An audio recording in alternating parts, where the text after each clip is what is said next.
チャンネル高評価、メンバーシップへの加入よろしくお願いいたします。はい、皆様こんばんは。来ていただいてありがとうございます。コンカラスです。カラスマ100です。本日はですね、今年最後の配信ということで、配信で振り返る2025年の重大ニュース VTuber コラボということで、年末特別企画として私の過去配信で2025年の重大ニュース集を、ざっと振り返っていきたいなと思います。今回もですね、乙女座放送局の音花風花様とのコラボ配信になりますので、2人で、現在進行形の社会問題、政治問題等に、話していきたいと思います。ということで、風花さん、今日はよろしくお願いします。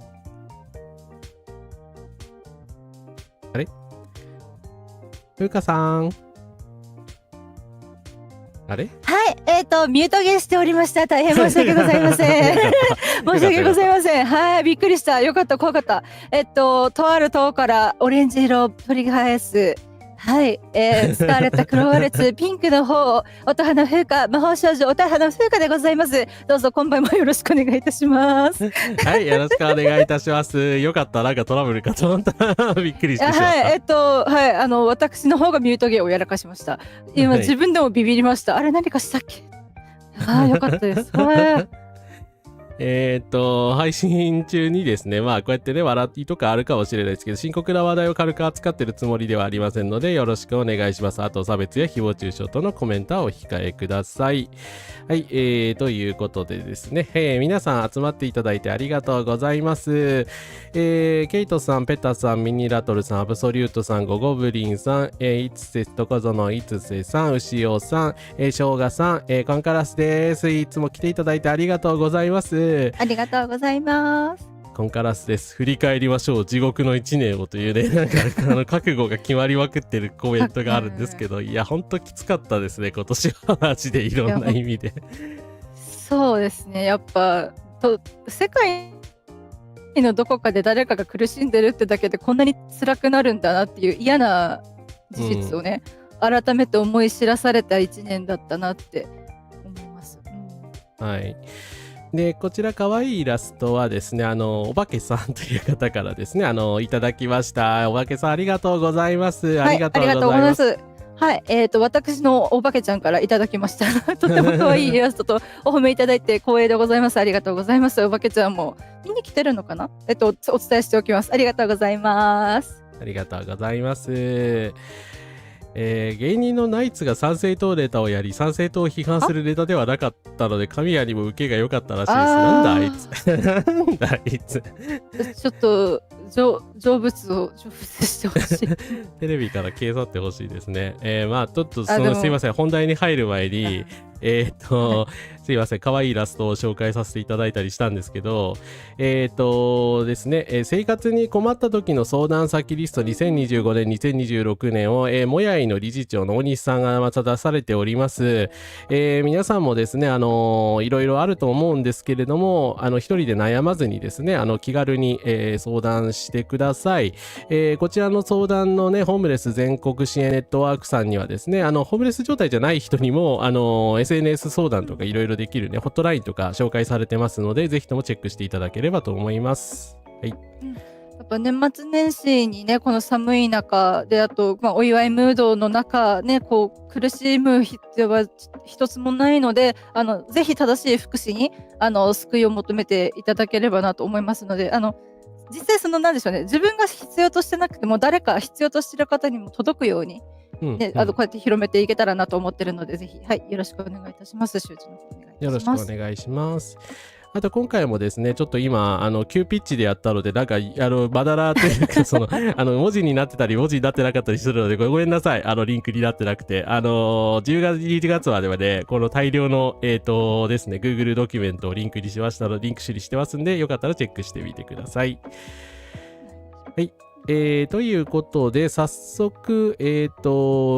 あれの場面一回出した方がいいか。早速、1月からですね、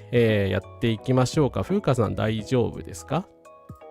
はい、大丈夫です。はい。ということでですね、まあ、2025年地獄の1年は、まあ、地獄だったんですけど、どんな感じだったかということでお話ししてまいりたいと思います。まずは1月からです。はい、まず、ヘイトジャパン2025からね、始まったんですよ。もういきなりそれかよって感じなんですけど、1月4日には私この配信してるんですよね。はい。年明けから嫌な炎上ですね。はい。で、まあ、年明けから SNS すごく荒れてて、このような、まあ、ツイートがバズってたんですけど、一切働かず、他人の金で映画見て、ライブへ行って外食して好きなだけ育児に時間を設けて、腹いっぱい食べさせながら勉強やスポーツに専念させられる、最低限の生活どころか、もはや貴族なんだよな、という、まあ、生活保護叩きですよね。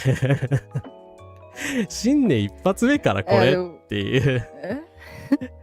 ていうかでもそこに書いてあることを貴族だと思うあなたの生活はおそらく救われるべきレベルだと思うんですけどね。いや本当ね、支援を求めてほしいですよね。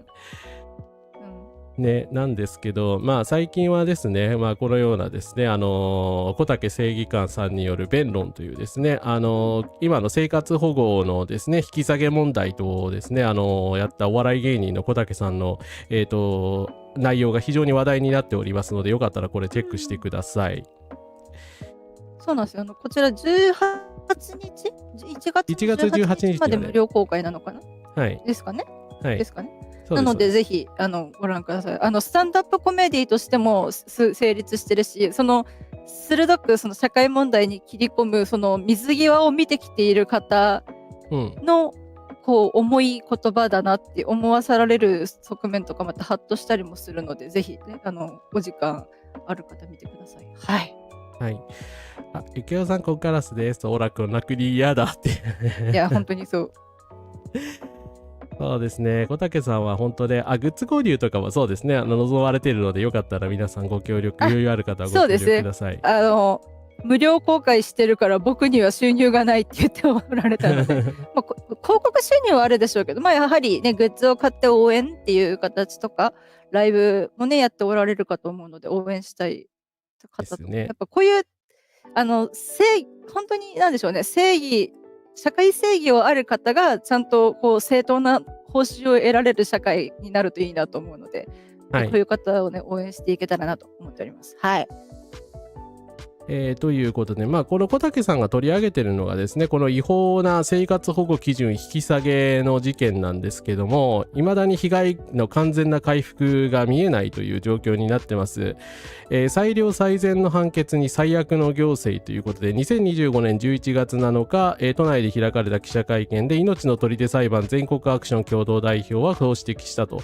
最高裁でですね、生活保護の安倍政権時代のですね、基準引き下げが違法だという判決が下ったんですよ。画期的な判決だと言われてまして、4000億円ぐらいのね、生活保護費が戻ってくると言われてたんですけど、なぜかですね、厚生労働省のね、意味不明な判断によって2000億円に減額されるっていうですね、意味不明なもうわけのわからないことが行われているんですけど、詳しくは、記事を読んでください。本当とんでもないなと思いますね。この国のだからね、憲法は何だったんだっていう話ですよね。いや本当に、司法国家じゃなかったんだなって悲しいですよ。守られないんだ、守ってくれないんだっていう。本来はね、なんでしょうね、権力側を縛るものであるっていうはずなんですけどね、憲法とかも何でもって思うけどな。なので世論のね、生活保護バッシングなどにおもねってはいけないと思います。キャミさん、コンカラスです。FGO2 部完結を見届けたのですが、エンディングアニメーションが多国籍アニメーターによって作られてたのがすごく良かったです。なんか評判いいみたいですね。そうなんだ。あと僕今風邪気味なので皆さん体温かくして気をつけて本当キャミスさんもね体大切にされてください。皆さんもね本当気をつけて今寒いのでね暖かくして過ごされてください。よろしくお願いします。お願いいたします。はい。ということでですね、1月からはですね、ひどいニュースがたくさんあったんですけど、1月のひどいニュースといえばこれですね。あんまタイトルはメタのファクトチェックの話もあったんですけど、1月10日はですね、中居正広さんがコメントを発表して引退で、暴力は一切ございませんみたいなことをほざきながら、引退するという事件がございました。はい。いやー、なんだろう。で、その後1週間後か、1月24日に、引退表明をされましたので、フジテレビの行為はですね、人身取引に該当するのではないかということで、動画とかいろいろ出しておりますので、よかったらアーカイブをチェックしてみてください。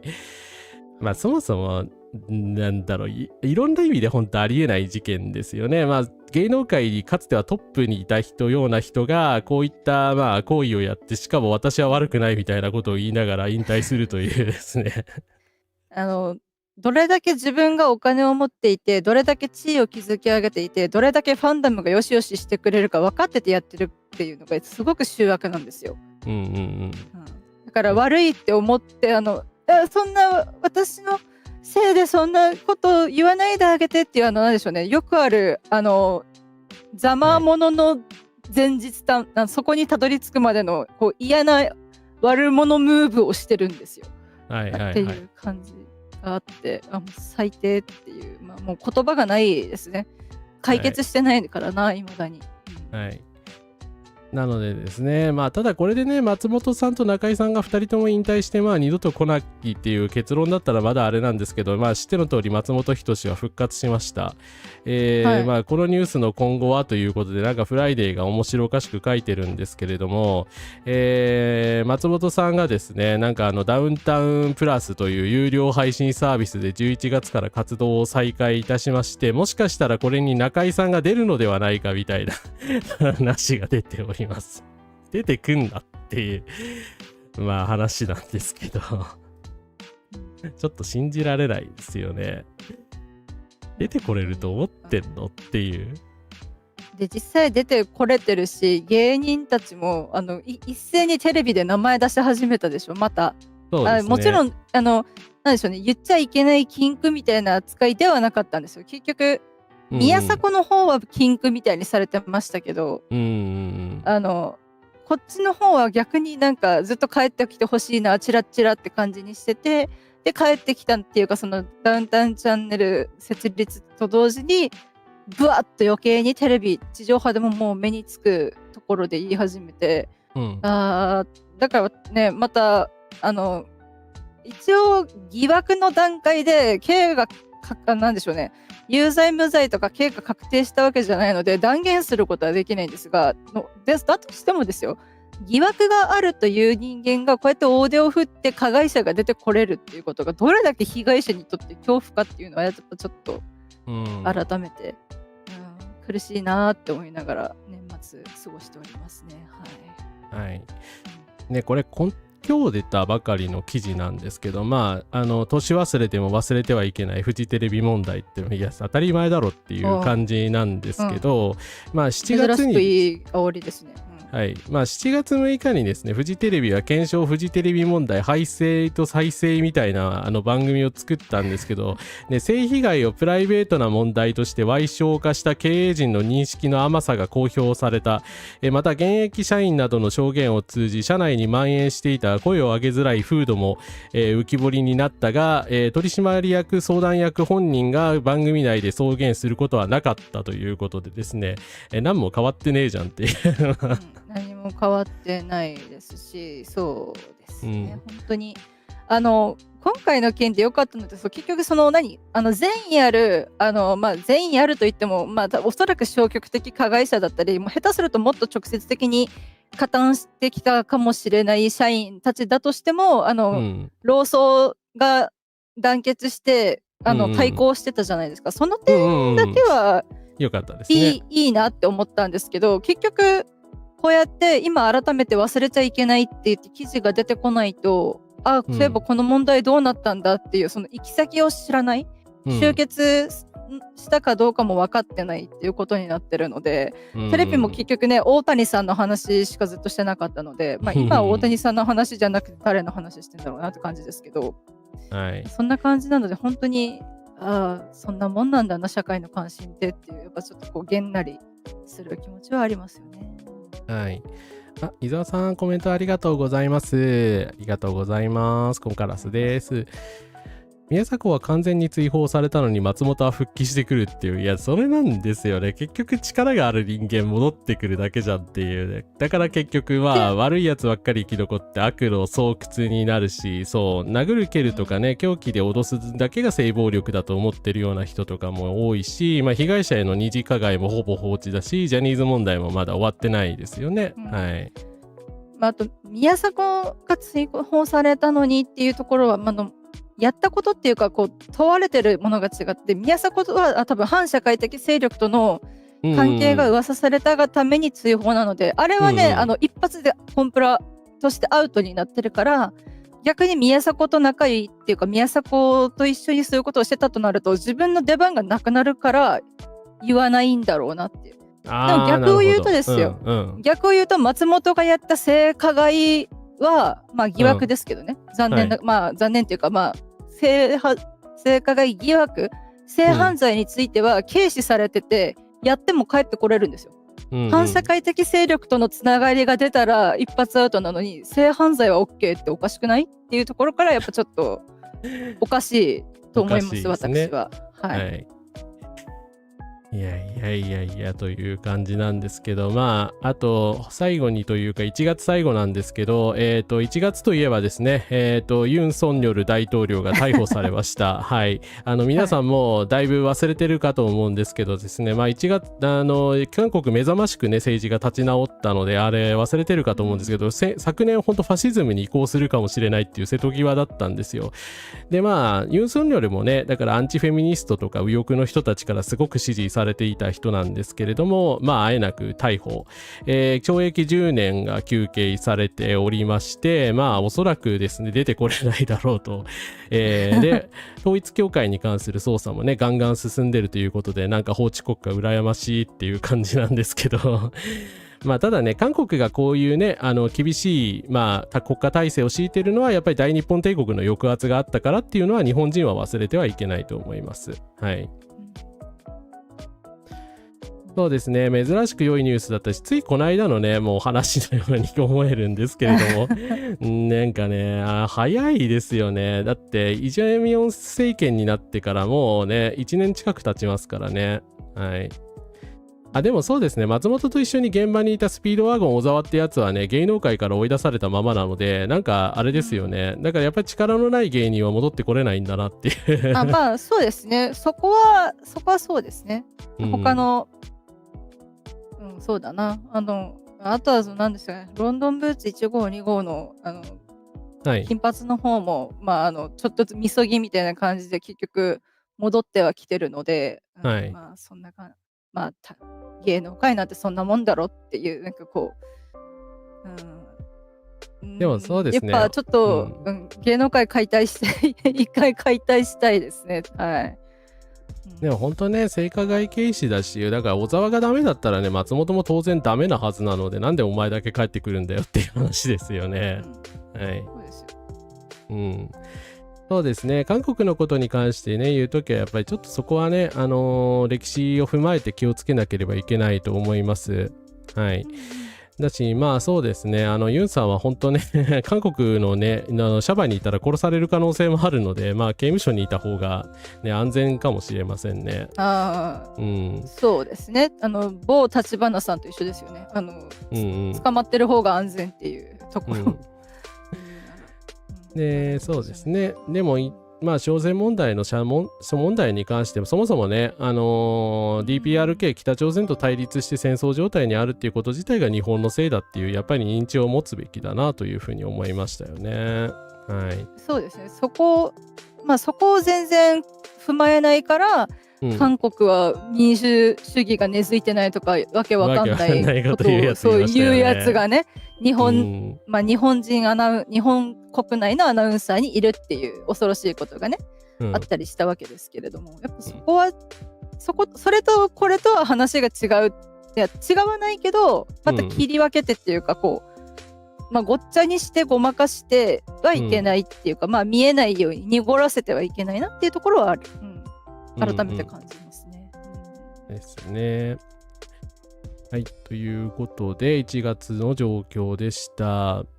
でもそうですね、被害者軽視や自己責任みたいな言い方、日本の警察も本当ひどいですよね。だから韓国のとどうしても比べちゃうんですけれども、やっぱりなんかね、ちゃんとしてないのが、警察の話後でもうちょっとしますけれども、なんとかしてほしいですね。あと K-POP スターほんと反日とか言うのいい加減やめた方がいいと思います。はい。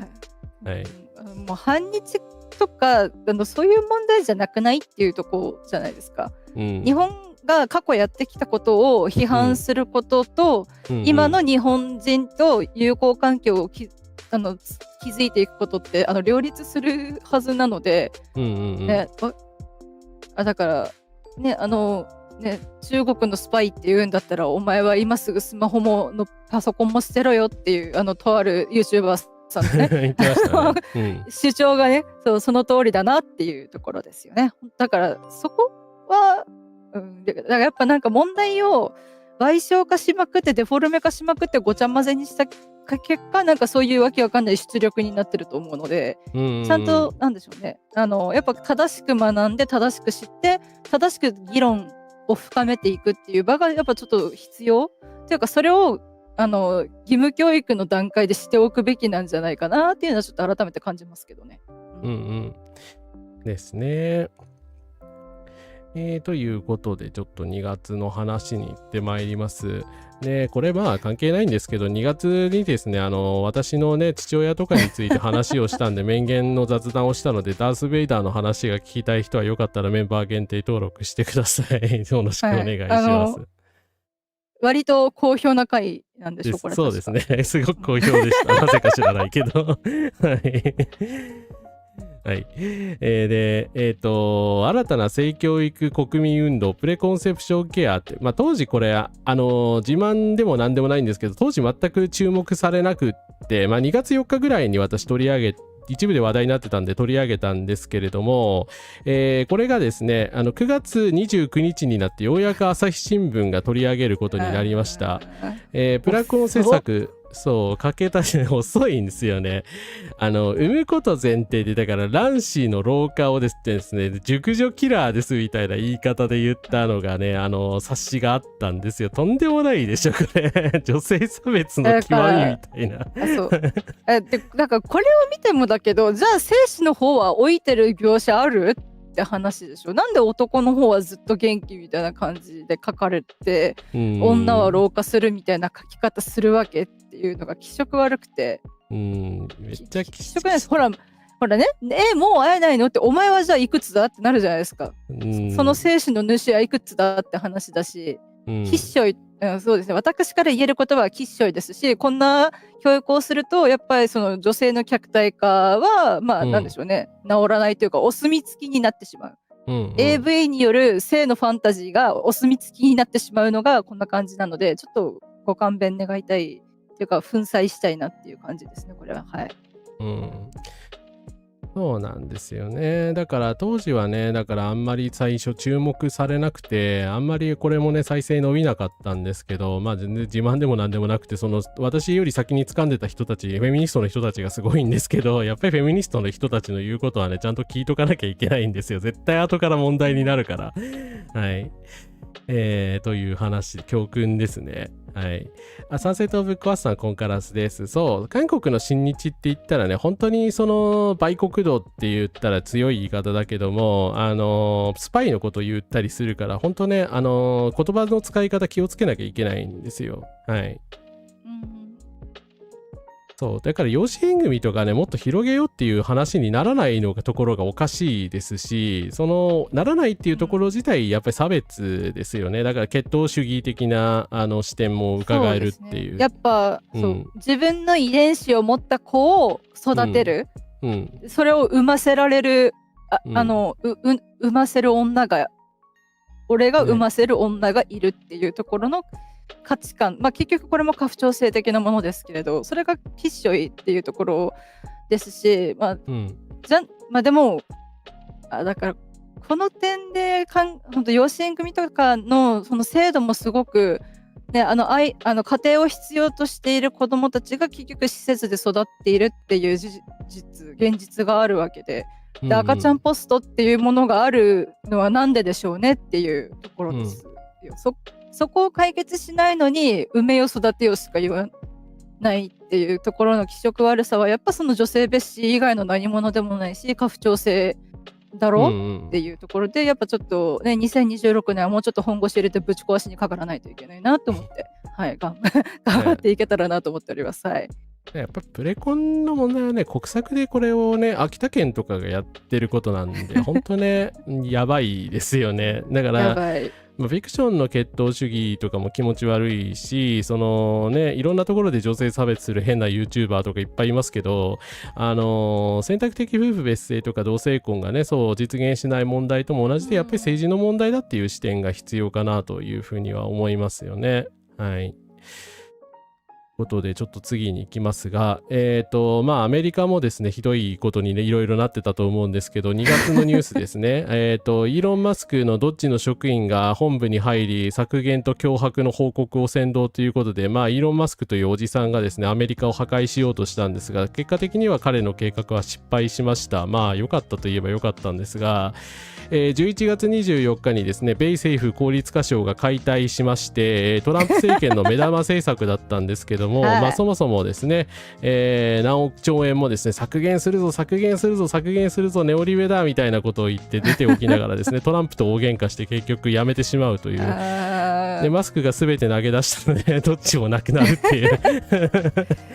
削減するぞがやっぱちょっとカルト化してたよなっては思いますね。今思うとその烏丸さんの言い方的にもね、解体するぞ解体するぞ。いやもうでも本当にこれこそ本当その税金の無駄遣いなんですけど、でも日本版どっちみたいだろう、だからこれから考えるみたいなことを高市さんが言ってるんですよ。おかしいだろいや今終わったばっかりだよってそうだからどんだけアメリカ好きなんだろうと思って、だからその栄枯盛衰全部真似したいのかなと思って。そうですよね何の利がある、なんか我が国のためにって言ってましたけど、我が国のためならこれから学んでやらない方がいいんじゃないかなっていう。ね、なんでね、こう自分の、満足いくように栄枯盛衰たどろうとしてるから、ちょっとあれっていうところがありますね。そう。ネホニンパポリンで不妊治療をやめた人のゲストの回ありがとうございます。そういう回があったんですね。でもこれもそうですね。ハイエクのステージ、ステージとなりますが、先ほどの話と関係なくて、だから、今のね、社会を破壊しようとしてるリバタリアンとかネオリベラルの人たちの思想の問題ですよね。だからこの人たちって社会破壊をしたいだけなんで従ってたらそれ社会が破壊されますよという当たり前の話なんですけど、そう、財務状況むしろ悪化したんですよ、これで意味ねえじゃんっていうだって結局その効率化所を動かすためにもお金がいるでしょって話なので、そう。はい。この配信の時はまだ蜜月の時、蜜月って言い方気持ち悪いですけど、よく政治家同士がこう近づいてることを蜜月って言いますけど、この時のトランプとイーロン・マスクがまだ仲良かった時ですかね。この2月6日の時ってまだ仲良かったですね。そうですね。5月ぐらいに喧嘩別れしたので、はい。3ヶ月後に喧嘩別れですか。最初から思想が全く合わないからそれは喧嘩になるだろうっていうね、話にしかならないんだけど本当に結局のところはね、そうやって、結局俺がタイプというか、なんか俺イズナンバーワンじゃないと気が済まない、なんかどこかの兵庫県知事みたいな感じの思考回路なので、やっぱそういう人結局でもね、そんな相手一人、自分が選んだ相手ともまともな関係築けない人が大統領やってる国を見習おうとしてるんですよね、この国ねって思ったら、やっぱちょっと我が国とてもやばいのではないかなってちょっとゾッとしたりはしますけど。ですね。そう。ハイエク自体悪人とまでは言い切れないかもしれないですけど、暗黒啓蒙とか加速主義とかね、その手の、先日のフリートークでもちょっと紹介しましたけど、そういう邪悪なね、右翼思想の源流になった一つがハイエクなのはもはや間違いがないのでニーチェ的な存在にちょっとなっちゃいましたよね。はい。本人が悪いことしたわけじゃねえけどさっていう結局それをね、後年の人間がどう使うかっていうところ、どう利用するか、どう取り入れるかなので。そうですね。結局ね、格差を広げる原因になったっていう意味ではね、悪の思想を広めてしまったっていうことなんですよね。はい。ということで我々のね、地道な抵抗の道としてはですね、私と風花さんがですね、最初に、コラボを始めて、キテレツ相談ダイヤルというゲームを初見プレイさせていただきました。はい。ここからですね、いろいろね、コラボとかさせていただいて、はい、今年はね、非常にお世話になりまして、ありがとうございました。2月からやってましたっけ？2月8日ですよ。2月8日スタート。ちょっと今日付見てびっくりしちゃった。5月とかそんくらいなんかいろいろカラスマさんとはね、ずっと私ねコメント欄にもいるのでね、ご存知の方はね多いかなと、ありがたいことに多いかなと思うんですが、なのでなんかこう改めてそっか、この時から表に出てきて一緒に発信してさせていただく機会いただいてたんだなっていうのはありがたい限りですね。やっぱこのね、キテレツ相談ダイヤルでその会議っていうその社会問題とか過不調性とか差別とかから出てきたようなものと向き合うっていうホラーをこう、なんでしょうね、人権とかそういうものに社会正義に基づいて批判していくっていうことをできるねっていうジャンルを見出すことができた画期的なコラボがね、ここから始まったなっていうふうに、ね、改めて思いますね。本当に、ね、ありがとうございます。カラスマさん、本当に。いえいえ、こちらこそありがとうございます。いや、本当時の流れ早いですね。最近の情勢見てたら確かに軌道修正できるだけね、アメリカちょっとね、日本よりは今マシなのかなと。日本はなんか一人では軌道修正もできないっていうそうですね、ブレーキがないというか、どんどん悪いこと言って、でなんならだってトランプにブレーキ踏まれてるじゃないですか。そうですね、台湾有事ではね。口を余計なことを言わないようにって言われて、とても首相は落ち込んでおられてっていうね、話が落ち込むならじゃあやめろよっていう感じですけど。はい。まあそんな暴走をするやつといえばっていうことで、まあヘズマリュウ大先生がここで登場します。2月11日に私ヘズマさんのこと取り上げたんですけど、迷惑行為をやめて1年が経ちました。日本の治安を守るため小さな活動かもしれませんが、とにかく継続していきます。最近では中国人や韓国人のアンチが増えて妨害されますが、皆さん信じてください。奴らの思うつぼになるので絶対に活動をやめません。応援よろしくお願いしますということで、まあね、これで皆さん応援しちゃったからこうなったわけですね。はい本当に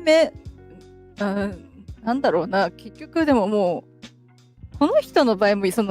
迷惑行為をもし本当にやめていた時期があるとしても、この人が過去やっていた迷惑行為に触発されたやつらが多いことを鑑みると、さっきの話みたいに結局だから諸悪の根源になりかねないし、今のね高市早苗首相をね、鹿を守るための総理大臣を生んだのはこの人なのでちょっと何言ってるかよくわからないなっていうところでちょっと愕然とするなど。まあ今のね紹介してる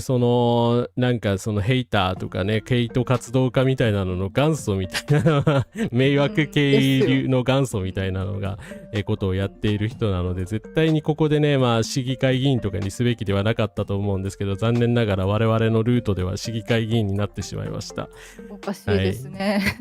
はい、であとこの人の中国人や韓国人がアンチなんですっていうのって国籍までは明言しないまでも某卓球の金メダリストも同じこと言ってたんです。自分に対する誹謗中傷が吹き荒れてる時に、一部のツイッターかなんかでね一部の国の方が一部の誹謗中傷とかを送ってくる一部の国の方々とは違って日本の皆様からは温かい応援いただいて頑張れてますって言ってた某水谷某俊っていう人がだったかなっていう人がいるんですけど、あれからすごい嫌いなんですけど、結局後引退してからもテレビでだからタレント的に露出が増えてきたので、結局やっぱり表に出てくるかこういうやつがと思ってもうげんなりしてたんですよね。金メダリストでしかも中国とからへんも強いスポーツ卓球やってて、でそうやって交流もしてるはずなのに、ようそんなことを言うなお前なっていうところで筆色悪いなっていうところは思いましたけど、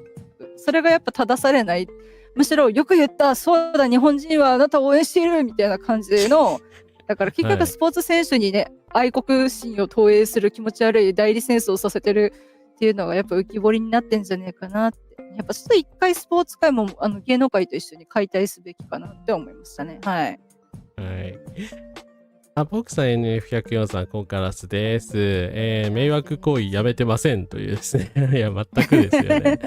ちなみに悪人がちょっといいことをしている見て過大評価するのはゲインロス現象という、やっぱりそれって不良がなんか猫を助けるみたいな現象ってちゃんと名前ついてるんですね。ありがとうございます。ゲインロス現象っていうんだ。やっぱ多分心理学的にちゃんと出てるんですね。そうでも反省してないんですよ。ヘイトを利用して非難されないような手口に変えただけでより悪質になったし、自分たちに文句言うような人は日本人ではないみたいなね、より差別的になっただけなんですよね。だから当選レインの低そうな地方自治体に狙うレイシストね、まだこれからも出てくると思うから、本当に危険な潮流を作っちゃったと思いますよ。だから河合祐介とねヘズマリュウをねやっつけておけばよかったのに、いやーっていう感じですね。まだのさばってますからね、おかしいですね。本当に。ということで兵庫県議の話をしますが、ですね、この時は、2月21日の時点でですね、維新兵庫県議が非公開情報を立花隆さんという人に流出したことが当時、明らかとなりました。なんでそんなことしたんですかねというふうに問い詰められた増山誠さんという人なんですけど、これが、12月25日のコメントなんですけど、YouTube の動画を大量に削除されたそうですおっと待ってください。唐沢さん質問です。はい、この消された動画に今ちょうど逮捕勾留中の立花隆君のことについて語ってる動画ってありますか？あるんじゃないですか。だってこのタイトルからしてね、なんかいろいろ書いてますよね。知事記者会見に物申すとかということはですよ、はい立花関連のものを大量に削除ってそれ証拠隠滅じゃないんですか？いや、その疑い極めて濃いですよねこれお前何やってんのってお前何やってんのっていや、兵庫県知事斉藤元彦さんを応援している増山誠さんなんですけどですね、まあ他の YouTuber の人たちと同じに並んでですね、大量にまあ動画を消しているというだからこのおかしいですね。立花隆に情報を流した張本人の一人なわけですよ。だからその張本人の一人がなんで YouTube の動画を消し始めるんですかねですよね。で自分でも言ってたでしょ、なんで流したんですかって言われて、その自分が言うよりも発信力のある立花さんに言ってもらう方がいいと思ったからそうそう言そうってて、でであとその増山と立花の言ってるシナリオが大体全部流れとか言い回しとかが大体一緒なんですって。私は斉藤もなんでここまで一致してなんでここまで一致してるのにやっぱちょっと不思議、なんで許されてるんだろう。ちょっとこの図もそうだ見せたかったんですけど、だから維新県議から立花氏への情報提供って当時の朝日新聞のこれ報道なんですよ。日本維新の情報提供じゃないだろう日本維新の会どちらを百条委メンバー、公益通報などに巡る主張に理解を、まあ元維新の斉藤さんに理解を示した後、立花隆容疑者にですね、文章や音声データをこの2人が渡しているといういや、こっちも逮捕しなきゃダメじゃないのこれっていう話ですよね。同罪でよくても重犯でしょ、ダメでしょって思いますけど、っていうかまあね、斉藤元彦に、ね、理解を示す時点でもうそっか、やっぱ、その時点で職を追っておかねばならなかったんだなっては思いますけど。はい。ドセイクさん、コンカラスです。それなりに金持ちだろうが、海外留学あろうが、学があろうが、差別主義者は差別主義者で。いや、ほんとそうですよ。コメントもありがとうございました。だからね、学識とか関係ないし、こういうなんか陰謀論とかに引っかかる人とかはね、関係ないので、そこはね、気をつけなきゃダメだと思いますよ。ネタがなかったらそう、捏造するし、何でしょうかね。まあ、松山さんも今やね、迷惑系 YouTuber ですよね。だから何言ってもそう、泡沫候補でしかなかったのが、ヘイト言説を前面に出したら、松山さんだってみんな知られてなかったと思いますけど、ね、有名人になっちゃったり、YouTuber になっちゃったりね。はい。だからね、まあでも今後もね、逮捕はされないと思うんですけど、でも本当責任取らせる方法ないのかなって思いますよね。だから社会がちゃんとね、おかしいことをやったよなって言って厳しい目で見て、それこそだからまあ危害は加えないまでも、お天道さんの下を歩く時に冷たい目で見られるような社会じゃないとやっぱおかしいよねっては思いますけどね。まあ、冷たい目って言ってもなんか差別的なことを言ったりしたりとかじゃなくて、もうやったことを償わないまんま、どの面下げてここに来たみたいな顔はできるような社会じゃないと、悪人裁かれないままでも許される社会は変わらないのかなって思ったら、なんか、でも社会割と頑張ってるつもりだったんですけどね、我々ねどうしてかな。なかなかうまくいかなかったですね。いやでも本当にね、彼らを批判してるのがね、韓国人、中国人だとしたら韓国人の方が正義でしょっていう話でしかないんですよね。こいつらどう考えても悪だろってそうですよ。だから国籍とか血筋とかの規制とかないんですよ。やっぱだからだから考えとか心情には規制があるよなって思うんですけど。だからそこですよね。こう気高さがあるかないかとか、社会正義を重んじてるかどうかとか、っていうところで判断できないと、じゃないとやっぱ永遠に血族政治とか、テレビでやっぱその小泉の長男とかがすごくちやほやされてるのを見ると、やっぱとかなんかプラチナファミリーみたいな感じでなんかあるみたいですけど、ひどいなって思いますけどね。こんだけ国民が貧困な中金持ちの生活見てすごいって言ってて楽しいのかなって。すいません。勝手にね、音花風花の愚痴になりましたが。うんうんうん。そんな感じでは思いますけど。ですね。まあということでこんな感じで2月も過ぎていきます。なかなか悪に対する反撃がままならないままですがね。はい。なんでもう2月でもうだいぶ悪人いっぱい出てきましたけど、まだあるんですか？まだまだありますよ。まだあるんですね。12月ある。おかしいな。あと10ヶ月分あるそうですよ、皆様。はい。ということで3月です。ブラックボックスダイアリーズちょっとまだ見てないんですけど、面言でですね、伊藤詩織さんに関する、かなりこれセンシティブな議論になってるので、なんかちょっとあれなんですけど、私なりに擁護してみたので、よかったら、チェックしてみてください。そうですね。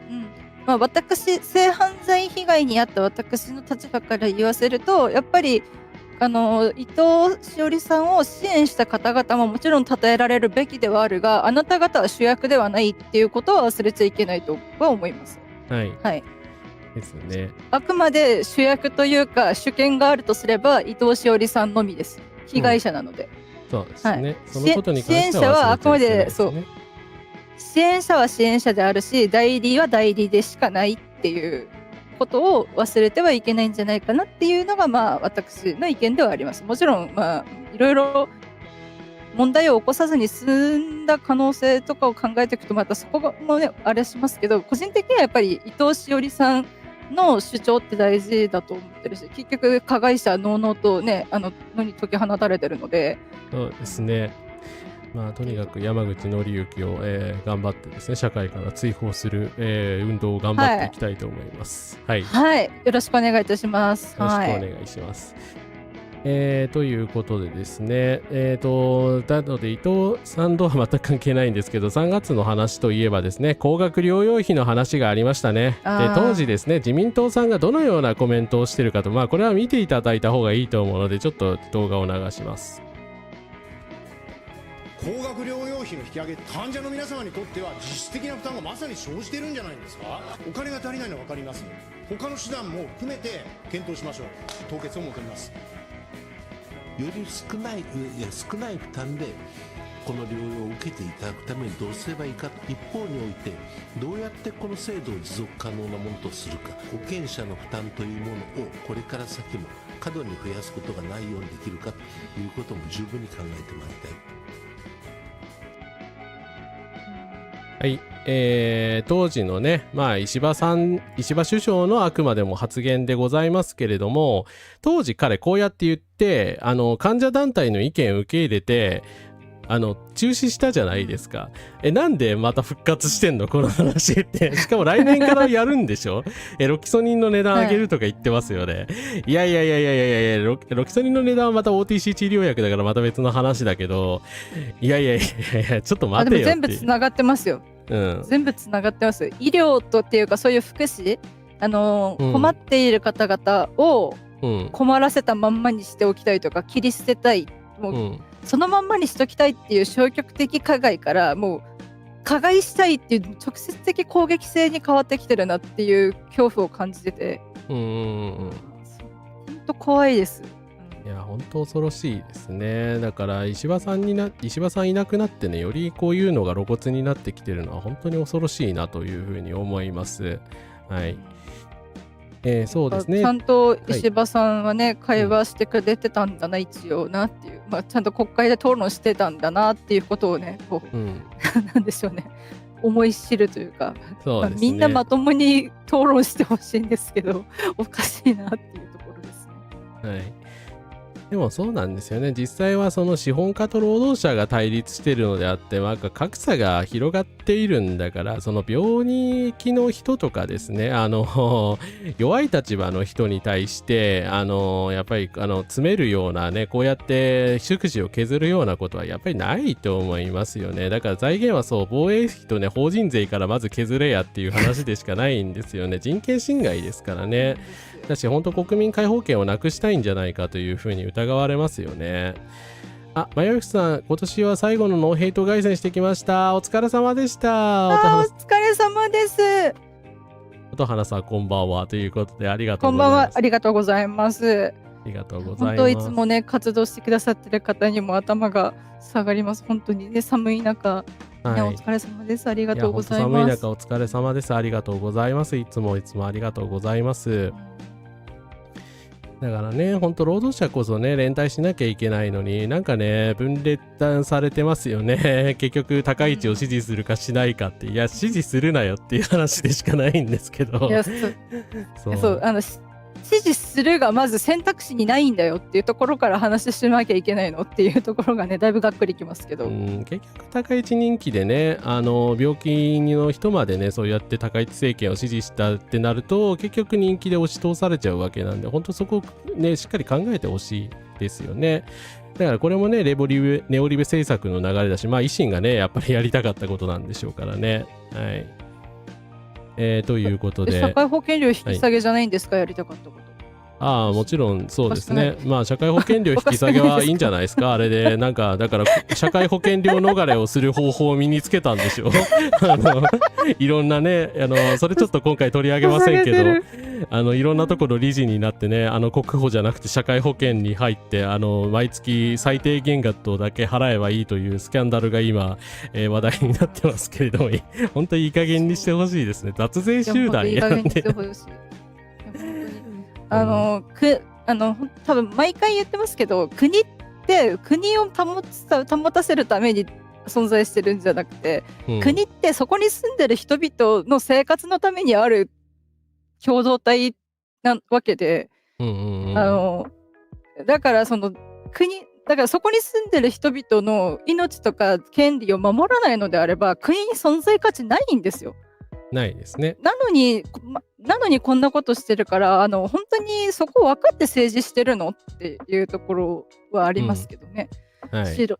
人っていうか、ただのね、魔法少女でもこのぐらい分かるのになんで、なんかご立派な経歴持っていろいろ語ってるあなた方が、私としましてもきちんと検討を重ねましてねっていう感じでねちょっとされてるのでなんでってなるのでやっぱそこ悔しいですね。いや本当ねだから労組がやっぱり賃上げ交渉しないと賃金上がらないしなんでしょうね我々が団結してお金持ち以外の人が団結して、国家があくまでも人のためのシステムだっていうことを維新みたいな人に突きつけなきゃいけないですよね。はい。高市政権の要所が加速しています。農水大臣もバラエティに出てます。神谷宗平や北村春夫など差別主義者大集合の番組をフジテレビが流しました。そこもフジテレビ全然反省してないよね。さよなら。本当に。やっぱ社員さんには申し訳ないですけど潰した方がいいんじゃないですかね。本当に。生存権保障ができない国家はね存在そのものが意義がないんですよね。人々の生活と権利守らない国家なんてね、ある意味あるんですかっていうこの話になりますからね。はい。小野田公さんにも聞きたいですけどね、どういうつもりで政治しておりられますかみたいな。私は国民ではなく国家卑弥呼を守るためにやってるんですっていうね。いねえよ卑弥呼はもうこの世にいねえよっていうね話ですけど。いや別にそういう信念の人がいてもいいかもしれないけど民主政治に関わるのやめてほしいですよね本当に。いやそれは本当に内心は自由ですよ。何を考えてるか自由ですけど政治家としてそれは間違ってると思いますよ。小野田公さんよりまともな国家間の魔法少女。はい、魔法少女水星で生まれて、金星で育ちましたので健やかです。ということでですね維新といえばこの人ですよね。斉藤元彦兵庫県知事を私は何とか逮捕する方法があるのではないかと思って日刊現代などに頼りました。結果的に逮捕できませんでした。申し訳ございません。これはね誤情報をカラスマが流したというちょっと申し訳ない話なんですけれどもこれ別に現代が書いてることで私が考えたわけじゃないんですけどね。ただ現代はこの弁護士さん、あれじゃなかったですっけメルツとかの件について言われて、なんか教わってなんかこう教えられてた情報、渡された情報と違うことを記者から聞かれて混乱しておられた方じゃなかったですっけ？あ、そうですね。はい。まあメルチューと斉藤の代理人弁護士の人なんですけど、だから、はいあなた斉藤さんに騙されてますよって言われてた方ですよね。そうですそうです。ただこの人結構まあ辣腕というかだったのか、まあ不起訴になりました、見事。はい。おめでたくないな、おめでたくねえわ。いや、11月12日にね、不起訴になってしまったんですよ。でもなんでこれ不起訴になるのって思うじゃないですか。だってメルチュですよ。だからメルチュの社長がね、ああやって自撮りをしまくったりね、iPhone でやったり、なんか広告戦略はノートで書いたりしてたんですけど、結果的に捜査の結果を言うと、代理人弁護士の11月の会見によると、まあ、先ほどの人ですよね、事実を持っていると。要は、メルチュさんが、自身の役割を過大にアピールしており、要は何もしてないにもかかわらず、斉藤は私がコントロールしているみたいなことをノートなどで言い張っていた虚偽の主張をしてたって言ったらしいんですね。でそれで証拠不十分でまあ不起訴になってしまったと。いやそんなのありってまあ言葉がない。あれだけだってなんか騙し討ちみたいなことされて、でしかも基本的にはもちろん依頼人を守るのが仕事ですけど、はい、職業倫理的になんかこう正義とかはないんかって思ったりはします。まあ正義もないし、その依頼人を貶めることによって勝利するっていうね、なんか爆笑、下道技を使ってくるとあってすごいな。今メルチの社長自撮りしてただけで何の役にも立ってなかったですよっていう話ですもんね。いやさすがに嘘つきすぎじゃないですかっていう思いますけどね。はい、いやまあ自撮りはね元彦君好きっぽいので、自撮りだけはちょっと本当に自分でしてた可能性はありますけど、はい、ただその間この件と一緒に嫌疑不十分になって、まあなんかこうね優勝パレードとかの件、あれ系も一緒になんでしょうね、こう一番隠したかったとこを隠せてよかったみたいな感じもちょっと感じてもやってするんですけど。そうなんですよね。だからこの辺も全部不起訴になっちゃったんですよ。で不起訴になって地検は、立花隆容疑者の逮捕と今回の処分時期が近いことについては別々の事件であり関連づけていないっていうコメントしてるんですよ。嘘つくなこのって別々じゃない。だって全部つながってるでしょ。全部つながってるじゃない。でその中心にいるのが斉藤元彦っていう人じゃないですかっていう。ね、っていうまあ我々から見たらね、本当はもうその元彦の裏側とか中側にね何かいるかもしれないですけど、はい、渦中ですよ。まんま台風の目ですよっていうところにいるはずなんですけどね。おかしいな。おかしいな。いやー本当にねめちゃくちゃですよね。もうちょっと掘れば出てきそうなのに、なんか立花さんをね全部罪をなすりつけて逃げてしまったっていうね、立花がねなんとトカゲの尻尾だったみたいな感じになってしまいましたよね。はい、だってあんなんトカゲの尻尾にしなくても他の余罪がゴロゴロあるから捕まえられるから気にしなくていいよ、君たち捕まっていいからねってなるじゃないですか、我々としては。うんうん悲しい。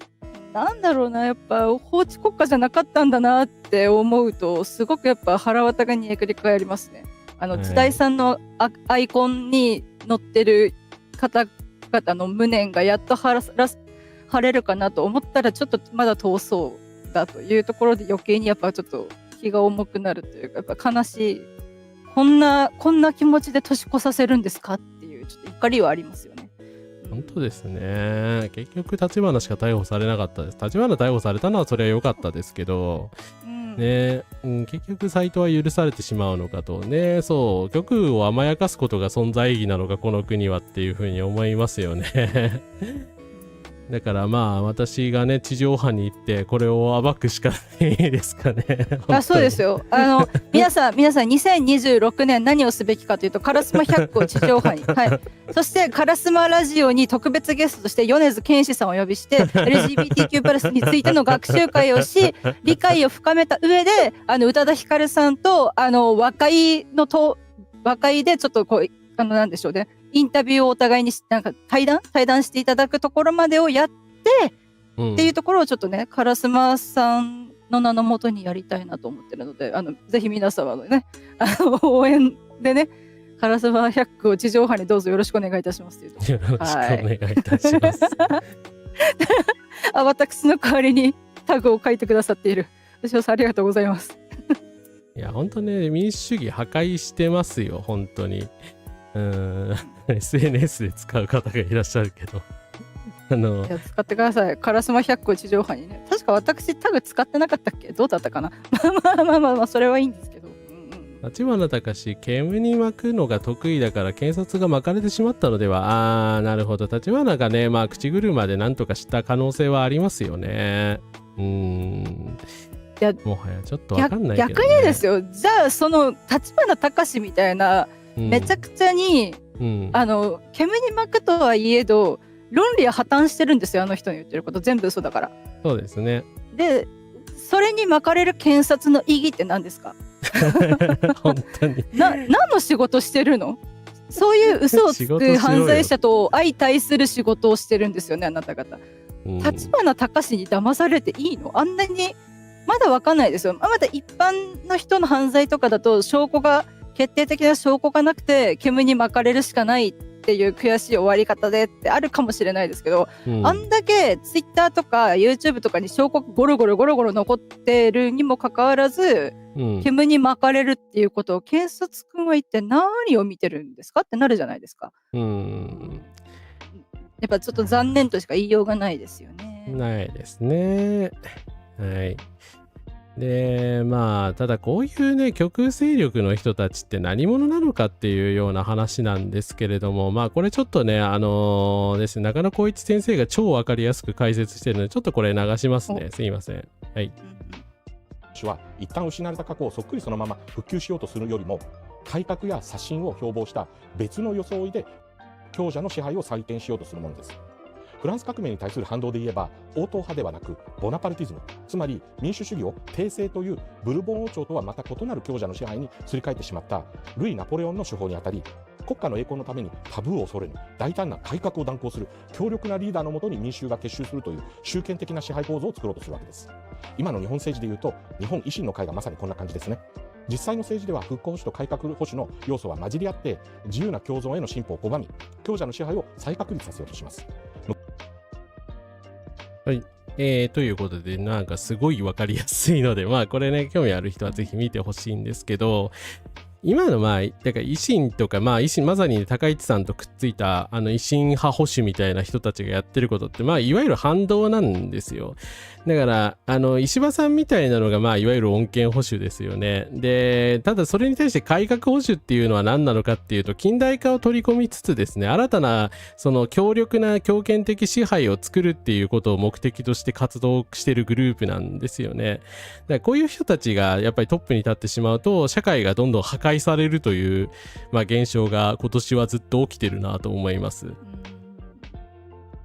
きやみさんおやすみなさい。風邪気味だということなのでおやすみなさい。お大事になさってください。はい、今年も良いお年を。ゆっくりお休みになってください。だからね、本当検察がもちろん無能なのはね、前提なんですけれども、なんかその強権的支配をね、特に関西のね、維新の、何でもかんでもそうやって自分たちが中央集権でやるんだというような、支配構造をですね、やはり警察や検察が認めてしまってるのではないかっていうような、ね、懸念が出てきますよね。はい。そう、ナショナリズムとポピュリズムの悪魔合体ですね。まあ、ナショナリズムのポピュリズムの悪魔合体といえばということで流れるように、これも3月なんですけど、3月14日に、まあ、これはね、見たい人見てほしいんですけど、財務省解体デモを監視するっていう、まあ、同時視聴雑談をちょっとやりまして、まあ、財務省解体デモっていうのがですね、やりたので、まあ、どんなのことをやってんのかなと思って見てみたら、案の定ヘイターの人たちとかが流れ込んできて、まあ、今ですね、いわゆる排外主義デモの源流になったのが、この財務省解体デモなんですよね。やっぱりそういう方向に行くかって、まあ当時の私だからそこまで行くと思ってなかったから、リベラルな方向にもうちょっと行かないもんかねっていうようなコメントをしてるんですけれども、ちょっと甘かったとしか言いようがないですね。から結局そうそ改革保守に利用されてるんですね。はい。うんでもこの時っていうかまあでも予想できます今のこのなんでしょうね2025年12月30日現在のこの現状をこの時点で予想できたかって言われるとできないで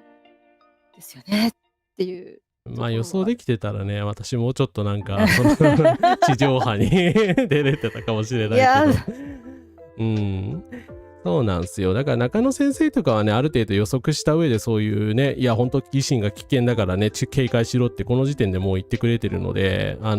あ当然もちろん彼の主張もともとそういう方だから、そのもともとの主張ではありますけれども、特にやっぱ維新が高市政権と合流してっていうことは危惧してたかもしれないですよね。ね、だから本当ナショナリズムとポピュリズムがねここで合体してしまったんですよね本当に。フュージョンだったら30分で解けるはずなんですけどまだ続いてるんですか。いやーなんで解けない、意外と解けないですよね。で解けたとしてもなんか国民民主党か参政党とフュージョンするような気がするんですよね高市は、最悪だな。どれを選んでもバッドエンドってもうそれゲームとして成立してなくないですか。ゲームじゃないんだけどね現実なんですけど恐ろしいことに。でもまあ一つ幸いなのはそのいろんなだからボスが中心にいて周りにねちっちゃいボス参政党みたいな国民民主党とか維新みたいなのがいるじゃないですかでもあいつらみんな10議席とか20議席しかないわけだから100議席以上あるの自民党だけなんですよ。だから自民党が本体だから自民党を倒せば終わるだからまあ立憲民主党政権にするしかないですね。はい。野田くん降りよう船をねいや野田さん船まで降りなくてもいいけど別の人に変えてほしい看板は、だから立憲がなんとかやっぱ刷新感を出さないと勝てないですよ次は、本当にそこは本当危機感抱いていただきたい。やっぱなんか嫌なラベリング貼られっぱなしで結局剥がせてないよねって思うんですよね。そうそうレッテル貼りされちゃってますし、まあやっぱり野田さんはね悪夢の民主党政権っていうレッテルを一回貼られちゃってる人だから、まあそれは本人のせいじゃないけどでもやっぱり厳しいですよねちょっとね今の人気のなさを見てるとねいやでも本当ね選挙の場で堂々とね参政党とか暴力を振るってたから本当選挙今後荒れていくと思いますし、で9条改憲論者がそうまさに9条改憲論者って改革保守なんですよ。あれこそ反動保守右翼ですよね。だから典型的なね右翼革命派みたいなのだと流れなんですけれども、なんかその辺をやっぱ誤解してる人多いですよね。はい。改憲すれば世の中良くなるんだみたいなことを言ってるわけだけどそうじゃないですからね。反動主義って要は世の中を古い時代にねバックラッシュで戻そうとしてる連中だから戦前に戻そうとしてるわけですよね分かりやすいところでは帝国に戻りたいってことですよね。そう帝国主義に戻りたいっていうことなんですよね。いやーちょっと私とは合わないからちょっとやっぱその人たちにも船降りてもらいたい感じですかね。はい。先日飲食店で隣の席に座っていた人たちが排外主義デモに行こうとしたら息子に止められたという話をしているのが見えて怖すぎるな。いやまあもちろんね極右同士ね堀江さんは最近ね細川バレンタインさんとかその北村春夫さんとかと対立しててまああの辺の人たちはね揉めてくれればねちょっと楽にはなると思いますけど、でもやっぱり全員ひっくり返さないと堀江さんだって立憲民主党を支持するわけじゃないのでやっぱりみんなねひっくり返さないとねダメだとは思いますよね。喧嘩別れしたところで味方にはならないしてか味方になってもらいたいとも思わないので思わないですね。なので潰し合ってる隙にまともというかしっかり健全な、政治になるっていうのが理想ですけど動けますかっていう話ではあるので、そうですね。マスクとか JD バンスとかティールの暗黒啓蒙も別名が新反動主義で暗黒中世に戻したいっていう思想なんですよね。本当に彼らって王様とかが処刑するっていうような世の中が理想だと本気で思ってる人たちだから、堪忍してちょうだいよっていうしかないんですけど。自分が公主台に立たされると男子台に立たされるとは思いもしない人ってことでしょ。だからそう外から見てるか、なんなら王様の横では閣下万歳って言いながらその処刑を眺める側にしかならないと思ってる、軍師気取りの人たち多いですけど、戦争ね賛成してる人とかに多いのもそんな感じのメンタルだなと思うんですけど、なんでそんな、やっぱ理解できないですけど、理解はできない方が多分幸せなんだろうなと思いながら、ですかね。そうだからね、三世党支持の人とかも自分がね改革派みたいなことを思ってる人がいるので、本当それはね、勘違いだからね、典型的な勘違いだからやめてくださいとしか言いようがない。あとそうですね、ではカウンターの方ね、本当に民排斥デモに対して頑張ってくださってありがとうございます。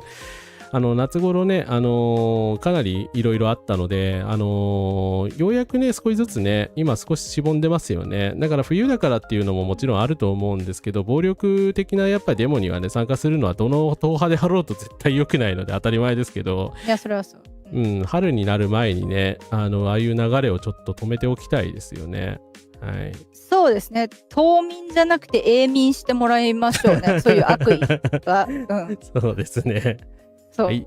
春になって暖かくなってきたからなって言って街にね差別主義者が繰り出すことのないように、烏丸100個地上波に2026ということで頑張っていきましょう。はい。ということで3月に他に始めた陰謀論といえばということでですね、都市伝説解体センターというゲームの実況を、2人で始めました。これね我ながらというか風花さんのおかげ9割でだいぶ傑作になってると思うのでよかったらアーカイブとかチェックしてみてください。そうですね。もちろん都市伝説解体センターすごくもう最近の昨今のゲームの中で一番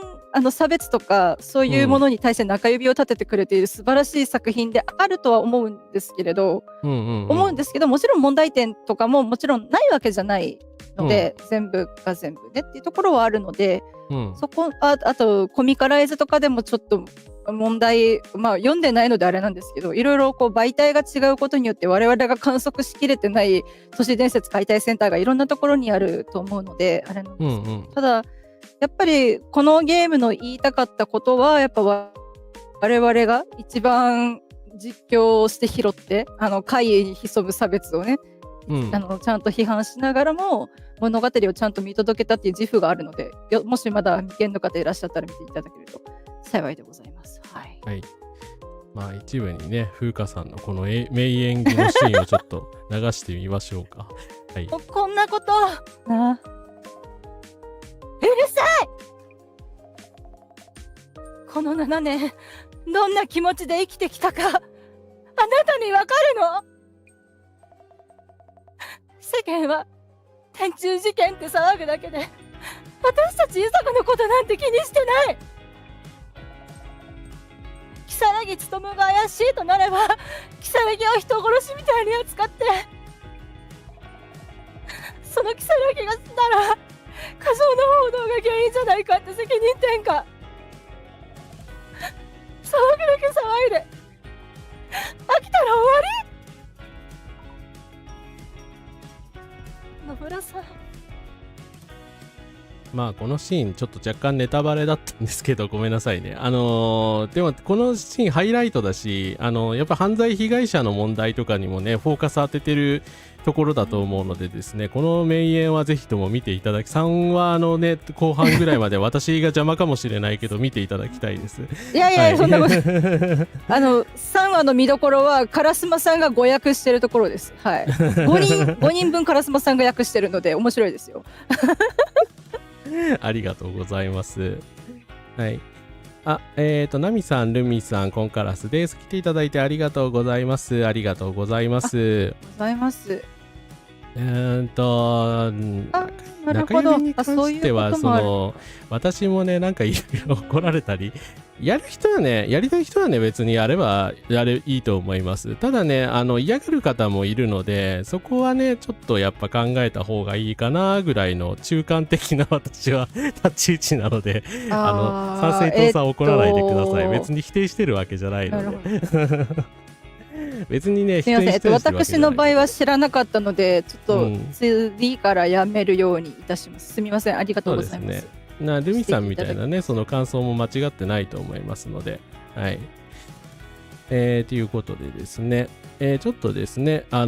だですね、陰謀論と先ほどから言っていたんですけど、まあ、3月末にですね、3月末を締めるにふさわしいというか、とんでもね陰謀論者のやつがテレビに出ていたので、ちょっとその話をしたいと思います。嫌な方は1分ぐらい飛ばしてください。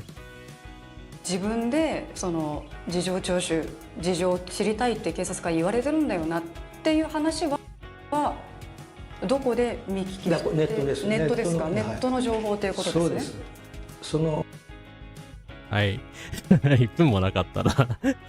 いやこれおかしいですよね。なんで東国原テレビから追放されないんですか。これ言っといて、これ致命的な失言でしょ。ネットですじゃねえだろって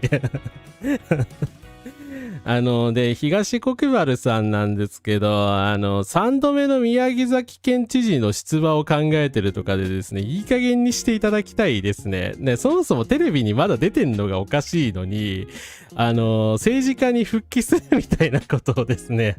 まあちょっとお考えなということでですね、慎んでご遠慮いただきたいなというふうに思います。はい。ということで3月に関しては以上でございます。風花さん大丈夫ですか？ディスコード見ました。いや、大丈夫ですよ。そのまま進行しましょう。うんうん。ちょっと待ってくださいね。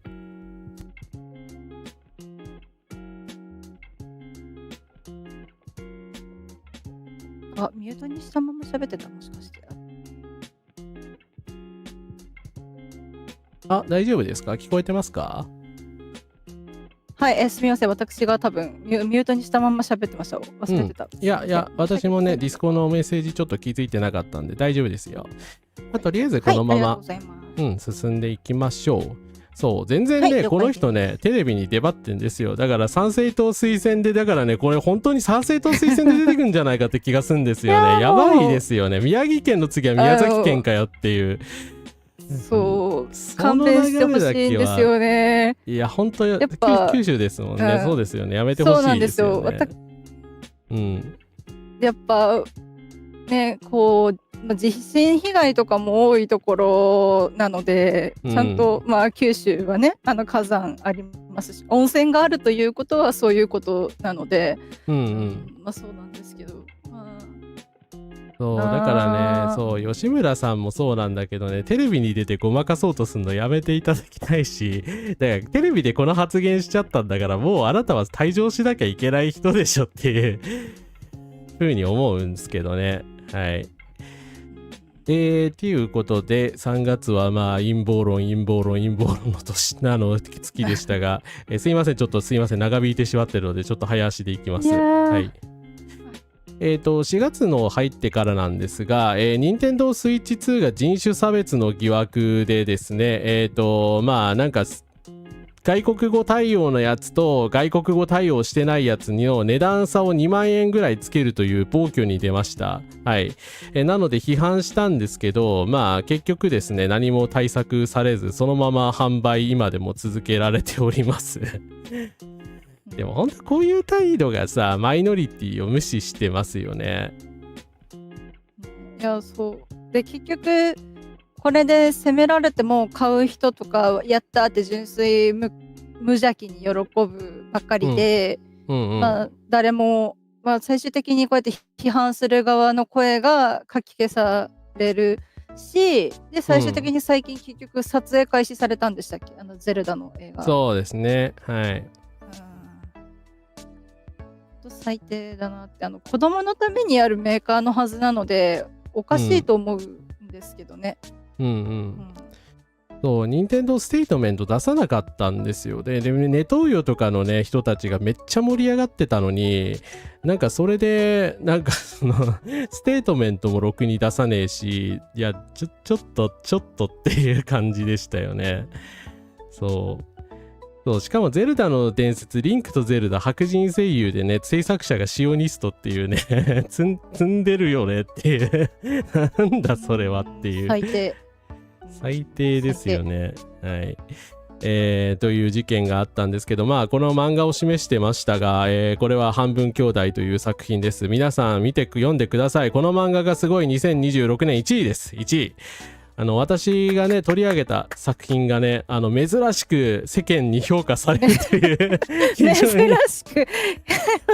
非常に珍しい現象が起きたのでですね、まあ日本のねマイノリティのね人たちの差別ね、ハーフと言われる人たちへの差別をね書いた作品、傑作なので、本当に漫画として本当面白いので、本当ね差別に関心のない人も読んでほしいです。はい。っていうことですね。はい。ちなみに今月になってソニーが PS5 でこれの真似しました。そうなんですか？で、言語対応でまた差つけたの？いや。ふざけてるな。ソニーも結局いろんな国でいろんな自社製品展開してるのにそんなことしちゃうんですか？ひどいですね。だからその転売ヤー防止だって言って、そうやって言語化のね格差をつけるっていうのって一見いい措置に見えなくもないですけど、日本に住んでる外国人の人たちを無視してるんですよ。そういう人たちはわざわざ高く買わなきゃいけないじゃないですか。だからそれどうやってその人たちに対して優遇措置とかなんかないのっていうふうに思うんですけどね。本当おかしいなと思います。はい。ね。日本人の平均値が5コスで見たあれなら、スイッチにしろゼルダにしろ任天堂の国内勢力はでもね、今任天堂のねやっぱりああいうのが誰にも差別だって批判されない雰囲気になっちゃいましたからね。本当にそれがね悔しいというか腹立つというかな状態ではあります。ちゃんとその、指摘を企業が飲み込んでくれないというか、結局月曜日のタワーの時に私が味わった苦痛と似てるんだなっていうところがあって、あれは国際問題というよりかはそのフェミニズム問題だったり女性の客体化とかの問題とか、あとはゾーニングの問題ではあるんですけれども、集英者を作品を批判する声をまたついフェミが何か言ってるわらわらって言ったミソジェニストたちがなんでしょう、お互いにっていうかだから結局出版社や作者側にその批判の声が届かないようにファンたちが暴れまくって、でだから何もせずにそのままなったっていうところですよね。私痴漢被害にもあったことがあるので、やっぱ駅とかにあんなのあったら怖いですよ。ですよね。誰も守ってくれなかったあの時を思い出すじゃないですか。目の前で女が触られてる、やったーって思ってるお前もしかしてみたいな気持ちになっちゃうじゃないですか。違うとしてもね。本当誰も助けてくれなかったので、あの時目があった全てのスーツ着てたおっさん全員助けてくれなかったので、もう一生恨み続けるんですけど、もう顔も忘れたのであれなんですけど、やっぱそこのところ、やっぱこういうなんか正しいというか、こう真っ当な作品が評価されて、問題がある作品は作品に問題があるだけなら意図によってはダメですけど、ある程度わざと書いてるのであれば許容された上、表現としては許容された上でゾーニングされる、っていうことが大事かなって思うんですけどね。いや、タワバそのものは言うほどミソジニな内容じゃないよ。ちょっとそれは無理があると思いますよ。ちょっとだいぶ女体を客体化しすぎです。女性の客体化どころか女体の客体化なんですよ、あれ。のであれはちょっとダメだなって思います。高校女子高生と大人ですし、でその子私が見たのはだから胸が大きなその子がマラソン大会頑張りましたマラソン大会頑張りましたって言ったら走った時に胸が大きい方って揺れるじゃないですか。だから、頑張ったねって君のなんかあるんですよ。ちぎれる剣みたいなのがあるんですよ。いっぱい揺れたりすると、それが頑張ったねみたいな感じの返しをする主人公みたいな感じのあれをミソジニーじゃないはちょっと厳しいかなと思います。すみません。まあただそれをミソジニーじゃないって思う人が多いっていうのは事実かもしれないです。ただ、ミソジニーにつながる女性の客体化であり制作集につながる何かの種であるということはちょっと、あるかなって個人的には思います。ただ私はちょっとそうですね性被害に遭ってるので余計にそこ過敏なのでちょっと冷静な視点が私にはないかもしれないんですけれど、私の意見としてはそんな感じかな。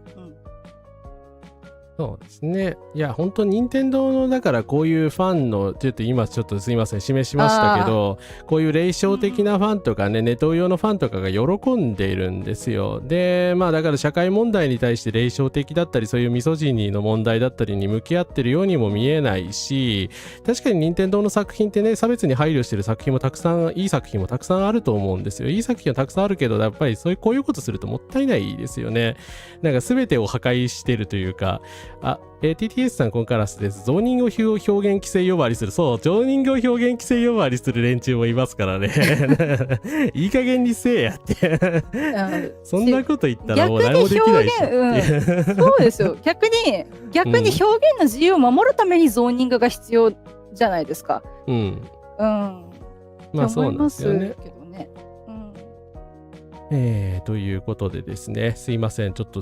任天堂の件熱くなってしまいましたが、ちょっと次いきます。で差別をですねするやつはたくさんいるということで川口自警団の、という名乗る連中がですね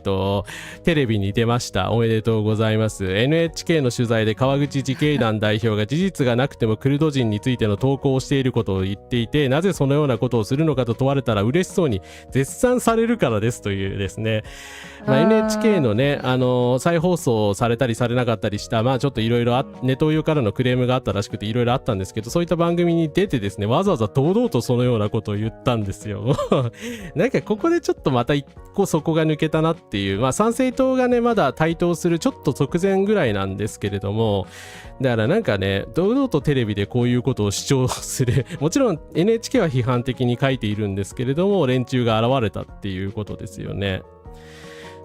で川口これを言っても、だからこれを言っても責められないどころか本当絶賛されるからやってるんですって言って、あそうなんですねこれからも頑張ってくださいねで終わると思ってるんだろうかっていうところがやっぱちょっと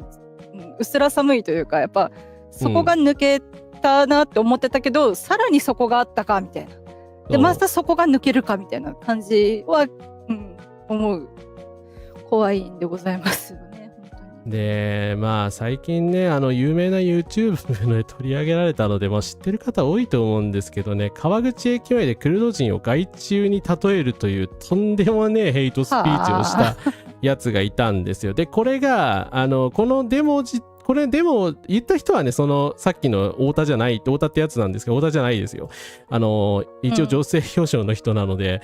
だからでこの世のデモ自体がでも川口自警団主催なんですよ。何の反省もしてないよね。だから結局ねヘイトスピーチのこういう行動が咎められて NHK の番組にも堂々と批判されて、表だったことはあんまりやらなくなったんですけど、結局こういうヘイトデモをやってるっていうだからどうしようもないですよね、こうなってくると。本当在特会だと思いますよね。きのりょうさんやっぱこのガラスです。来ていただいてありがとうございます。なんかやっぱ一人じゃないんだなっていう、問題のある単体じゃなくて問題のある集団なんだなっていうのがしんどい。でやっぱ一人だと考え直ししてねっていうことがもしかするとうまくいくかもしれないんですけど、うん集団になるとその集団の中で社会ができちゃうから、社会を変えれば差別はなくせるっていうのが今の私の活動ポリシーではありますが、そのヘイト集団の中でできてしまってる社会を変えるのはさすがにちょっと難しすぎるので、やっぱで、なので本当にだからもっと社会が大きく変わらないとヘイト集団をこう排除することができなくなる。やっぱヘイトをしている集団は排除してしかるべきなので、それは権利はないのでねっていう思うところなんですが、なんか戦い方というか立ち向かい方が分かんないなっていうか、やっぱちょっと向こうが適当言い過ぎなのでこっちのメンタルが持たないなって思っちゃって、ちょっと苦しいなって思っちゃうところがある。そうですね。しかもこの人なんか初めてデモに来たようなこう感じで載せられてるみたいなんですよね。そういうこともなんか番組で言われてたんですけど、そうね、本当ね、この辺からどんどんねそこが抜けていってヘイト村みたいなのがね形成されてるっていうのがもう分かりましたよね。だから集団とかのねやっぱりつながりでこういう超過激なことをね思わず言ってしまうっていうのがもうなんかこの4月の時点でもうこうなってたわけですよね。これは12月のね映像ですけれども、はいということで参政党の伏線が徐々に増えていくんですが、はい、でまた、ちょっと別の話なんですけど、4月にはですね、サイバー防御法案、日本学術会議改定法案、特定生殖補助医療法案という3悪法案がですね、私これ全然いろいろ宣伝したけど私バズらなかったんで悔しかったんですけど3悪法というね、帰ってきた3悪法ということでまたわけのわからない法案をですね自民党が通そうとしたんですよ。で残念ながら皆さん知っての通りサイバー防御法案と日本学術会議のね特殊法人化については成立してしまいました。はい、大変反対しましたけれども、反対した方本当お疲れ様でした。これからもねただ頑張ってね日本の軍国主義化に反対していかなきゃいけないので、両方ともね運用に監視をしていかなきゃならないと思います。ただですね一ついいことあって、特定生殖補助医療これファイヤーになったんですよ。実ははい、特定生殖補助医療法案どう考えるということでですね、なぜこれすごく反対されたかというと、当時言ったんですけど、治療を受けられる対象を法律婚の夫婦に限定し、同性カップル、事実婚カップル、シングルの方を差別して排除した。家族の在り方は多様であり、法律婚でなくても子育てする人はたくさんいた。で第2点目としては、方法で生まれた子供に出自をする権利をほとんど保障しておらず、自分の誕生にあたって精子や卵子を提供したドナーがどんな人なのか子供側に知る権利がなかったと、いうことでですね、子供の権利と同性愛者の特にねパートナーのさんのいる人の権利を侵害しているということで激しく批判が起きて、廃案になりました。本当反対した方お疲れ様でした。とりあえず3分の1でも正義がというか、社会の福祉正義が一つなされたっていうのはなんでしょうね、希望がちゃんと残ったってとこはありますよね。そうですね、本当石破の時代にね落とせたので、はい、かなりギリギリでしたけれどもでも本当ね同性カップルの方とかがねすごく強い反対の声を上げられて、その結果としてね廃案になったので本当これ良かったと思います。はい。でもこれをだからその理由で反映にできるんだったらさっさと同性婚認めてくれないと困るんだけどな。いや本当にそうねなんですよねなんで同性婚は認めねえんだよってここまでやっておいてっていう話ではあるんですけどね。はいですね。そうだから法規制が一番効くのでね、ヘイトスピーチに関してもね何に関してもそうですけれど、やっぱこういう法律っていうのが本当大事だと思います。悪法を通さないでちゃんとした法律は通すっていうことがですね大事なことなのかなと思いますよね。そう声を上げればね、やっぱその政治家が政治家が決めることじゃなくて我々が決めることのはずなので、あの人たちはあくまで我々の代表というかとりあえず任せてるけど、あの人たちに全権を委託してるわけではないで、我々が主役っていうことをやっぱ忘れちゃいけないですよ。自民党が言ってるでしょ、政治は国民のものって、ね、自民党もそう言ってるんですから、ね、我々のものなんですよ。はい、ただ国民だけじゃないんですけど、日本、とりあえずは日本国内に住んでいる方々のためのものであるはずなので、そこを忘れずにね、やっぱちょっと主体性を持って、もし悪法が通ってしまったとしても反対をやめない、監視をしていくっていうところをやっぱこう戦い続けていかないといけないかなと思います。そうですね。でもそうなんですよね。だから日本人以外の人にね、排外的な市民と言われる人たちが本当ね、声を出すようになってしまったというところではあるんですけど、逆にこういう当事者の方々がね、声を上げてくれているというところでもあるので、そこがね、情けない話ではあるんですけど、全員がね、やっぱりそれにですね、人権を守る方向に声を上げなきゃいけないと本当は思いますね。はい。そう、人民のための政治大事です。はい。やっぱでも本来はやっぱり当事者じゃなくて第三者とかからでも、いやそのマイノリティ当事者の権利を侵害していないかって意見を出して、もしそれが出なかったとしても新井が止めなきゃいけないんですよ。そうですね。やっぱ当事者の人たちが口を開いて反対しなきゃいけない。もちろんその反対活動、抗議活動に当事者がいないっていう当事者不在の活動はね、主体性を見失ってわけわかんない方向に転がっていくので話が変わるんですけど、やっぱ表に立たせないで、やっぱ普通に社会として考えて、やっぱおかしくね、やっぱ当事者じゃないけど、それやっぱ権利侵害してるくねって言えないのがやっぱおかしくないって思うので、ですね。ということで、ちょっと小休止じゃないけど、私の誕生日があったのでおめでとうございましたバースデーをやったんですけど、内容はどうでもいいのですが、このちょっと素敵なサムネですよね。そう、サムネイル気に入ってて、先ほどいらっしゃったかな、まだいらっしゃるかな、キノリオさんのね、ニワトリさんだった小飛脚さんにね、特別出演していただいたんですけど、先日ちょっとお亡くなりになってしまったということで、この場を借りて哀悼の意を表したいと思います。ありがとうございました。一緒にね、このサムネイル出てくれて。でもこのサムネ本当過去一気に入っているのでよかったらサムネとかチェックしてみてください。でコメント欄でもすごくサムネ素敵っていうね、好評でしたもんね。そうですね、すごく好評でしたね。私にしてはね、すごくうまく決まった梅津さん、和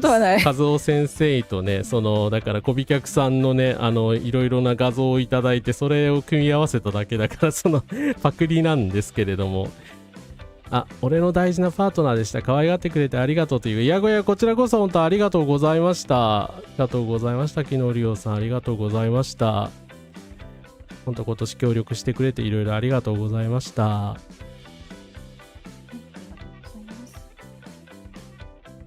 ね、ということで、有権者の責任を果たしつつですね、次に行きますが、4月後半になるとですね、桐生市生活保護課の異様な事件が、判明いたしました。これとんでもねえ事件なんで、記事見ていただきたいんですけど、要は水際作戦でですね、先ほどの小竹正義官さんの話にも少しありましたけど、断ったり、とんでもない生活費をね、分割でお金1000円ずつ渡すみたいなことをやっていたというのが判明しました。はい。でこれに関して、訴訟になったんですけど、11月20日に、謝罪し解決金が支払われました。実際あまりに安すぎるのでね、ちょっとこんなもんじゃ済まないだろうっていう気もするんですけど群馬県桐生市が月ごとの生活費を満額に支給せず分割して1000円ずつとか渡していたのは当然に違法であるとして、市に損害賠償を求めた件で和解が成立し、市が違法行為を認めて謝罪し解決金120万円が支払われました。はい。一歩ね、なんでこれを訴訟にしなきゃいけないんですか。訴えたのが間違いとかじゃなくて、なんでこんなわざわざ3人のその経済的に困窮しているであろう方々、しかも1000円とかしか分割でもらえない方々が訴訟してやっと和解になるんですかっていう。いや本当ですよね。訴訟なんて起こす必要もなく、だからどう考えても違法行為なんだからねって普通に金払えよっていう話ですよね。はい、裁判で争わう必要ないじゃないですか。明らかに悪いのに。やっぱちょっとね、私お着物が好きで、桐生織って言ってね、帯とかでね、なんか有名ななんかちょっとブランドがあるんですけれど、やっぱちょっと群馬県桐生市って思って、うってこう、ね、帯を締めながら思い出してすごくこう暗い気持ちになるので、やっぱ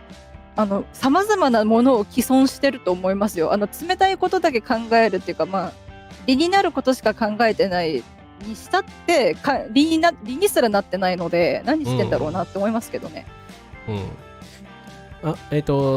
配信の最初の方でね、小竹正義官さんの弁論紹介してますので、ぜひ、未チェックの方はリンク集から、最初の方にあります。チェックしてください。ちなみにこの事件に関してはコメントありましたけど、桐生市事件というね、書籍にもなってますので、そちらもよかったらチェックお願いいたします。いや本当にね、争うようなことじゃないし、本当下道だらけでね、まだ4月なのかってやべえなってちょっと時間があれなんですけど、ちょっと脇でいきますが、そうやばいんですよね。でまあこの事件もですね、分かっちゃいたけどいっぱい下道がいる、そうこの事件も4月に判明しました。まあ当時のナチスとかイスラエルの話してた時、ちょっと今回ねすいません、途中で言っちゃうんですけど、パレスチナの話ね、ちょっと全て重大ニュースになっちゃうんであんまり盛り込めなかったです。すいません、後半少しやります。はい、パレスチナを求めてきた方はちょっと申し訳ございませんが、後半いろいろ話しますので、で障害年金の不支給が倍増で3万人に今年なってたんですよ。でね、これなんでっていう話だったんですけど、24年度に、幹部交代が行われまして、それでなんか幹部の人たちが勝手に不支給を決めてたんじゃないかみたいな疑惑が生じたんですね。でこれを掘ってみたところ、これがまあ28日の最新ニュースなんですけど、障害年金でなんと医師の判定を破棄していたそうです。障害者に支給される国の障害年金について、実務には日本年金機構で支給か不支給かを審査した医師の判定結果に問題があると職員が勝手に判断した場合、判定記録を破棄し別の医師に頼んで判定をやり直していたと。いや結局そのやり直しの医師との癒着も疑われたりとかしないの？大丈夫？いやありえますよね。普通にこの後捜査とかいろいろ進むと思うんですけど、だから結局障害年金の支給決定を出して払い続けるより報酬として払う方が安くつくとかっていう癒着を疑われても仕方がないんじゃない？医師免許剥奪でしょこれ、最低でも。別の医師まあどういう経緯で頼まれてたか、でも普通頼まれるとかありえないので、ありえないですよね。そうですよね。だいたい幹部が決めることじゃなくて、医師の診断書をなんでしょう、機構側の医師が見て判断をするはずなので、何の病気についての知識も何もねえであろう幹部に支給不支給を決めるあれはないんですよ。権利はないんですよ。ただ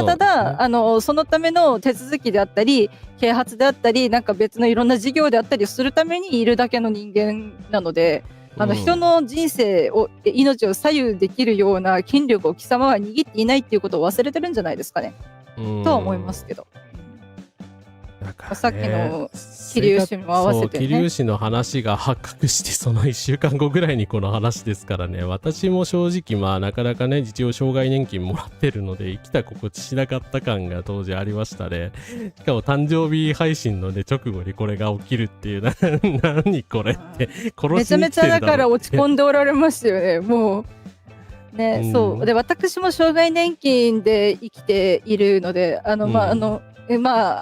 性被害とかいろいろなことがあって、私ちょっと精神、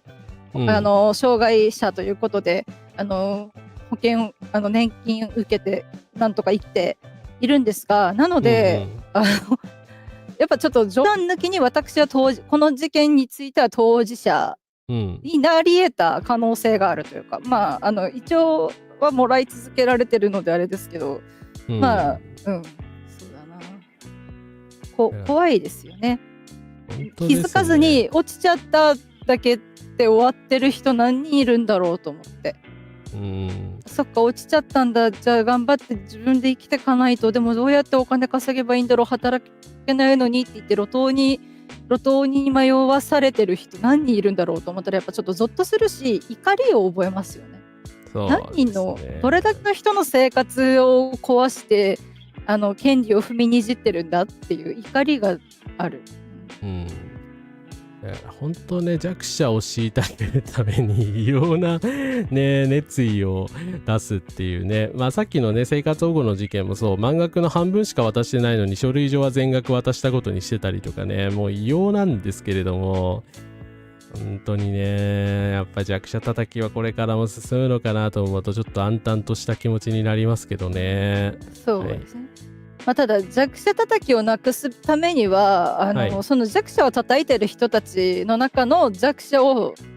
助けなきゃいけないっていうか、多そう分ですね。金持ちが叩いてることほぼないんですよ。だって金持ちって数%しかいないんだから、叩けるだけのあんなワンサかいるわけないんですよ。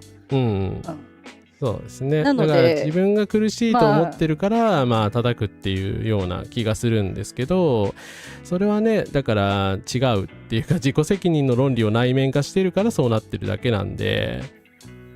やっぱいろんな意味で間違ってますよね。そうですね。まあ、なので、まあ誹謗中傷はそれはそれとして罪なのでダメなんですけど、ダメなので、何かしら刑事的に償わねばならぬとなれば償ってくださいねってなるんですが、それはそれとして福祉が救えたはずの人々でもある。まあ、だから水際作戦が取りこぼした人々のうちの一人と考えていいんじゃないかなと。窓口にももちろん行ってないから申請もしてないだろうけど、年金とか生活保護の申請してないけど、そもそもそれができる自分もって思ってない苦しい人たちだから、水際作戦が切り捨ててきたもののたくさんの中の一人である可能性がやっぱ高いと思うので、そうですね、景気が良くなるだけで劇的に全部が変わるってわけでもないけど、まあだから同時で進めないといけないですね。社会がもうちょっと豊かになっていって、で個人も生活できる豊かになっていって、だから米騒動なんてしてる場合じゃなかったんですよ。聞いてる鈴木くんねっていうとこなんですけどまあでも進次郎から引き継いでるから、もうなんかどっちもどっちって感じではあるんですけどね。ということでですね、すいません、なんかちょっとハイペースでいきますけど、5月以降に行きますで、ここちょっとね時事問題とは関係ないんですけど、5月にですね、先ほどちょっとお休みされちゃいましたけど、16日にですね、日本学術会議で任命拒否された、加藤陽子先生のですね、それでも日本人は戦争を選んだという超タイムリーなですね本を、2人でちょっと解説しました。そこでね、一部ちょっとすごく今の状況に照らし合わせてですね、注目すべきところがあったので、ちょっとだけ流しますね。大昔だとなんか日本も中国朝貢関係にありましたし、一応なんかだからと一応中国の王朝の皇帝に伝えを出すんですけど、だからといって、はい、いや中国の言うことあれこれ聞けとかそういうのとは違いまして、中国の側としてなんか自分に返上してくれるなら何かしら褒美の品を渡そうみたいなことを考えて、邪馬台国の卑弥呼が金印を授かったっていうのはこういう文脈なんです。なるほどですね。それは分かりやすいですね。だから中国にそう言ってやって、金印を代わりに中国の皇帝様からいただきましたっていうのが、あれが朝貢外交ですよね。はい。で朝貢って基本的になんか属国の方が貢ぎ物を出したら、中国王朝の方が多い贈り物を返さなきゃいけないっていう。なるほど。はい。ということで、今、日中関係についてね、いろいろ、朝貢の歴史とかね、キャミスさんに丁寧に説明してくださってるので、よかったら興味ある人見てみてください。で、画面に出てるね、主権線と利益線っていうんですけど、主権の及ぶ国土の範囲っていうのを、利益、大日本帝国の利益に基づく支配っていうので拡大しようとしてたのが戦前の日本だっていうふうに加藤陽子先生解説されてるんですよね。だからその中国に対してその朝貢外交とかやってた歴史の反動で日本がどんどん満州とかにですね権益を伸ばしていくっていうようなその当時の戦前の歴史の流れがあるわけなんですけど、なんか日本の右翼の人たちのねレゾンデートルというか根源的な部分ってこの辺にあるんじゃないかっていうようなとてもやっぱり歴史に学ぶっていうの大事なことだと思うので、ぜひともですねチェックしてみてください。はい。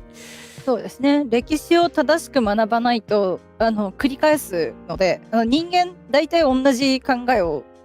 するから、基本的にはねっていうところなので、せっかくではないんですけど、先人が大量に失敗してきてくれてるわけだから、ある程度はそれで防げる悲劇がたくさんあるはずだから、やっぱその点だから歴史とかね改ざんしてる場合じゃないし、だから正しく学んで、それをじゃあどうすればよかったかっていう一歩踏み込んだところまでしっかり人権として考えて学んでいく、身につけていく。で、そういう知識を持った人々が大人になっていけば自然とその社会になるはずだよね。なるって信じないとちょっと生きていくのが苦しいのであれなんですけど、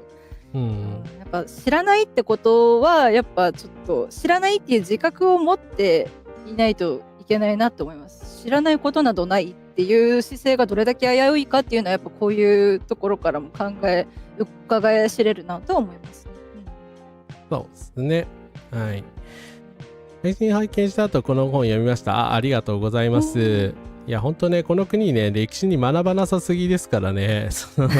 通俗道徳とかも結局ね明治時代のねこういう文化論にあったりするわけだし、当時からやっぱり帽子養鳥といって中国を懲らしめるんだみたいなことを言ってる人たちがたくさんいたんですよね。そういうことも書いてある本なので、ぜひとも読んでみてください。今必要な本だと思います。はい。間違っても大井龍馬が静止だと思わないように。そうですね。はい。じゃないと武田鉄矢みたいになるのでお気をつけください。はい、福岡県民からの忠告です。はい。はい。そして他にもですね、5月になるとインフレが本格化してきますので、ちょっとこちらも動画を流したいんですけど、価格高騰になったのかと。今年の8月っていうのは去年以上に逼迫をして在庫が底を打つ懸念があるんじゃないかと。適正在庫、それに比べてもですね低い水準であるということは確かだと思います。5月連休段階で棚からなくなるっていう指摘も出てるんですよね。でそもそも生産が足りてないんじゃないかと。米を増産するようにメッセージを出すべきじゃないか。あくまでも農家の自主性に任せて価格については市場で決定していただくというのが基本でございます。やっぱりその自主的に任せるのでいいのかっていうことなんですよ。政府は需要が毎年10万トン減るよってことを前提にして米の生産者に需給調整って言って減産を求めてきました。一方で流通を自由化して大手量販店の求めに応じて低米価を押し付けてきたと。これは政府が米の需給と供給への責任を放棄して市場任せにしてきた、失政と言われても仕方がないんじゃないでしょうか。国を例えば米は全量買い取ってですね、それで、生産者米価も決めるような体制に戻せるはずがありませんので、そんなこと言ってる場合じゃないと思いますよ。この10年で稲作農家が115万戸から69万戸に4割減少しています。水田作付面積26万ヘクタール減、生産量は135万トンに激減しました。米作って飯食えないと言われるように農家の所得は1時間あたり100円にもならないわけですよ。生産者が本当に希望を持って農業に取り組んで農村で暮らせる条件をやっぱり政治の責任でちゃんと保障すると。そのためにもですね、予算を大きく増やしていただきたい。はい。残念ながら引退されてしまったね日本共産党の神さんなんですけど、この質疑があって、石破政権でですね米を増産するって流れになったわけじゃないですか。でもそれがもう完全にもうぶっ壊されましたよね。おかしくないですか？私確か数日前ぐらいになんかどっかの大臣が米減らすって言ってたと思うんですけど、気のせいですかね？いや、気のせいじゃないです。気のせい？だからもともとなんで気のせいじゃないの？自民党が減反政策って言って、だからずっと米の生産量を減らすみたいなことをやってて、結局こうなっちゃったわけじゃないですか。だから石破政権の時に神さんのこういうねご質問もあって、米を増産しようという減反政策をやめようという風になったのに、なぜかで逆転してしまったんですよ。5月の議論何だったんだよっていう感じですよね。しかもお米券でしょ。何を何考えてるんですかね。わけわかんない。だからね、本当やっぱり多くの人にとってね、生命線となってるお米の話なので、だから共産党が言ってるからとかじゃなくて、本当にね、市民のことを考えて政策やってくださいよっていう。だからね、人権のことについては何も考えてないよって言われるじゃないですか。だからスーパーの米高いんだから、何とかしろよっていう話なんですけど、NHK の予想ではね、一応来年は少しは下がるんじゃないかみたいな感じで予想されてるんですけど、それも多分一時的ですよね。また米少なくなったら値段高くなるに決まってるじゃないですか。と思いますけどね。だってあの時結局令和の米騒動って言っていろんな人たちがお米を買うって言って走り回って、で備蓄米でもありがたやって言ってもらってっていうことをしてて、わけわかんない苦しい時間を味わってきたのに、なんでこの政策に誰も声を上げてる方いますよ。いるけど、私の周囲には少なくともいないので、お前らは米を食わずに生きているのかみたいなところなんですけど。いや別にいいんですよ。別にそれはいいけど、それなのに国が現代人の米離れが深刻だからもっとみんなお米を食べようって言うじゃないですか。ちょっとじゃないな。だいぶずれてるかなって思うんですけど。やっぱ、食料自給率を落としたくないんですよ。できる限りやっぱ食べ物はね、できる限り国内で賄える方がいいって思ってるんですけど、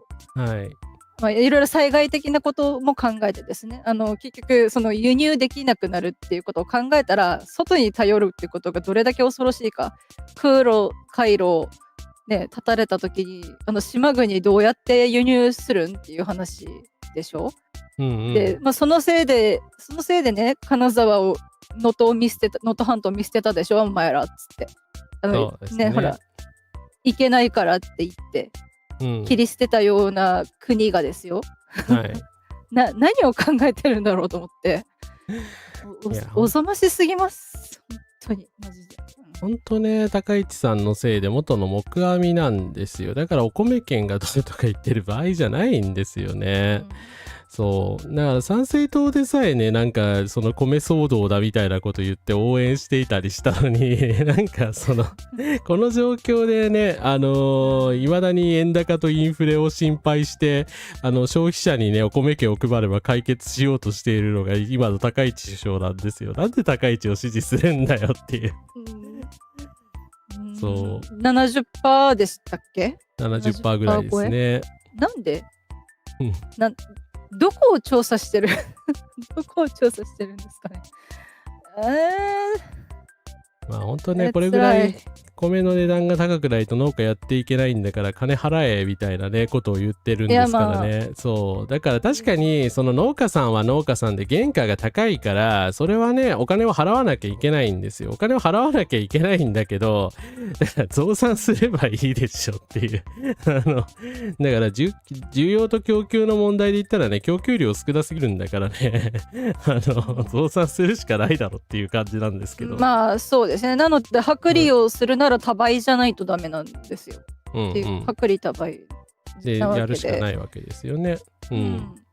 ていうところだし、そうで戦争する継戦能力がどうとか言ってんのに食料自給率上げないっていうですね。もうだからこれまでの大きな何々の合戦とかって見てても分かるけど、兵糧攻めされた時にどんだけ苦しんでそれで勝負が決してるかってところ、あなたたち愛国者なのにご存じないみたいな感じになるじゃないですか。ただ私はね、戦争を前提に考えたくないので、戦争した時に生き残れないから自給率上げてじゃなくて、普通になんでしょうね、だから国内で賄える食材で、だから輸入しなくていいから、その日持ちがしないものでも新鮮に食べられるというところで、だからやっぱで農家の人たちの廃業とかっていうところを考えていったり、競争力が落ちていったら結局みんなやめてっちゃったら、結局その食料自給率どっか1個が落ちたら多分他のもつられて落ちていっちゃって、本当に何も作ってない食べ物みたいな、でなるのがちょっと怖い。やっぱ生命線じゃないですか、食べ物って。食べなきゃ死ぬんですよ、人間。食べて寝なきゃ死ぬんですよ。食欲と睡眠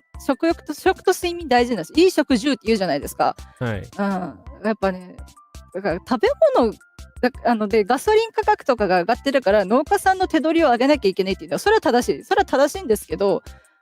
結局消費者側の給料が大企業だけ上がって、だからこう平均何円アップ達成しましたとかわけわかんないこと言ってますけど、ちょっとよくわかんないなってなるけど、やっぱそこのところの、だから物が高いっていう不満じゃなくて、自分の経済状況からして高いっていうものであるっていうところを忘れちゃいけない。そこの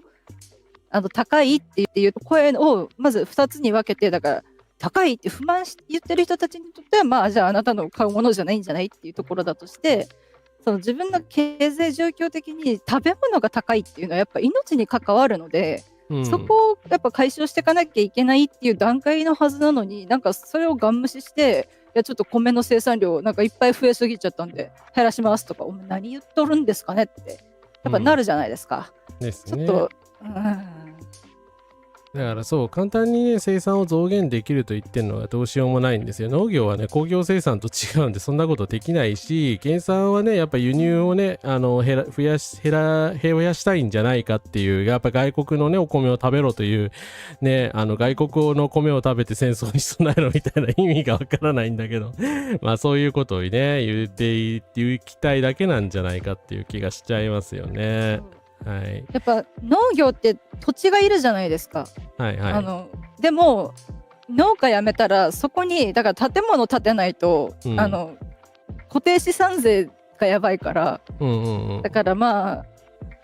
舎とかでよく見られるのは、その子供たち夫婦に帰ってきてもらいたいから農業をやめてそこの田んぼだったところに家を建ててあげたとかって言ってどんどん減ってくんですよね。で一度建物が建った土地をもう一度耕して農地にできますかって話なんじゃないですか。さっき言われてた通りですね。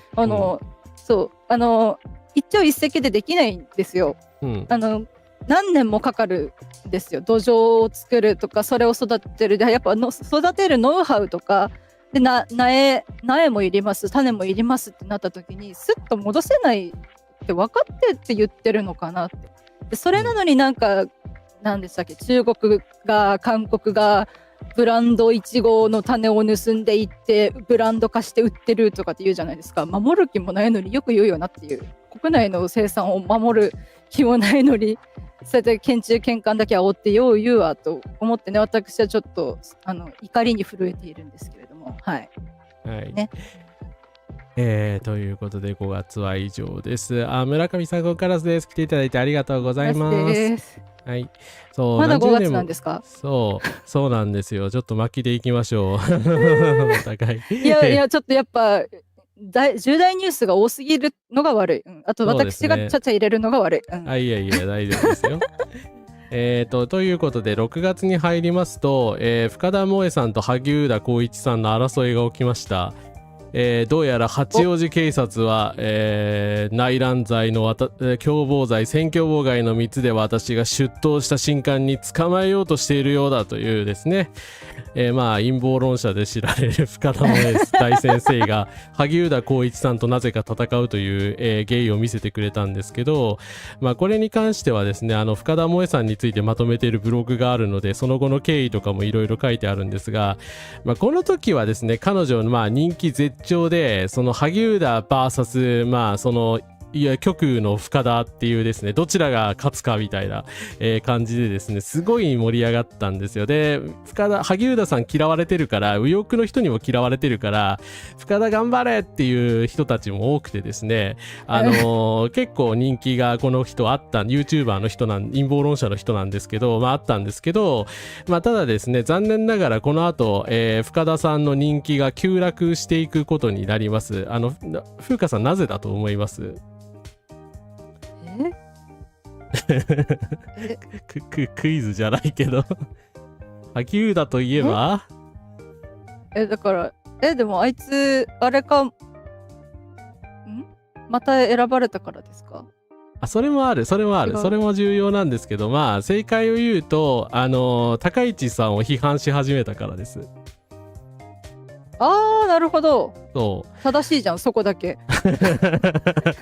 そう、萩生田一派だから当然高市さんのことこの人嫌いなんですよ。だから高市総裁はですね、台湾とつるんで何かしているに違いないみたいな陰謀説を言いまくってディスりまくってたんですよ。で、10月にディスり続けた高市さんが総裁になってしまいなんかね、すごい病気の名前とかつけて、これほんと誹謗中傷というかヘイトスピーチに、そうヘイトスピーチに近いと思うんですけど、それはヘイトスピーチです。それは笑い事じゃないな。ヘイトスピーチですね。はい。だからね、北村春夫と同じことしてますね。そうそう。で、これでただもう右翼の人たちから完全に見捨てられて、いや深田終わってるわこいつってね、高市さんにこんな侮辱するなんて許せねえってのそれはまあ侮辱は確かに侮辱。侮辱は確かに侮辱だから。右翼が終わってんだよまず。そうなんだけどっていうことで、まあ人気が凋落したということで良かったと思います。はい。まあでもあといかれてるっていうのもあんまりよくない。そうですね。これはよろしくないですね。はい。だからまあやっぱちょっとオタク使いがちなのでね、ちょっと気をつけていけたらなと思う。言葉遣いには気をつけないといけないですね。はい。だから深田さんは批判する人はね、まあ言いたくなる気持ちはわからんでもないけど、やっぱり中傷はしては、そういう誹謗中傷とかは病気に例えてたりとかはいけないと思います。はい。ということで。ただその、はい。自分を逮捕するかもしれないって情報って誰からもらうんですか？立花君みたいですね。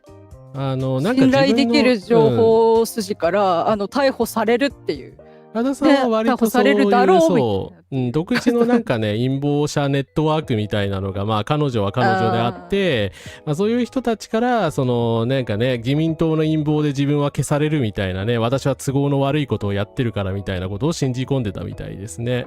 まあ実際そんなことはなかったんですけどいくら萩生田がね裏金でやばいやつだからといってそんなことできるわけないのでそれは陰謀論ですね。まあそうですね。もう一度ね、こう養殖に返り咲くことはできるけど、さすがにそこまではしないでしょう。しないというか、まあできないというか。言い方悪いですけど、今の日本社会において、たかだか陰謀論者の女性をそこまでして潰す必要ありますか？ないですね。はい。女性でしょ。これが男性だったら違ったかもしれないですけど、まあ、高市早苗っていうすごい最悪な成功した女性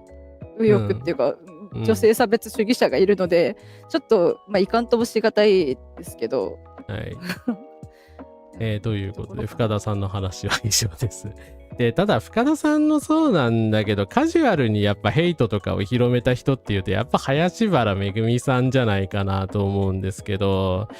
まあ参政党全てを裏切った人ですね。そうですね。参政党が急進する直前にですね、オフィシャルブログを更新いたしまして、まあ興味がない、わからない、知らない、なんというか日本が不安になってきました。ちょっと狂っちゃったかな。日本が不安になってきましたと。キバルンやデポちゃんの動画を見て勉強していますがよくわかりませんみたいな内容をですね。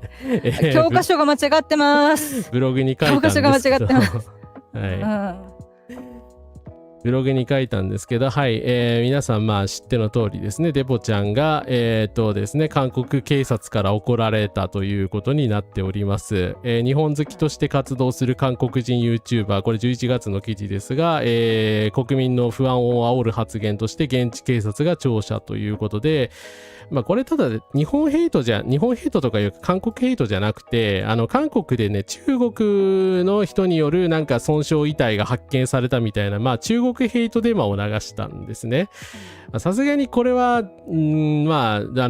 もう以前から LINE 超えてるんだけど、完全に LINE 超えだろっていうことで、まあ、デポちゃんは操作されて、まあ、YouTube のアカウントとかもね、動画が次々とさっきの増山じゃないけど、消えたというような形になっております。まあ、でしかも中国批判してるってことは、国際問題に、そうですね、外交問題になりかねないから、まあ、韓国としてはね、やっぱりやばかった、やばいと思ってましたね。韓国は正しいですね。おかしいですね。日本首相も同じようにしてほしいんですけど、ダメですか？ダメですか？本当気張るにデポちゃんで勉強するのはね、まあやめていただきたいですよね。いや、それは本当に。いや、だって、まあ、でもその林原めぐみさんもですけど、尾形恵美さんとか、めぐみさん？そうか、すいません。尾形さんもそうですし、尾形さんもそうですし、あと多分ね、パクロミさんもなんかね、元彦を通った時に良かったかなんかって言ってた気がするんですけど。そうなんですか？結構ショックだな、それは。で、なんかね、何人かね、こう、元彦とからへんとか、あと参政党支持とかで、何人か大体芸能人で、っていう。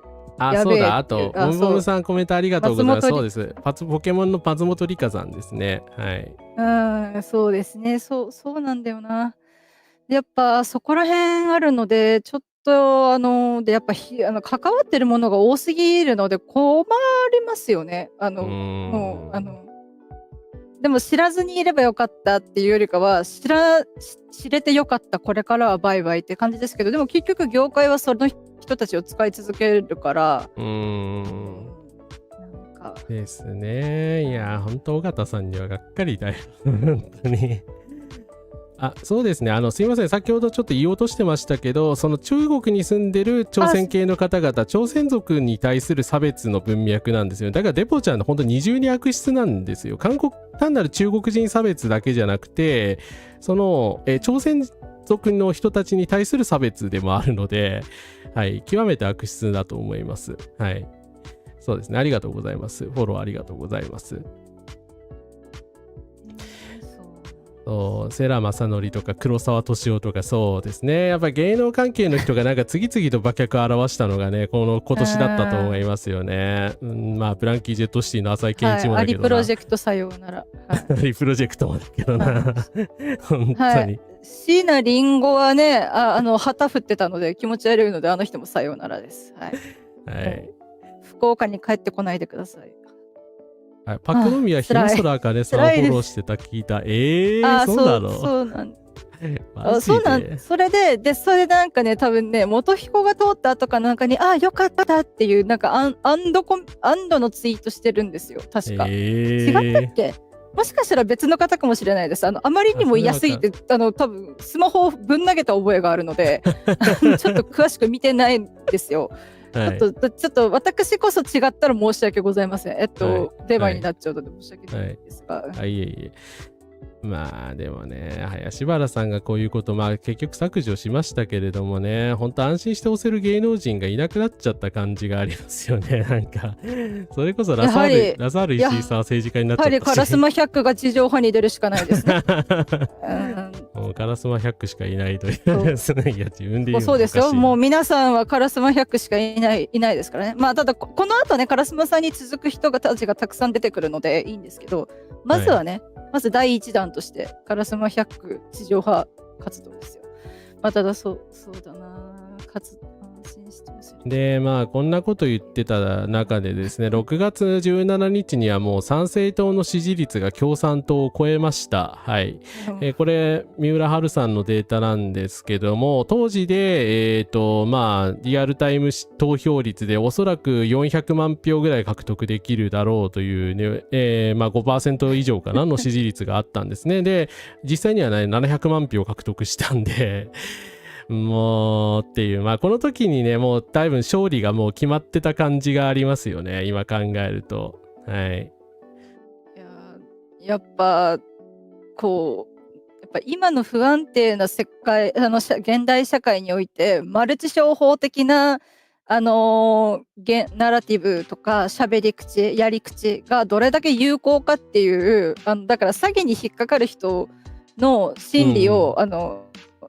分かりやすく解説してくれてるんだなっていうところではあるのかな。まあ、そので、当てつけじゃないんですけど、私、6月13日には在日米軍の話をカラスマラジオでしまして、在日米軍のですね、不起訴率がですね、傷害で 42%、起訴率が 42% しかない、暴行に関しては 12% しか起訴されてないというような話をしました。まあなんかね、不定外国人みたいなことを勇ましく言う人たちいるじゃないですか。なんで在日米軍に関して一切触れないんですかね。おかしいっすよね。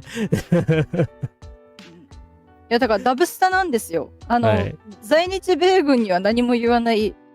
ですよ。本当に、特権があるとすれば、在日米軍にだけはめちゃめちゃ特権がある。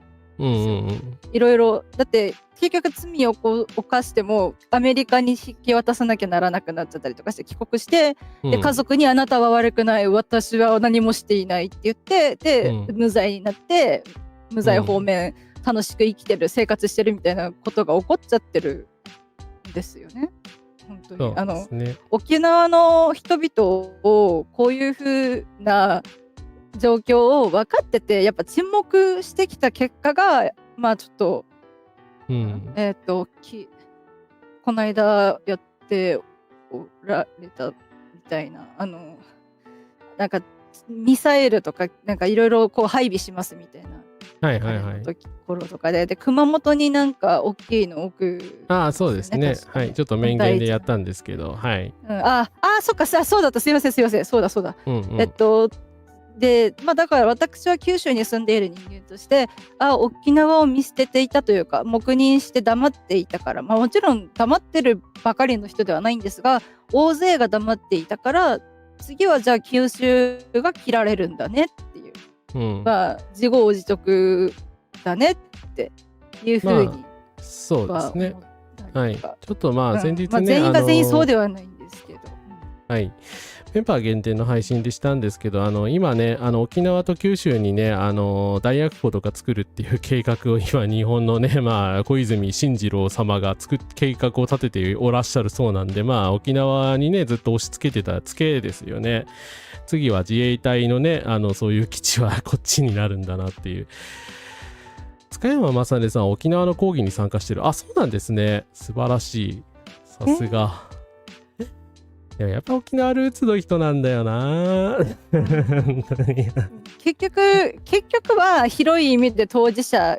に当事者運動をさせてるじゃないですか。やっぱちょっとで当事者がピーピー言ってるみたいな感じで思わせちゃいけないじゃないですか。いけないですね。やっぱ全然ルーツがなくてもいやそれおかしいでしょっていう圧がいろんなところからかけられる、いろんな声が上がって通せなくなるっていう状況を作らないと、やっぱ、なんでしょうね、人権社会正義としておかしい、なんかいろんな命に誠実でないというか矛盾しているというか、やっぱ感じるところではあるかな。結局国内のこういう被害に目を向けずね、そういう架空のね、なんかそのイスラム教徒の人たちが特にね悪いことしてるみたいなこと言うのってね、差別をしてるだけなんですよね、本当に。だから本当ね、思いやり予算のこと批判しろって感じなんですよね本当にね。はい。で、まあ、6月にはね、大変大きな国際的な話もありまして、イランの核施設をアメリカが攻撃しました。はい。まあ、この時ね、壮大な軍事的成功といってね、まあ、トランプの周りをですね、お通夜のように囲む、まあ、この象徴的な、しかもおじさんしかいないというね、JD バーンスのこの顔、もうトランプやってしまったよって、これで世界戦争になったらどうするんだよとしか思えない、まあ、顔を晒しましたけれども、まあ、結果的にはね、イランがまあかなり理性的なね、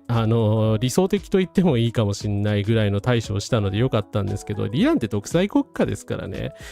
独裁国家のその理性的対応にその民主国家の平和の全てがかかっているっていう状況になったんですよ。何これって感じでしょ。やっぱね、選挙結果って間違うことがあるんですよ。そうですね、民意の結果じゃないんですよ。はい、トランプもそうですし、だって私たちは間違っても高市早苗なんて選んでないんですよ。はい、選んでた人いたらちょっと申し訳ないんですけど、少なくともね、音花風花選んでないんですよね。高市早苗さんのこと。はい、投票してないですからね。なので、ちょっと、なので、あなたの意見は聞いておりませんっていう話になる。本当だよ、あなたの私物化しないでくださいって。この国はこの国で生きているみんなのものなので、あなたが好き勝手するためのアクセサリーでもないんですよねって思うんですけど、まあだから、トランプ君がこうやってし続けられる限りは高市早苗もずっとあんな感じでいられるっていうか、もっとやっぱアメリカよりももっといろいろなんでしょうね、とあるアナウンサーの言葉を借りれば、日本には民主主義が根付いていないかもしれないので、ね、トランプよりもっとひどいことを高市早苗がやりだしてもおかしくないかもしれない。やっぱ自衛隊が自衛隊として縛られてるおかげでまだこれぐらいで済んでいる可能性が高いのかなって今ちょっと思ったりしました。攻撃できる力も持ってたら、高市早苗はきっとトランプみたいにこうやって攻撃してるんじゃないかな。もういや、してないかもしれない。ごめんなさい、これはさすがに思い込みかもしれない。で、まあ、それでね、イランのね、大戦争にはならずに済んだんですけど、トランプはですね、今日か、デタニヤフさんとまた会ってですね、イラン核計画再建なら迅速に攻撃すると言ってるらしいですが、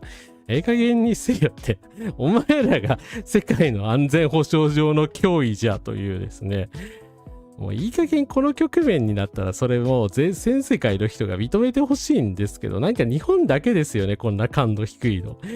どう考えてもやばいでしょ、この2人は。世界を破壊しますよ、このままやってたら。だってこのツーショット、あれですよ、まともな民主主義が、育っていった後年の世の教科書に負の歴史として載る写真ですよ。多分そうですよね。当時ファシストで知られる。乗ってくれねえと困るんだな。ファシスト大量虐殺を指導したという、ネタニヤフとトランプって言ってね、ちょっと教科書に載りますから、全国的にね。まあただそのなんかマルコ・ルビオさんって下の右の表にお通夜にしてた人の本音なんですけど、ちょうど6月24日にライブ配信で取り上げてるんですけど、イランによるホルムズ海峡封鎖をね、イランが報復としてするって出たんですよ。その時にこの顔で、だから中国にですね、イランを止めてくれって要請しようとしたんですよ。いやでも高市さんはしご外されたじゃないですか、今回台湾の話で。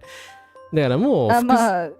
伏線はあったんですよ。だからもうなんかアメリカってもうこれぐらいダメになってて、もうイランと中国のその理性的な動きがないとその国家を維持できないっていう状況にまで陥ってるんですよね。そうですね。多分中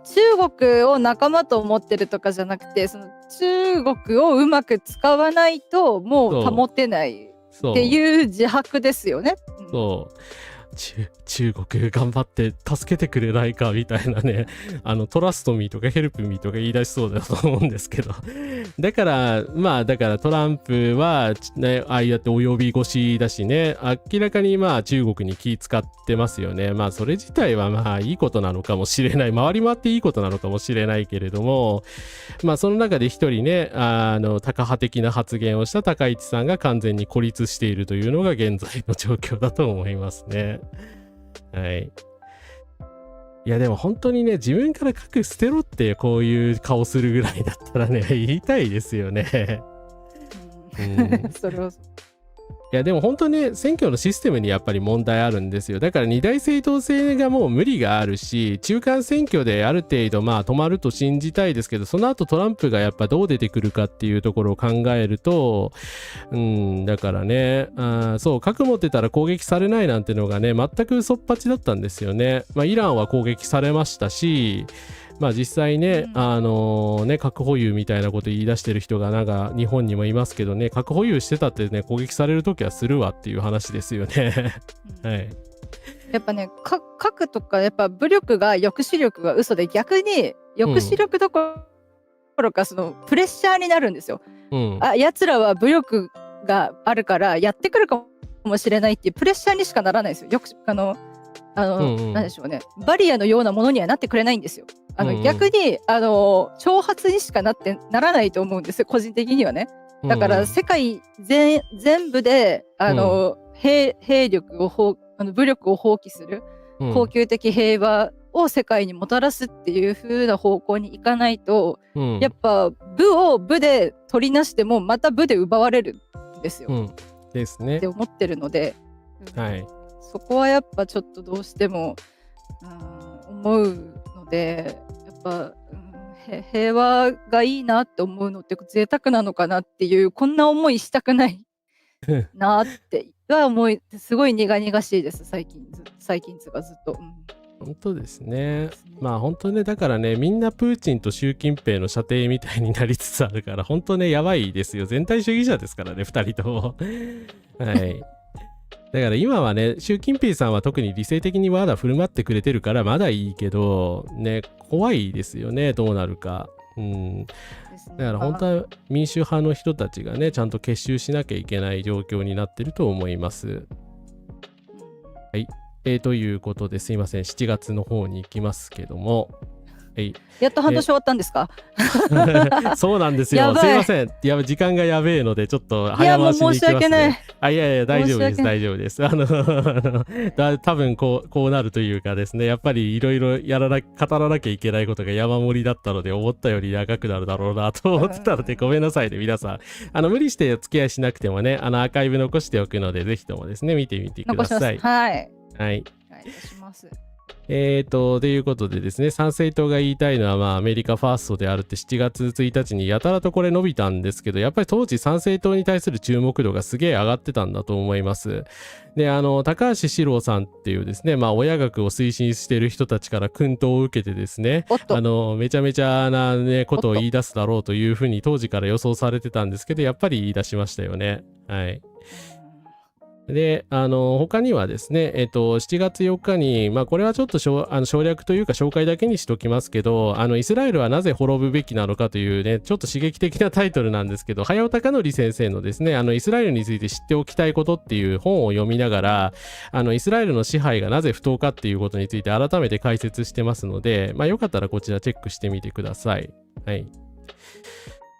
ということでですね、なぜ参政党がですね、極右政党としてここまで人気になってしまったのかという一端で、ちょっとこちら映像を見ていただきたいと思います。ちょっとヘイト的な映像が流れるのでご注意ください。おっと。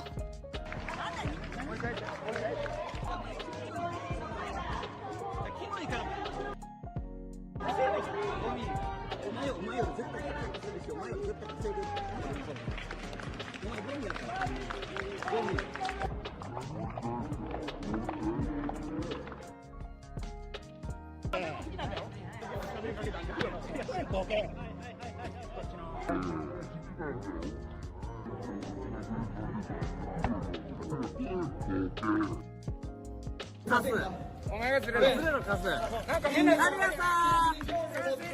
変なやつばっかりやなそういったものを変なやつばっかりやなそういうのにしませんかね、私たちは皆さんに分かりやすく皆さんに興味を持ってもらえるような情報発信をしていきたい。どうしたお前そういう話をしてお前どういう状況や今どういう状態や邪魔やからどこやいただけるから今お前はどういう状態や答えろ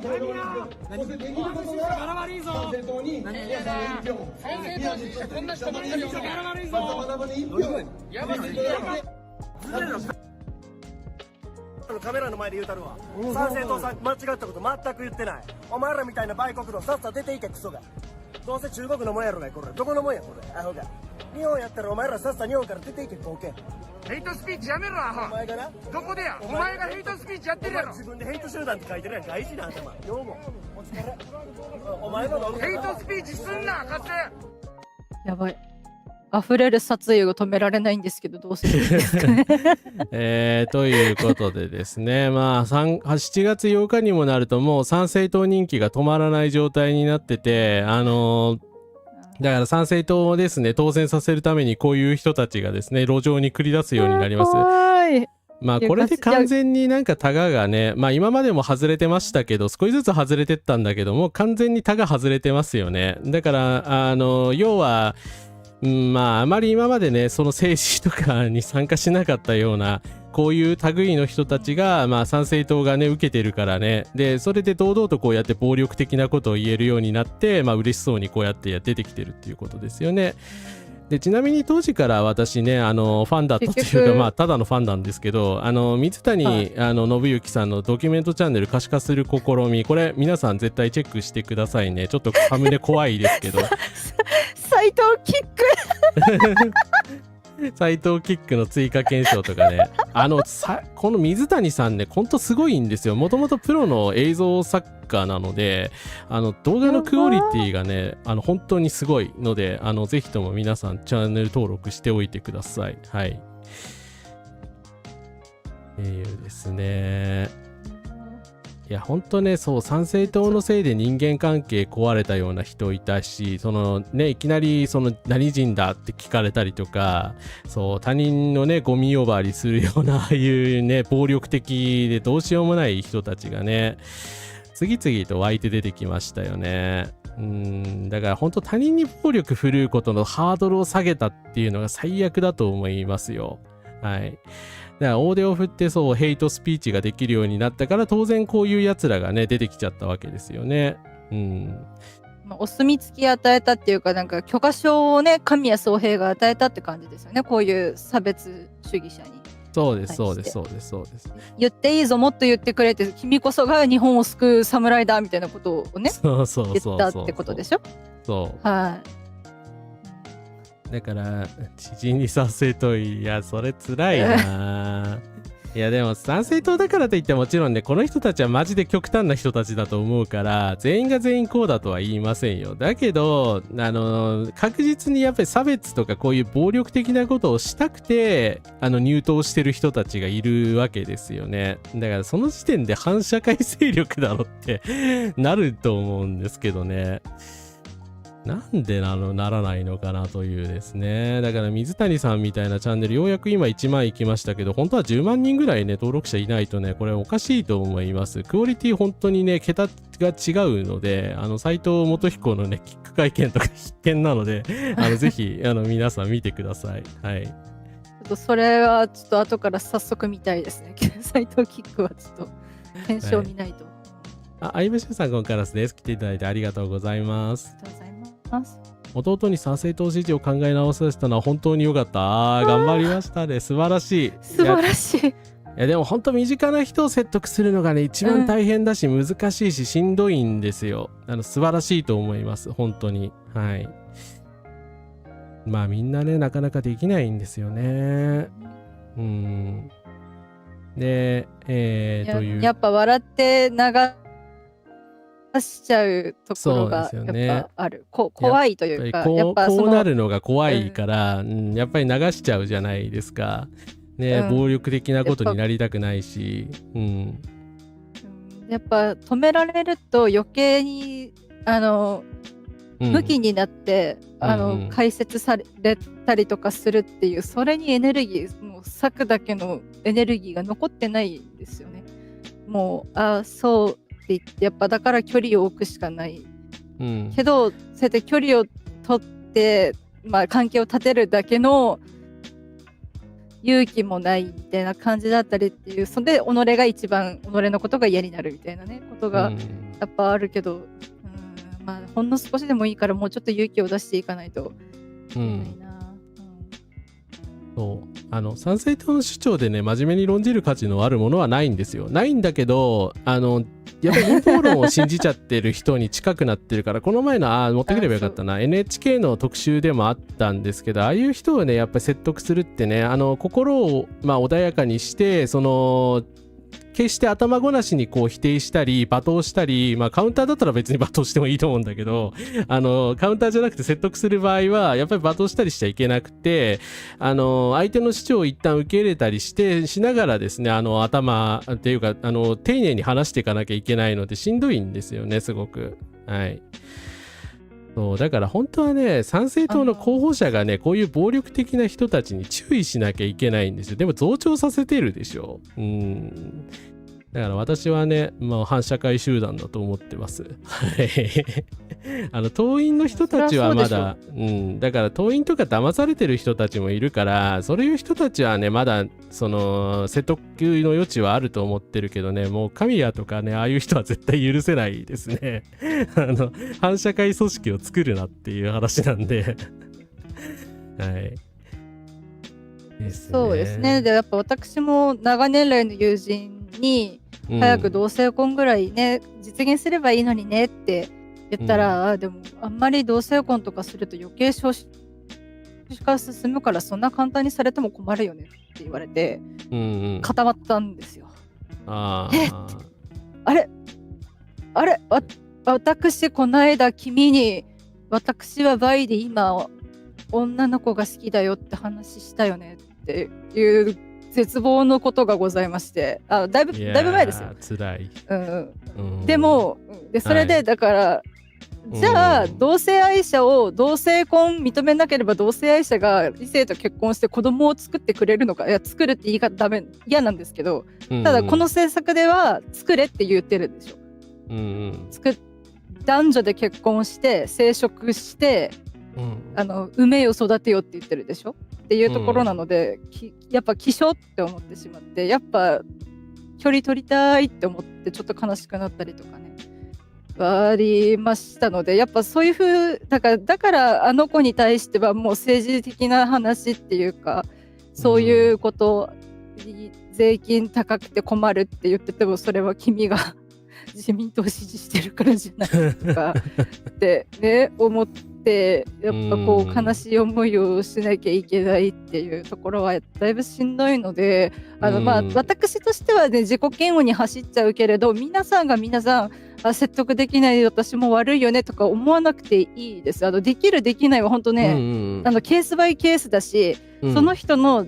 余裕とかリソースにもよるし、関係性にもよるし、そうですね、逃げ場がある人にも限られると思うんです。その人との交流を断絶しても全然余裕で今までの生活と変わらずにいられるっていうぐらいじゃないと多分無理なんですよ。で陰謀論的なもうおおよそカルト的な集団なので、本当にそれこそ感情的に訴えてもダメなんですよ。余計にそれは陰謀論に巻き込まれてる君を助けてあげないとって向こうが逆に使命を思っちゃう。こうやって止められるということはやっぱり自分間違ってないっていう反証に使われるんですよね。なのでなるほど。なので本当にその説得とか厳しいですね、そういうところは難しい。やっぱ宗教2世の子とかをカウンセリングっていうか健やかなメンタルに戻すときって教えを信じ込んでいたり親を信じ込んでいたりして拒否してくる子もいるけど、それを一つずつほどいていくっていうメンタルケアをできるメンタリスト少ないらしいんですね。そういうカウンセラー少ないっていうことで、だからそこまで根深くは今のところなくても、参政党ですからね、たかが参政党、されど参政党ですけれど、でも似たようなことが起こっているっていうところですので。ですね。はい。あ、響ぽこさん、コンカラスです。来ていただいてありがとうございます。こうでこうなんですよ。うまくいきませんよね。そう、難しいんですよね、説得って。はい。陰謀論者の説得は難しい。なので、よかったら三谷さんのチャンネルとか皆さん広げていきましょう。目覚める人もいるかもしれない。はい。ということでですね、次に行ってまいりますが、これもまたなんかね、私すごい跳ねたというか、おかげさまでですね、今年最大のヒット作なのではないかという感じなんですが、2025年7月にライブしたんですが、2時3時の教育が必要そうな VTuber 関係の方々という、まあ2時3時だからね、まあ再生されたんでしょうという、天下の2時3時さんだからっていうことなんでしょうけれども、まあここにですね、まあかなえさんという方がですね、同僚の方にセクハラをしたという話をしたら、なんかね、数ヶ月後に性自認をネタにしたことを言い表したっていういや、あなたでってなんかジェンダー問題でなんかしなきゃいけないっていうノルマでもあんのっていうような、まあちょっと感じだったんですけれどもはい。いやまあ少しね、やっぱり2時3時さんはね人気なんだから、もうちょっとしっかりしてほしいですね。やっぱりこういうことでね、当事者の人傷つけるのはダメですよね。エンターテイナーとしてやっぱダメだと思うので、はい。頑張ってください。はい。いや、ほんと準レギュラーにならないでって感じなんですよね。2回も登場してるじゃんっていう。うん。ほんと倫理観ですよね。やっぱり自分たちのファン、リスナーの中に当事者や新井がいるって考えねえのかなって。いや、思いますよね。だってバイセクシャル公言してる人とかいるんですよ、2時3時さんに。だから、仲間を踏んでますよね、普通に。って思うんだけどな。いや、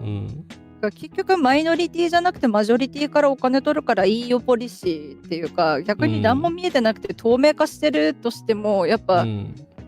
えて踏んでても見えてなくても見てなくても、全部悪質なんですけど、全部ね、発信者としてはっては思うんですけど、なんでなんかそうやってまあ一人二人数パーセントのマイノリティのファンが離れても、まあマジョリティのファンが残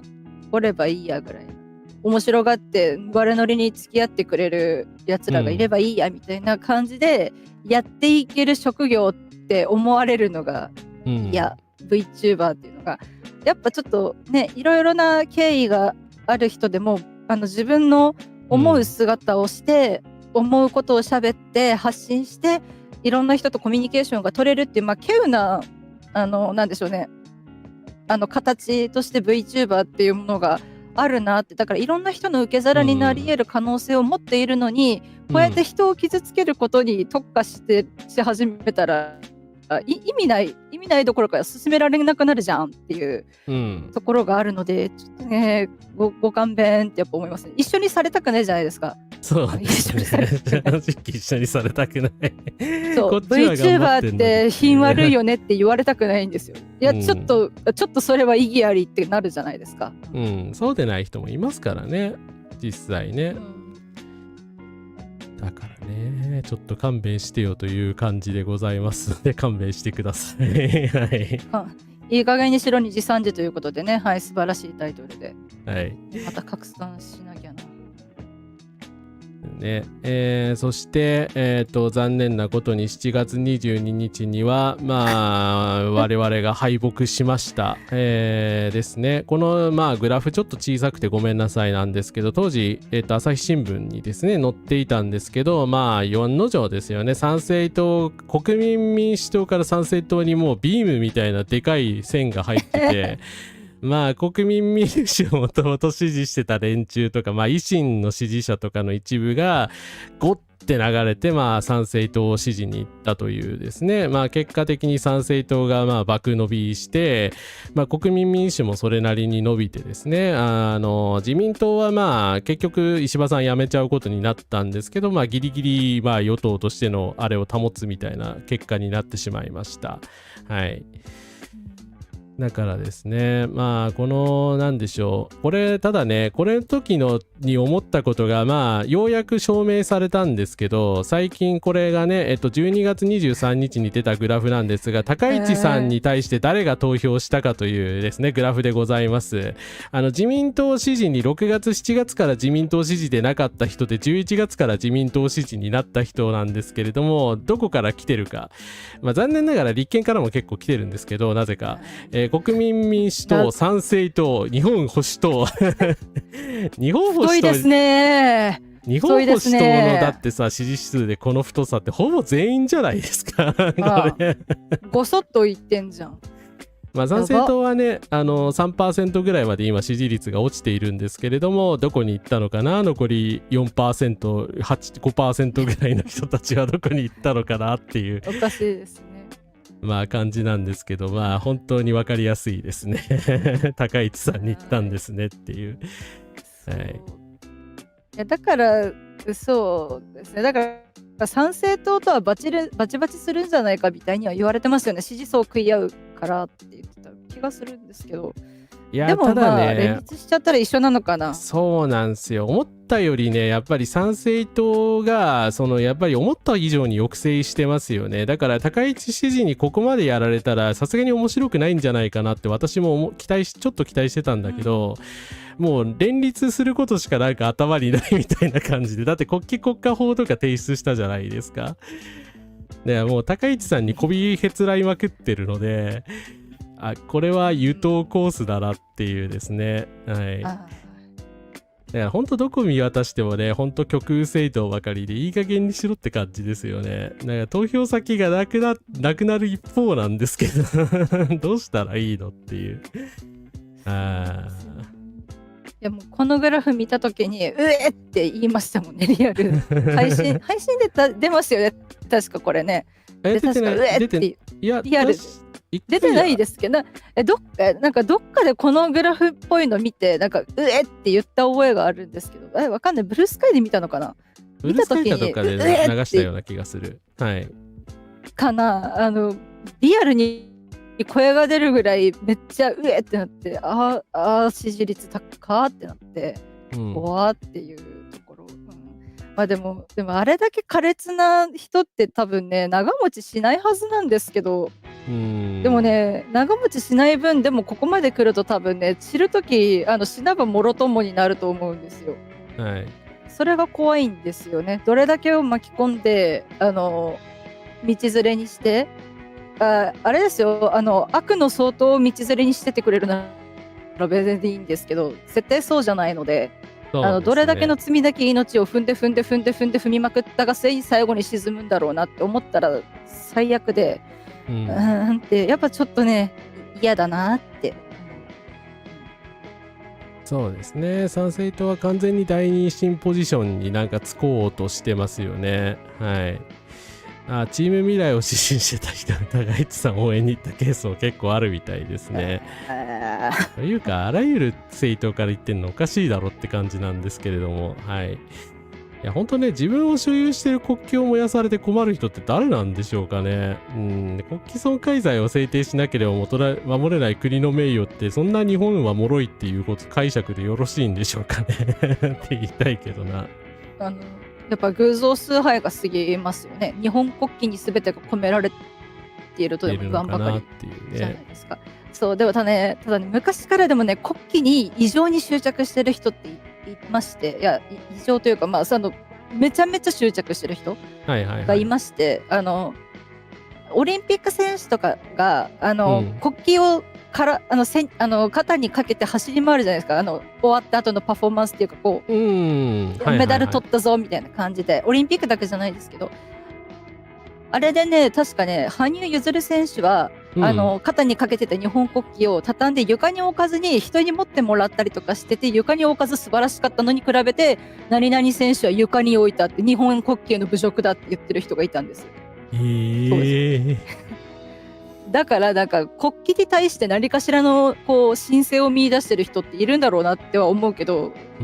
そういうやつらがいる分にはいいですよ。いていい、自由ですけど、それを人に押し付けてきたり、なんなら法律にまでしようとしてきてるのはちょっとはっていういやってなるかな。らしいですよね。だって自分が今手に持ってる布が国旗で目の前に怪我してる人がいたら迷わず裂いて包帯にしますよ、私。そうですよね。普通、いや、それ普通だと思うけど。ね、そんなもんでしょ。いや、それはそうですね。私じゃなくてもみんなしますよね。って思うんですけど、だから、思うんですけどね、国旗だからさ、破けないよ、ごめんねって言います？言うんでしょって思うけどな。というか、そういう人はね、本当国旗をマントにしてる河合祐介さんにパンチしてほしいですね。いや、それはそう。いっちゃん最初に人捕まるじゃないですか。ね、はい。ということでですね、7月の最後なんですけど、イスラエルの人口飢餓が起こされまして、ガザ住人200万人が飢えるという事態になりました。まあちょっと私もね、選挙に熱中してて、ちょっと取り上げるの遅れたりとかいろいろあったんですけど、まあ7月前編で、はい。人口の項ってこれ口でいいんですか？すいません、間違ってますね。はい。あれですよね、この人の数じゃなくて、人為的に作られた飢餓ですよね。はい。すいません。すいません、当時気づかず申し訳ございません。今気づいちゃった。いや、全然いいんです。なるほど。ただまあ人口でもまあ通じるとは思うんだけど、いや、まあでもそうだと思います。やっぱいや、でもやっぱ戦火の中でも生まれてくる子供はいるので、ただその子が大きくなれないっていう苦しみを、家族たち親族は背負って生きていかなきゃいけないですよ、小さな亡骸を。なんなら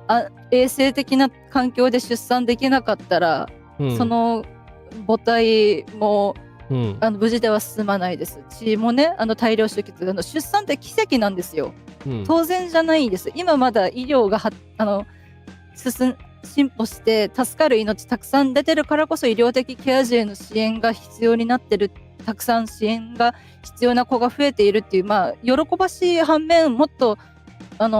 国とかからの支援が必要であるっていうところもあるんですけど、出産そのものもだから奇跡なんです。命が生まれてくるって当然じゃないんですよ。だから妊娠なんて病気じゃないんだからっていうやつはちょっと一回私とお話をしようかっていう感じなんですけど、言いまかせる自信はないんですけど、ちょっとムカつくのでしばらくお話がしたいんですけ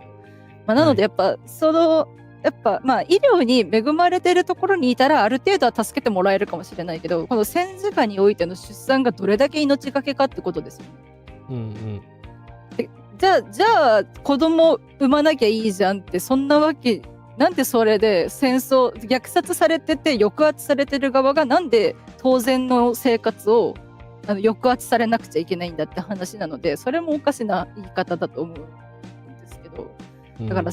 何が言いたいかで、さっさと虐殺をやめろって話なんですよ。いや、全くその通りですね。はい。で、これ最新の情報だと、その国連機関はようやくですね、停戦してないんだけど、もう無理やりというか、その停戦したということにして WHO とかの人たちは動いてるので、少しずつ飢餓を押し戻してくれてます。ただ現在の報告書でも、ガザ地区には少なくとも160万人、人口の 77% ですの人たちが、高レベルの食料不安に直面しており、その中には10万人以上の子どもと3万7000人中の、妊娠中の方が含まれていると。だから彼らがその4月までに飢餓状態に再び陥る確率がこのままだと高いので、何としてでも食料のですね配給をもっと増やして二度とですねこういう人口飢餓に、陥らないようにしないといけません。はい。っていう話をですね。人口飢餓って殺人と一緒でしょ？いや、ジェノサイドですからね。わざと殺してるから。ジェノサイドでしょ？大量殺戮です。はい。ただこういう組織は、停戦が合ってるからっていう大義名分のもととりあえず動きたいだけかもしれないので、この人たちが停戦してるんですって言い張るのには狙いがある分にはねちょっとあれなんですけど、ただ実際のところは全然何も停戦されてないし、やっぱ現地はどんどん苦しんでるし、季節は冬ですよね。確かすごく寒いんです。そうですね。非常に寒くて、そのテントとかが押し流されたりとか、そういった被害に遭われている方もいらっしゃいますので、はい。寄付の情報とかはね、私もツイッターで流したりとか、ですね、毎週の配信でもしていましたので、よかったらチェックしてみてください。はい。まあもちろんね、公的機関ね、国連がね、これからまあもうちょっと動いてくれるようになれば、ルアーとかね、公的機関になんていうか、寄付するのが一番いいと思うんですけど、まあイスラエルがどれぐらい妨害してくるのかわからないので、まあ、そもそもね、国連機関を妨害する国家ってありえないんですけれどもね。はい。それが許されるのももっとありえなくないですか？いや、ありえないですね。はい。辛い。本当に辛い。何もかも足りないし、食料自給率の改善はされてないし、埋まってたからにはね、人は育ってほしいと思うので、まず何をすべきかというと、イスラエルがさっさといなくなればいいんですよ。いや、それは本当にそう。いや、本当にそれで解決するのでね、だいぶいろんなことが、はい、それで全て解決とはいかないけれども、もうかなりの部分解決するので、もう今すぐいなくなってほしいですね。本当邪魔なので、はい。本当に邪魔ですね。結構やっぱ去年でしたっけ、米津さんがさようならまたいつかのパフォーマンスしたの、紅白。去年紅白、はい、そうです。去年1年経って何も変わってないんですけど、どうします？はい。あまりにも苦しい。なんか、やっぱね、でもね、私も余裕があるわけじゃないので、やっぱなんでしょう。1日ワンクリックのアラブのあれを利用してポチポチさせていただいてるんですけど、そうです。概要欄のチェックもお願いいたします。で、それでもね、やっぱでもね、破壊され続けるからお金が欲しいっていうのも、その人たちが悪いんじゃなくて、でもそれに寄付したくないんですよ。なんでかっていうと、どんだけ寄付してもまた破壊されて、無力の中ごめんなさい、またお金が必要になりましたって謝らせなきゃいけないでしょ、被害に遭ってる人に。そうやって終わりのない寄付と破壊を繰り返していくのがあまりにも虚無すぎて辛いんですよ。早く虐殺が終わって裁かれるべきが裁かれて、でこれからもう復興に邁進するのみです。皆さんどうか寄付ね、できる範囲でご協力お願いしますっていう前向きな寄付がしたいのに、なんでこんな悲しい寄付をしなきゃいけないんだろうって言って、ずっと悲しくて一時期ずっと泣いてた時があるんですけど、やっぱしんどいなって思う。早く、やっぱ一刻も早い平和。やっぱクリスマスの奇跡が起こらない。やっぱあんな起こらないんですよ。ねって思って。現実ではね、イエス・キリスト生誕とか、いろんな宗教の人たちがいて、でもクリスマスといえばね、そのキリスト教のお祭りなのに何してるのっていう話だったりするので、欺瞞だねって、やっぱそこでモヤモヤしたりはしました。はい、すいません。いえ、皆様もね、全然寄付はだからしかるべき期間にしていただければいいので、私にはよかったら高評価とかね、チャンネル登録とかよろしくお願いします。はい、広めたいのでいろんな情報をよろしくお願いします。はい、ということで8月に入ります。ようやくすいません、遅くなっちゃってですね、8月5日なんですけれども、信じられない議会がですね、信じられないこの決定がですね、鶴ヶ島市の議会で行われました。これね、カウンターとかやってる人は皆さん知ってると思うんですけど、福島めぐみさんの件ですね。彼女がSNS とかでヘイトスピーチに反対してたりとか、個人的にもカウンターヘイト活動をしてたりしたんですよ。でこれを契機にジャーナリストを名乗る人々らによって、私がまるでテロ支援活動を行っているかのような根拠のないデマが拡散され、その悪意ある情報拡散の後、私自身の殺害予告や鶴ヶ島市役所に対する爆破予告という犯罪が起きました。これまでだったらね、もちろん全員被害者なので、鶴ヶ島市議会も被害者なんですけども、鶴ヶ島市議会はなろうことが何をしたかというとですね、議員の肩書きを使用した SNS 発信をやめろって福島さんに言ったんですよ。最悪だなこれっていうですね。まあ未だちょっと争ってまして、まあ福島さんのこれ12月22日のノートを見ていただければですね、定例本会議でまあ人道問題の審査等を求めたということでですね、まだ議会で話し合ってる最中なんですけども、本当にね、なんでちゃんと働いてる議員さんをなんかいじめるようなことしないでほしいですよね。はい。ねえ。だから本当海外売る限り最悪の対応ですよね、議会としてはね。はい。毅然と立ち向かえないんですかって思いません？おかしくないですか？被害者、お前がそれをやめれば丸く収まるんだからやめろよって。で、あと嫌な言い方しますけど、これが福島めぐみさんじゃなくて男性だったらどうなんだろう。やらなかったかもしれないですよね。うん。断固として彼の批判は許しませんってね、言っ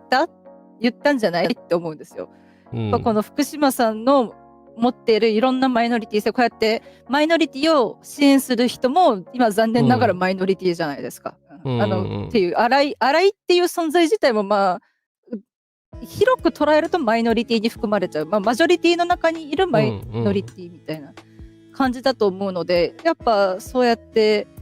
支援するっていう正しい人道的に正しいことをしているあまりにも素晴らしい人に対して口を塞ぐっていうのは、口を塞ぐどころか正しいと思って大々的に正式に自粛しろって言ってるのってやっぱちょっとずれてないっていう、いやずれてないどころの話じゃないんですけど、まずずれてないかなっていう怒りがやっぱちょっとありますよね。そういや本当ね、ビクティムブレーミングに他ならない、福島さん本人がおっしゃってますけれども、それだし女性であることでやっぱそこまで言われているので、若い女性であるね、いう属性によってやっぱ言われているのではないかとか、なんか今はね議員の中にもね、だからヘイトに犯人とまで言わないでもヘイトに共感してるやつらがいるんじゃないのっていうふうに疑いたくなりますよね、正直。正直もしかするとその、住民懇意にしている支持層からクルドの方々を、そういう不安があるから追い出してほしいみたいな相談を受けて、実は排除したいような議員が、いてもおかしくはないのかなっては思う。そもそも鶴ヶ島市にクルドの人住んでないですけどね。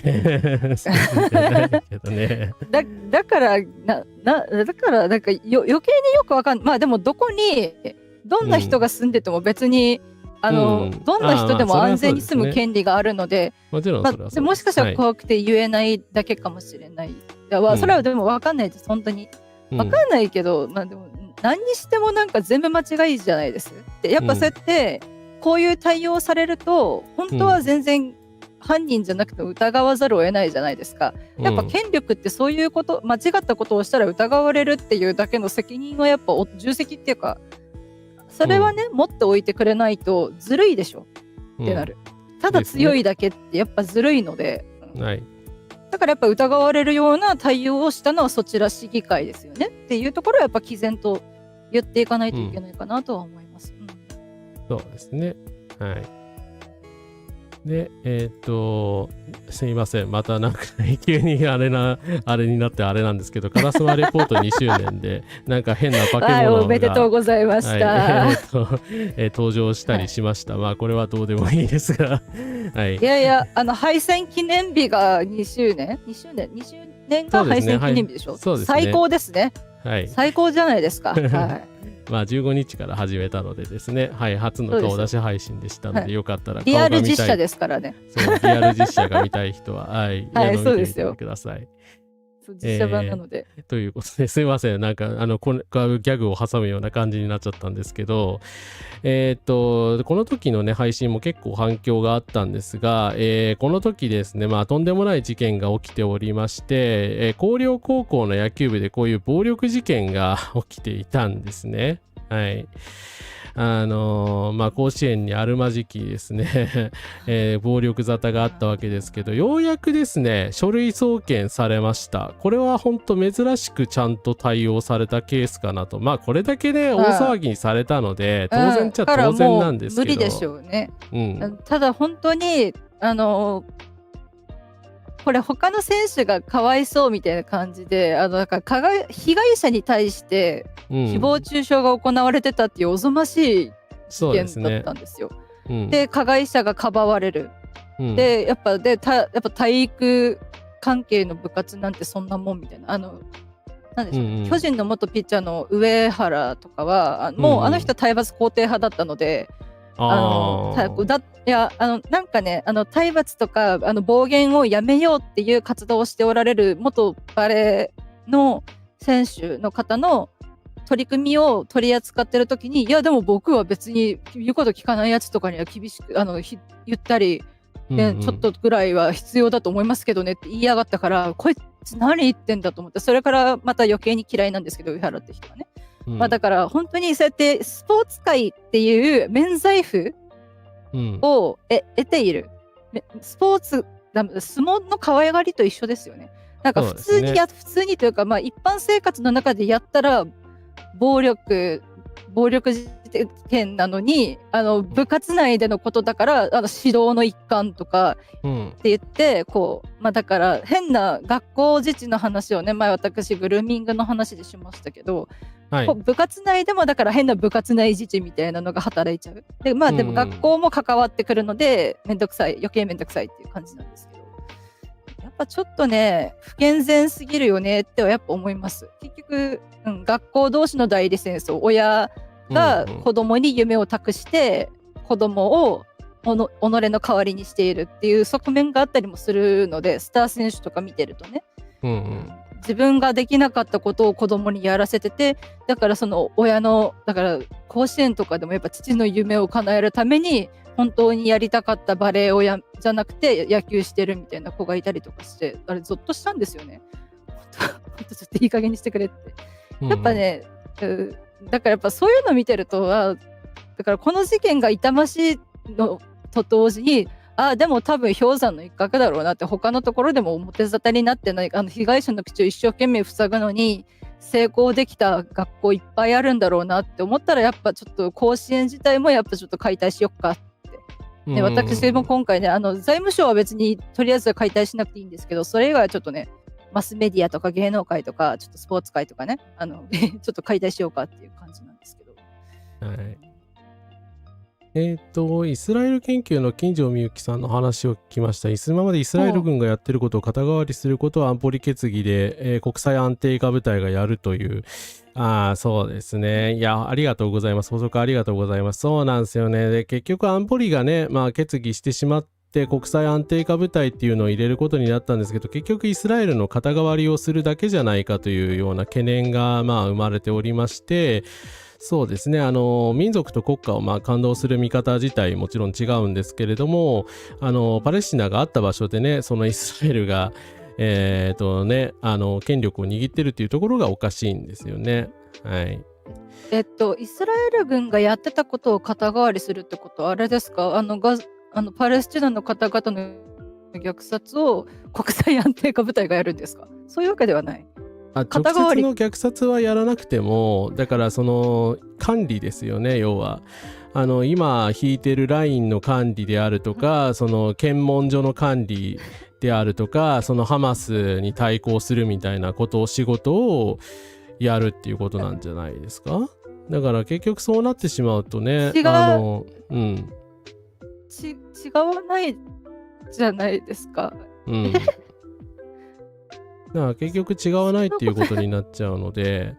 だからそうなるとね、意味が全然ないので、だからそうなると全然意味がないので、そうではなく、パレスチナの、だから今のガザの状況とね、西岸の状況がね、本当はアパルトヘイトでしかないんだから、そのね、状況を変えなきゃいけないっていうことを、もっと国際社会がですね、言っていかないといけないと思います。そう、ラインを引いてね、そのイスラエルの論理で、そう、国連が動くみたいなことがありえないですからね。はい。ひどすぎる。普通なんでイスラエルなんでパレスチナの方々を守ってくれないんだろう。おかしくない？やること一緒じゃん。虐殺と一緒じゃん。ひどい。すいません。いえ、大丈夫です。大丈夫です。ちょっとショック。いや、でもショッキングですよね、本当に。だから安保理がね、ちゃんとね、なんだろう。イスラエルに対して対抗してくれないっていうのはですね、だから国連の方々の地位も危うくなりますし、意味がないですよね。はい。で、風花さん大丈夫ですか？ちょっと休憩しますか？大丈夫です。すいません。いいえ、失礼しました。いや、ちょっと僕、早くやっぱ終わらせないとね。いえ、すいませんね。私の進行があれだったので。いや、早く虐殺を終わらせないとダメだなと思って。そうです。その通りです。はい。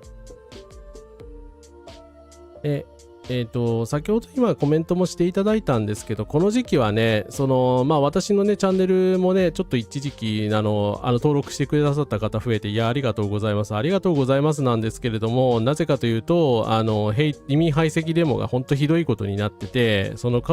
関心がおそらく高まってたんですよね。そしてこの事件がありました。日本は山形県をタンザニアに変える。日本の外務省はうんたらかんたらをアフリカ人の故郷としてアフリカホームタウンに変えることを提案しているのだというですね。はい、湯浅忠夫さん大先生ですね。参政党の人ですけど、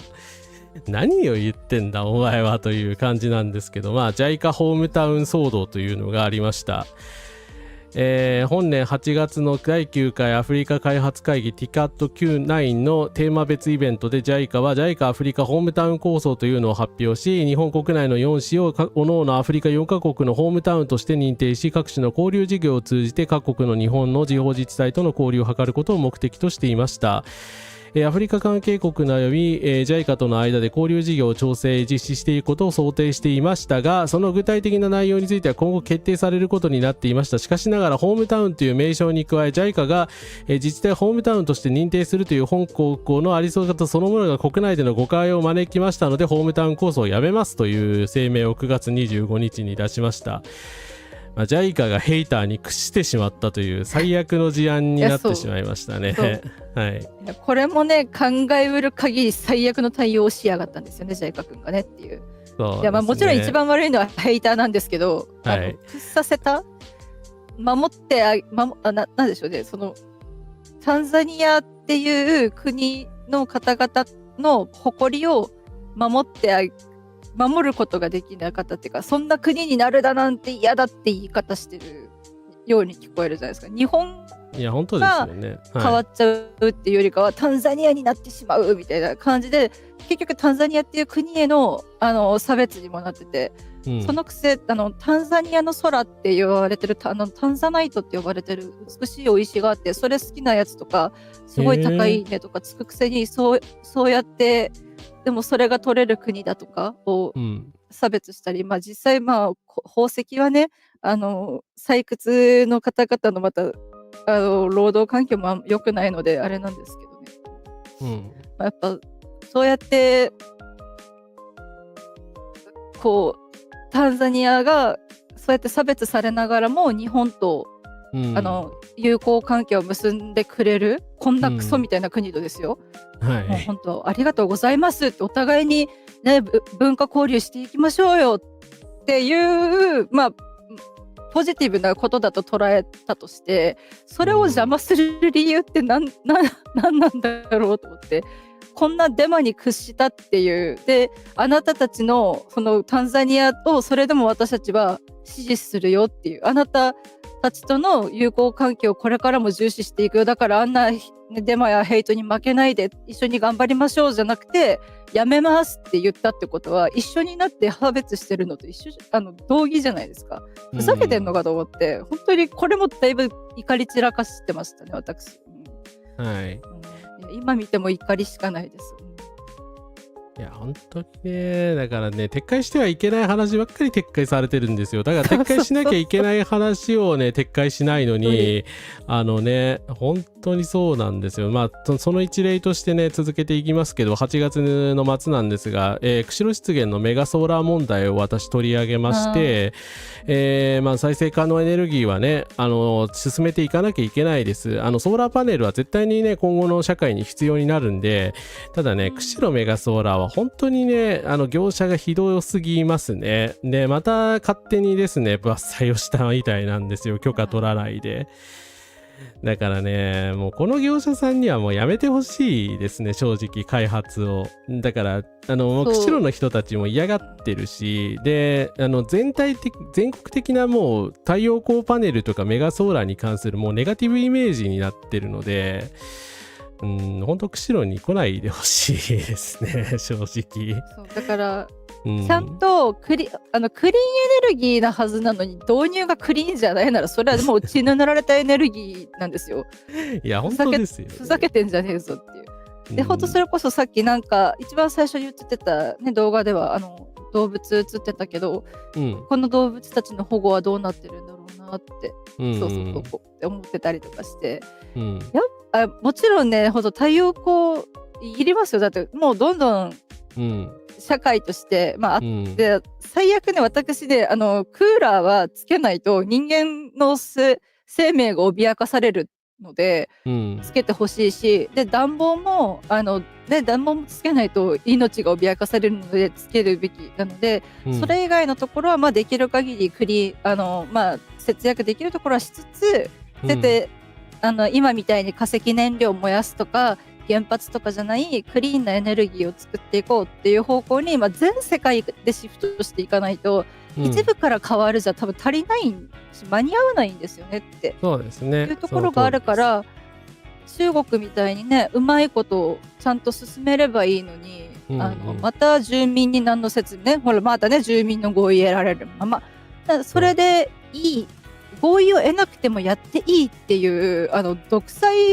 者と何ら変わりないことしてるじゃないですか。でこの業者もそうですけど、この業者に委託してる側がいいぞってゴーサイン出してる可能性もあるので、なんかもう全部がとりあえず全部悪い、やってるやつらは大体悪い。まあ今回ね、釧路市がね反対に回って問題化してくれたのがね、救いなんですけれどもね、本当行政もグルになってやってしまってるケースもあるし、そうだからね、メガソーラー自体は問題するのずれてんですよ。メガソーラーの悪質業者を問題視すべきであって、メガソーラーそのものとか、ましてやね、パネル作ってくれてる中国を敵視するみたいなのはね、おかしいんですけどそういうことを言う人がね異様に多いから、だから実際はなんだっけ、ここ大阪のなんか企業なんだけど、その企業とかのねネオリベ的な、要は金儲けのためにこういうことしてるやつらを止めなきゃいけないのに、地震大丈夫ですか？大丈夫かな？17時の話か。いいですね。ごめんなさい。いやでもそっか。でも何にせよね、寒い中などで何もなかったことを祈っております。はい、失礼しました。いやだからね、本当ずれてますよね。だから本当は環境保護のためを考えるんだったら、クリーンエネルギーである太陽光を進めると同時に、設置場所については最大限気使って、悪質業者についてはね、やっぱり許可取るのをやめさせなきゃいけないんですよ。だからね、もともと環境問題に関心ないやつが自然エネルギーに手出してるんですよね。そこが本当救いがないんですよね。環境を保護するために太陽光パネルで、発電しようっつってるのに、自然破壊してたらもう意味が分かんないじゃないですか。全く意味ないですよね。意義がない。はい。本当にほんと言葉がないよ。すいません、だんだんうんざり度が平らに増していくんですが、もうちょっとね、後半はね、特に最近の話なのでそんなに長くならないと思いたいなので言っていきますが、9月にですね、9月2日にですね、神谷宗平くんが、これ流しませんが、落合陽一さんという方の番組でですね、ちょっと無音で流すけど、なんかべちゃべちゃ喋っていたんですけど、何をしたかっていうと、外国人のね、入れる比率は 10% ぐらいあってもいいのではないかみたいなことを発言したんですよ。で、これはさすがに参政党の人気急落だろうみたいなことを思ったんですけど、全然急落しなくてですね、ってもしかして数字とか見てないのっていうふうに思ったんですが、はい、高市政権がですね、先日23日ですが、123万人の外国人労働者を受け入れるということで、育成就労と特定技能を合わせてなんですけれども、日本の人口が1億2000万ちょっとなんで、1億2000-3000万ぐらいかな、今。なので、人口の 1% ぐらい受け入れるっていうことですよね。はい。いいんですね。はい。いいんだ。お前らの言ってる外国人排除って何なのっていう感じですよね。これで支持率全く下がらなかったんですよ、参政党。で、これもで高市の支持率全く下がらないんですよ。だから移民反対って何なんだよっていう。はい。だから結局、移民ってなると、自分たちの住む場所に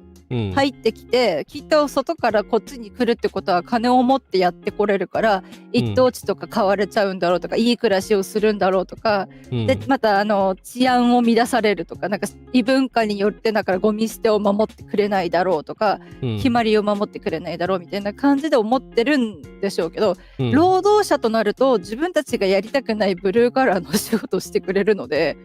ぜひぜひみたいな。だから結局奴隷が来てるやったって言ってるだろうお前らって思っちゃう。いや本当そうしか思えないですよね。矛盾してますよね本当に。違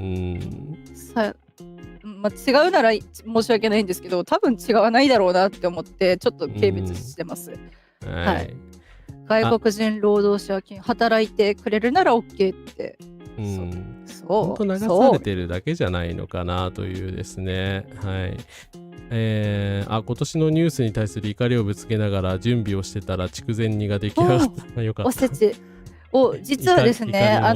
福岡県民は筑前煮って言わないんですよ。そうなんですか。実はがめ煮って呼ぶんです、こっちでは。がめ煮、がめついとかからも分かる通り、なんかとにかくたくさん具材を入れて煮込んだがめつい料理でがめ煮らしいんですけど、がめ煮って呼びます。ただ里芋さんが入ってるので、私アレルギーで大体食べれないっていう。そうなんだ。そう郷土料理なんですけど、里芋とか山芋が入ってると食べられないので、じゃがいもとかに変えたら食べられるんですけどね。でもやっぱ親戚宅に行くと毎回ふうかちゃんそういえばアレルギーやったっけ、食べれないね、ごめんねって言われるっていう。別にいいけどみたいな。すいません、食べれなくてすいませんみたいな感じにはなるんですけど、でもそうですね、おせち料理ぜひ楽しく作れているならいいなと思います。楽しんでください。だからね、お弁当の加工とかにもね、外国籍のね方の労働者の方が入ってるはずなんですよ。だから何を考えてるのかという本当話だし、本当犯罪者だけみたいな話をしてるけどね、いい加減にせえやっていうね話でしかない。でしかもさっきの湯浅主催の高市早苗応援でも前もやってませんでしたあいつ。いやこの人なんかこの間見ませんでした。なんかその呼びかけみたいなやつ。いやこの間やってましたよ。この間はそうか呼びかけだけか。この間呼びかけして今度実行するんですね。はい。頑張ってほしくないけど。いやー何考えてんですかね。だから123万人外国人労働者を受け入れるって言った人を応援しに行くんですね。でも高市早苗応援デモっ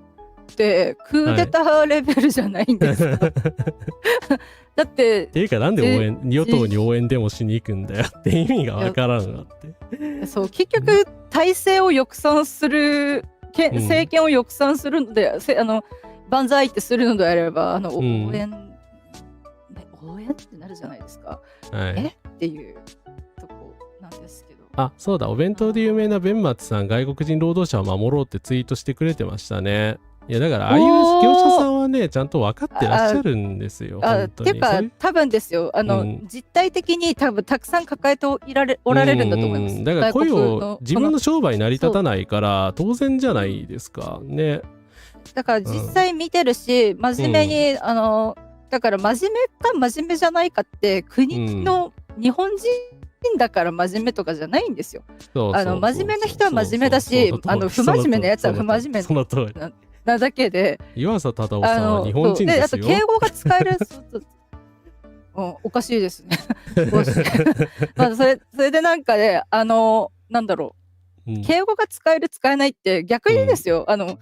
よく日本語を勉強して喋ってるっていう方がすごくないですか？敬意に値すると思うんですよ。もしこっちにやってきて一から語学、日本語も勉強して、なんとかまあ簡単な接客ができる日本語を覚えましたって、簡単なって言うけど全然簡単じゃないじゃないですか。すごくないですか？私は本当素晴らしいって思うんですけど、この画像の人たちみんな日本人ですからね。はい。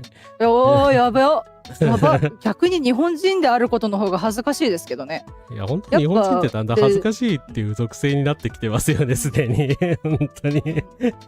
本当にこんなやべえ民族なのかっていう。だからそうやってちゃんと働いてくださってるし、でもだいぶ前ですけど、ツイッターまだ私がツイッターにもうちょっといられた頃とかは、なんかコンビニに来る外国人客がすごい悪いみたいなこと言ってて、私が接客してて嫌だったの大体全部日本語を喋ってたけどなと思って逆に丁寧ですよ、と思いますけどね。し逆もそうです。店員さんも逆に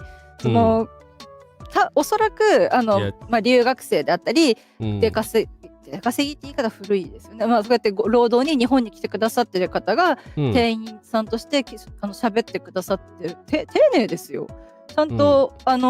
ただその最低限度ですけど、最低限度でいいじゃないですか。高級料理じゃないんですよ、コンビニは。だから給料分きちんとちゃんと簡潔にしてくださるので、過剰にやっぱサービスを求めすぎてるっていう日本社会がまずやっぱずれてるし、だから虎穴に入らずんばじゃないですけど、だから郷に行っては郷に従えみたいな感じで、何でもかんでも同化しろみたいな感じがちょっと強すぎるかなと。何度も言ってるけど、ウルトラマンのバルタン星人とかのね、初代ウルトラマンのバルタン星人の回とかをちょっと見ていただけると私の言いたいこと伝わるかなと思うんですけど、別に溶け込まなくてもいいんですよ。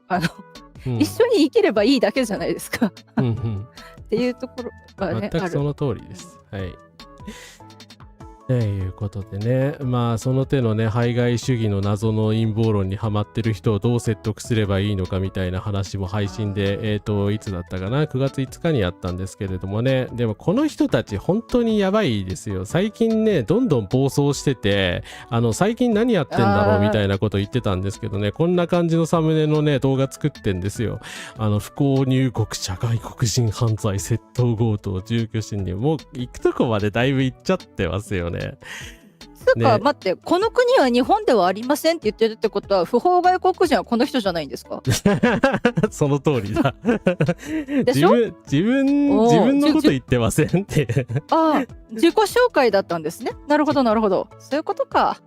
なるほどね。でも関こいつね、この間またやりすぎ都市伝説で出てたな。そうなんですか。もう地上波に出さないで、この人のこと。いや本当出さないでほしいですね。ただの面白い話、あははっては陰謀論だよねっていうか、なんかフィクションだよねみたいな、都市伝説だよねっていう範囲じゃないと許されないことを、現実の世界に下ろそうとしてきてる恐ろしい人たちじゃないですか、この人とかもそうですけど。だからもう極右の入り口になっちゃってますからね。だからここからそういうヘイトとかそういうヤバめの思想に行ってしまう人がね、続出しているのでね、社会悪のレベルになっちゃってると思いますよ。本人ではどこまで悪意あんのか知らないけれども、ね、こっちのなんか小焼スタジオもですね、すっかりその関さんに染まってしまったのか知りませんけど、なんか世界崩壊の危機とか、この日本に迫る危機とか、わざわざね、小泉進次郎のはい、あれ上のやつ、大災難のやつ、ノストラダムスのやつか、それとも、あれかな、なんか誰かのように。これはなんかあれですよね、ノストラダムスごっこみたいなあれですよね。そうでね、そうノストラダムスになるとね、ちょっとね、私の大好きなウルトラマンレオがあってた頃がちょうどそのノストラダムスの大予言で世界が滅びるってされてた時なんで、なんかだいぶね、いろいろごちゃごちゃ、だからそれの影響を受けてだいぶ悲観的な感じだったんですけど、なんでレオもね、母国を滅ぼされて地球に流れ着いた移民なので、難民なので、あの人も、あの人を受け入れるんなら誰でも受け入れないとダメですよ、日本人。っては思いますけど、そうですね。あとすごく関係ないこと言っていいですか？そう、さつま揚げじゃなくて天ぷらって言うんです。そうなんだ。ちょっとしたことをそう言っちゃった。そうそう。本当に差別は儲かるんだなとしか思えないですね。で、私嫌だったんですけどね、我慢してこれの文字起こしだけ読んだんですよね。さすがにヘイトもしてないのにヘイターだって言っちゃったらね、それはね、事実の未確認になるので、なるほど。いや、苦痛にも程があったんですけど、でもこれの内容、間もなくやってくる有事に備えようの内容、本当にやばくて、本当にやばくて、中国が、タイトルからして終わりですよ。ですいません、言っていいですか？中国が WeChat っていうアプリをその中国市民の皆さんにね入れろっていう風に言ってるんですよ。だからそれは確かに中国のね当局のやることだから監視目的とかあるかもしれないんですけど、要はそれがですね、だから中国の人たちに対するだからスパイ的なそういう指令を送るためにやってるんだみたいなことも断言しちゃってるんですよ。そんなわけねえだろ。もう断言したら終わりなんだよな。WeChat 入れただけでそんなこと言われなきゃいけないんかいっていうね。だからこれヘイトスピーチですよね、はっきり言って中国に対する。やっぱ民間レベルでもこんだけ喧嘩売ってたら、そりゃやっぱ敵視されますよね。でそれなのに外国人からのインバウンドで金稼ぐっつってんでしょ。日和見主義が過ぎますよ。日和見主義じゃない、楽観的すぎ、楽観いやでも楽観どころじゃないですね。都合が良すぎます。相手のことを人間と思ってないでしょ。でも金づるとしてしか思ってないんだな、観光客のことって思ってけって思いますけど。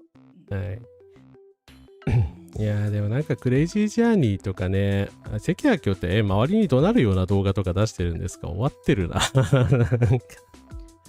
結局声を荒げて威圧しながら、こう断言口調ですり込んでいく、実はお前は分からねえだろうけどみたいな感じで教えてやる、教え込んでいく。でそれが真実なんだと、その相手に恐怖を抱かせなると、その不安定な状態の中ですり込むからこそうまくいくんですよ。詐欺師の手段ですよね。あの人たちも神谷総編見てたら大体全部マルチの講師の人がやってることの手口が全部わかるんですけど、断言する、突然声を荒げる、でなんかこういい感じにこう都合の悪いところは隠しながら一応事実を都合の悪いところをそげ落として喋るみたいな、で相手にそうでしょって言ってわーって沸かせるみたいな。だから立花君もねぶっ壊すでこう盛り上げてたじゃないですか。あれのもっと上位互換みたいなことをやってるので、ちょっとね、立花君の上位互換だからちょっとめんどくさいんですよね。今回初めてこういうことをやったとか、こんな感じでね、ほら WeChat を含めたデジタルの一元管理とかってもう字の文で書いちゃってるんですよ。それはダメだろっていうもう一線超えてますよね。だからもちろん陰謀論動画だっていうことはね見ていればわかるんですけど、じゃあまとめというか陰謀論じゃないに耐性ない人はね多分わかるんですけど、だからね、それだからといって何を言ってもいい、信じれるか信じないかはみたいなことを言ってれば何を言ってもいいっていうものじゃないですからね。いやだって、やっぱこういうのに都市伝説っていうのは事実でしょうけど、やっぱちょっと都市伝説解体センターに思い入れがある我々としては、ちょっと都市伝説って名乗るのやめてもらっていいかなみたいな。あれは差別を煽ることに対して怒りを表明してくれてる作品だったので、やっぱちょっとね、都市伝説に潜む差別っていうところまであなたたちちゃんと見てるって、どうせ見てないんだろうな、こういうなこと言っちゃうからねっていうとところですけど、まあ見てたらこんな風にならないですよね。うん。やっぱ人のことをこういう風に諦めながらあなたは悪い人だよねっていうの簡単じゃないですよね。ポロって言うけどすごく沈んじゃう、悲しくなる。やっぱいい人だって思いたいじゃないですか。性善説が好きなので美しい世界で生きていたいんですけど、ちょっとやっぱ悲しいな。やっぱ総じて悲しい。関さんは中国共産党や民主党までフリーメイソンとつなげてました。いや陰謀論者はね一生交わるはずのない点と点をね線によって交わらせることが得意なんですよ。こじつけが得意なんです。はい。実はね占い師も似たようなことするんです。全く関係なさそうなことでも実はこことここでこうつながってるんじゃないかみたいな。ただこれをやってる事象によってはそういう見方があるとかそういう考えがあるってできるんですけどだから悪い使い方をすると相手を洗脳囲い込みができてしまうし、いい方向に使えば新たな視点を提供するとかそれだけのその自己分析に役立ててもらうっていう風につながるってだけのことなんですけど、やっぱ悪用するとこうなるんですよね。この都市伝説みたいなオカルトにスピリチュアルオカルト的マルチ商法に陰謀論に巻き込まれるっていう感じですよね。だから本当ね鳥肌実さんもねネタでやってたのが本物の右翼になってたようにね、小ヤッキーさんももう関さんも完全に取り込まれてると思うのでね、もうやっぱり近寄らない方がいいと思うし、悪いけど本人たちがやっぱりやめない限りは抜け出せないと思うので、周りの人はね注意するなり距離を取るなりすべき段階に入ってると思います。はい。やっぱね多分大きい声でだから周りに相手に対して大きい声出してるけどでもそれを一番聞き続けてるのって自分なんですよ。だから自分を一番最初に洗脳してるんです多分。なるほどね。だから変わっちゃうんだと思いますよ。そうですね。だんだんそっちに流れていきますよね。口に出すと本当になるっていうけど脳が本当にそう思うからなんです。多分脳科学的にだから占いとかで今日悪いことが起こるかもって言われて悪いことが起こるんだって思っちゃうからそういうふうに無自覚に頭が体を動かしてしまって悪いことを思うでだから何か起こっても悪いそれにつなげちゃうとかそういうふうにちょっとその悪いことが起こるかもって思い込むことによって注意力が散漫になるとかですね、そんな感じのことになったりとかするかなってとこなんですけどね。あとすいません、私が振った話なのでもうちょっと補足しとこうかな。バルタン星人でミクロ化できるから10億人でも移住できる移住したいって言ってたんですけど、それに対して早田隊員が地球人に馴染んで地球の断りに逆らわず習ってするならいいよみたいなことを言ったんです。他の地球人たちは何偉そうなこと言ってんだ地球に期待だなんてずうずうしいって言ってる中早田隊員、ウルトラマンですね。だから自分が地球人と一緒に正体を明かしてないまでも共存できてるから君たちがちゃんと地球の方を守るならばでその地球に馴染むならいいよって言ってるけどっていうとこですよね。だから結局馴染むならいいよって言ってるんですよ。一緒になればいいよって同一化ですよね。吸収になっちゃうのでバルタン星人を受け入れるっていうよりかは新たななんでしょう自民族の拡大というか自国の拡大のための人数頭数を得るみたいな感じになっちゃうのでちょっとニュアンスが違うよねとは思いながらですねっていうとこでした。すいません、ありがとうございます。ありがとうございます。はい。で、次なんですけど、9月9日ですね、とんでもない事件が、今、石破さんがね、脅されるみたいな話ももちろんメインであったんですけど、とんでもない事件が起きまして、科学捜査研究所で DNA 鑑定が捏造されるという、話がありました。これ続報どうなったのかって気になってたんで調べたんですが、捜査に影響はないということで検察庁特別監察の中間結果が11月27 27日に報告されました。本当かという感じですよね。無理でしょ。もうだって刑が執行されてる人がいるかもしれないでしょ。収監されてる人がいるかもしれないでしょ。そうなんですよ。ここに書いてある。疑っちゃいますよね。そう、ここに書いてあるんだけど捜査中や、捜査中はまだしも時効が成立した事件に関する鑑定結果については本来判明するはずの被疑者を判明させることができなかったといった捜査への支障が生じていないかという点については今後確認を行うとしていますって書いてあるんですよ。だからこれ確認できないってことでしょ。だから時時効が成立した事件で例えば被害者が、大体基本的に被害者いますけど、暴行事件とか殺人事件とかの、もう直接的に誰かを失ってしまった大事な人が傷つけられてしまってもう元に戻れないっていう事件の時効が切れている場合、お前は一体どういう責任を取るんだと。ペパプリの実況でも話してますけど、審査官にとってはたくさんいる審査待ちのうちの一人でも並んでる人にとっては、そうじゃないんですよ。ですよね。っていうだからこのだから捜査機関側からもたくさんある検体の一つかもしれないけど、被害者からにとってはそうじゃないんですよ。死刑が私死刑が許されていないというか、許されないのが当然の世界です。そうじゃないと困るんですけど、においてやはり法に委ねるっていうことをするのが精一杯の被害者家族、被害者自身、当事者の心が癒えるとか次に進むためのきっかけになるっていう大事な一つを、もしかするとこの適当なことをしたせいで何人の人生をめちゃくちゃにしたんだお前はっていうことをやっぱり忘れちゃいけないんですよ。たった1件とかたった500何件とかじゃないんですよ。512件もこいつっていうかこういうの不適切なずさんなせいで取り扱いのせいで事実に出会えなかった真実が明らかにならなかった救われなかった人々がどれだけいるのっていう、他の513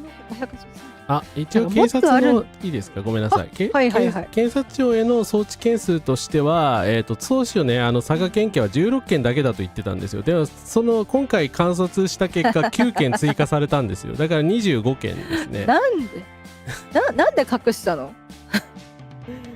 把握したんだか把握してないだけかな。把握してなかったんだか知りませんけど、どの道25って決して少ない数じゃないよね。だから513件関わってて25件なんですよ。これだから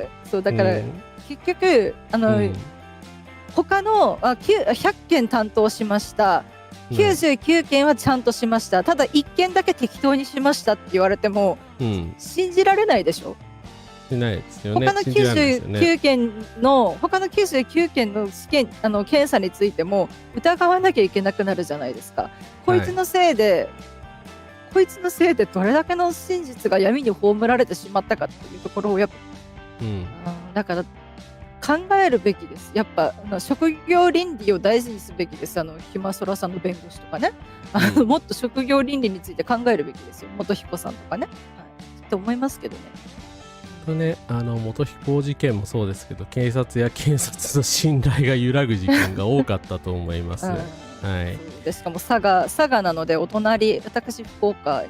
暮らしてそうですもんね。身近ですよね。だからやっぱゾッとする。だからちょっと県境越えてたら、知り合いももしかするとこの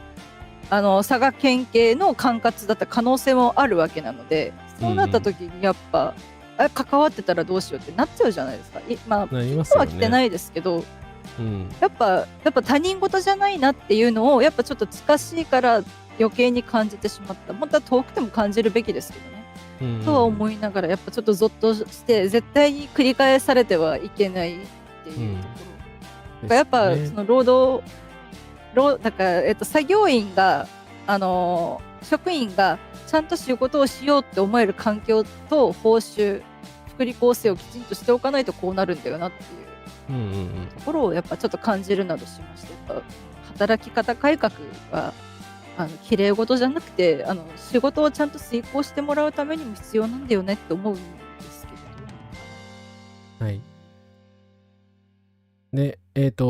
すね、9月には、パレスチナでのですね、虐殺をやめろということで、新たにですね、イスラエルに関する配信もしたんですけれども、その中でですね、イスラエルがまたとんでもねえことをやりまして、中立国で、交渉国でもあるカタールにですね、いきなり、ハマスの幹部を殺すために空爆を仕掛けるというですね、意味不明な行動をしました。これもね、一歩間違えれば本当大戦争になりかねないような事態だったんですけれども、12月8日にですね、イスラエルとカタールが協議しまして、米国の仲介で関係を修復するように乗り出すということです。ちなみにイスラエル軍によって空爆されたのがこの建物なんですけれども、いやー、そもそもなんでこれで関係修復みたいな話になるんですかっていう。すごいですよね。なんでなんか両成敗みたいになってるんですか？おかしいですよね。なんで米国しかもイスラエル側の人間でしょみたいな話なんですけど、だから結局2対1で迫られたからね、これだから結局カタール側がまた大人の対応をしてくれたっていうことになるじゃないですか。そうですね。さっきのイランの時みたいに。イスラエルも核保有してますがね、しっかり報復攻撃も受けてますし、だからなんて言うんですか、核は平和を生み出さない、核や空爆は平和を絶対に生み出さないということがよくわかる事案だったと思います。はい。で、ですね、9月16日には、チャーリー・カークという人のせいでですね、アメリカが滅びるかもしれないという話をしました。チャーリー・カーク氏事件は、チャーリー・カークさんというアメリカの極右の人が、銃撃事件で殺されたということです。それに関しては当然なんですけれども、チャーリーさんに非があるわけじゃないので、どんな人でもね、殺されたらね、殺した方が悪いに決まっていますので、それは同情に値すると思いますが、その後ターニングポイント USA っていう彼がやってた極右団体がどうなったかっていうと、こんな感じにですね、チャーリー・カークの意思を継ごうぜ、チャーリー・カーク T シャツみたいなのを売り出すなどして、寄付がですね、山のように来たらしいんですよ。だからむしろ強靭な団体になってしまったというですねいや死んだんでしょってこの人っていう、感じなんですけれどもですね、金がここに私を使わせてくださいの聖書の一節を引用してたんですか？確かこの方学生との、討論で、聖書引用した学生に論破されてましたよね。コテンパンに論破されてましたね。はい、それを思い出させてくれる素敵な T シャツですね。おいくら万円ですか？いくらなんだろうこれ。そうけど、ね、やっぱこういうなんかカルト的にね、持ち上げられてる方を35ドル殺してしまうと殉教者とかそういう神格化できてしまうから良くないんですよ。いや本当ダメですよね。35ドルだから、今だったらだから5000円以上するんじゃないですか、日本円だったら。円安だからね。円安ですからね。高市くんが何よりも怖い円高じゃないからね、今ねっていうところです。はい。だから本当殉教者になってしまったし、死者をね聖人化してしまったんですよ。だからもちろんね、遺族とかそのチャーリーカーク財団のやつらも悪いけど、やっぱり殺してしまった人間も悪いと思いますよ。でこれね、あんまり詳しくというか語らざるを得ないので言いますけれども、チャーリー・カーク射殺容疑者のタイラー・ロビンソンさん、この事件というか当時デマじゃないかっていうふうにも言われてたんで、あれだったんですけど、私も確定的なこと言わなかった気がするんですけど、ルームメイトとの会話などがですね明らかになりまして、トランスジェンダー女性がね恋人だったんですよね。なのでトランスフェムとか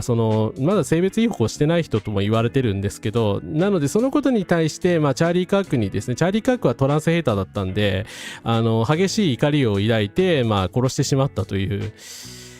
いやでもだってトランスコミュニティのことに考えたらいやなんでその決断になるのっそれはそうていう話ですよ、ね、それはそう本当にはい被疑者についてだけ語ればはいトランプとかこいつらがそういう、性の多様性を認めないせいで、自分のパートナーが悲しんでいるとなったらそれはね愛のために戦う戦士になれちゃったのかもしれないですけど、トランスコミュニティ側としてはそれが表沙汰になってしまった時に、自分たちにどんだけまた今以上の憎悪が向けられるかっていうところで、今以上に立場が悪くなる、今以上に悪くなるんですよ。ただでさえ扱いが悪いのに、だからそんな恐怖を与えてしまうやっぱ最悪の選択であったとは思いますが、やっぱ差別主義者が権力を持つとそういうことになるんですよ。でしかも結局ルームメイトさんのことをルームメイトとしか言われてなかったでしょ。もう恋人ですって後からしか出てこなかったじゃないですか。どうしてもやっぱ認めたくないとか、誰がどういう意図で隠してたかはわからないですし、もちろんカミングアウトになるので、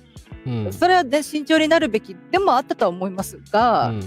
どういう意図で隠してたかによってはその結局トランスジェンダーとの恋人だからもしかすると被疑者の家族が同性愛者だなんて考えたくないから、そのルームメイトが恋人だな、息子の恋人だなんてありえないわって言ったかもしれないし、いろいろだから差別とかのその根深さを感じさせる事件であって、だからこれは政治犯じゃないんですよ、正確には。政治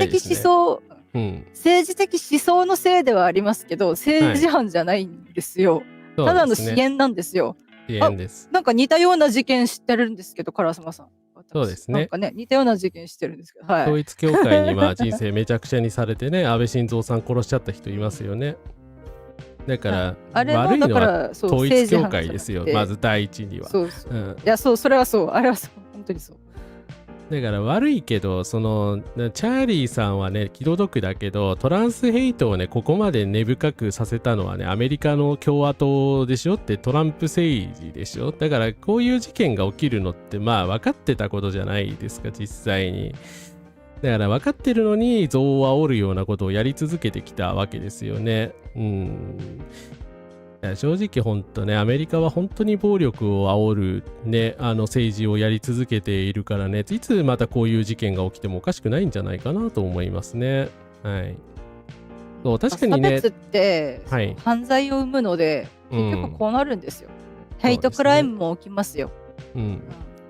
そうだから今ねコメントいただきましたけど、そう苦しい思いをしている当事者のことを考えたらね、ルームメイトの方ね、それでもタイラーを心配してますからね。だからタイラー本当身勝手なんですよ。身勝手極まりないし、メサイアコンプレックスと言われてもしょうがない気がするんだけど、まあね、その情を生み出したもう根源が何かって言ったら差別ですよね。だから因果応報ではあるけど、それが人の世で許されるかというと許されないよっていう話ですね。法律は別、っていうことです。本当にね悲しいのですけど、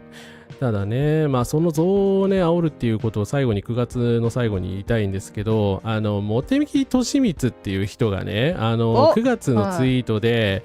違法外国人ゼロ、トルコ国籍のクルド人の少年が、交通違反を犯して無免許運転をし、なんたらかんたらみたいなポストをこれ X にしたんですよ。でこれが150万回ぐらいね当時インプレッションされて、もう今はもっと広がってると思うんだけど、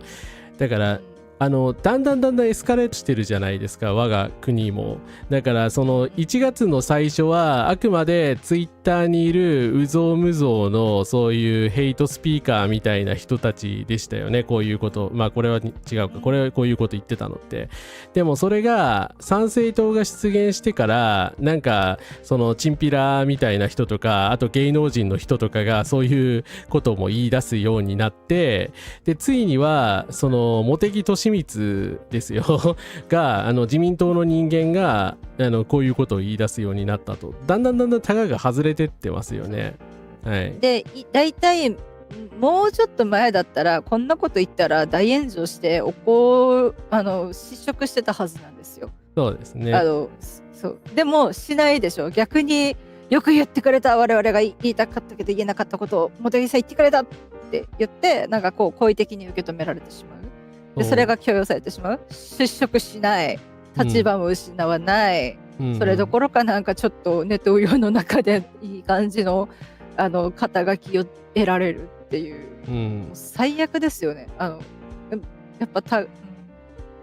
超えちゃいけないラインを、まあ、今まで超えてなかったとは言いますよ。差別は全部悪いので。けどなんか他者への加害行動的な意味でその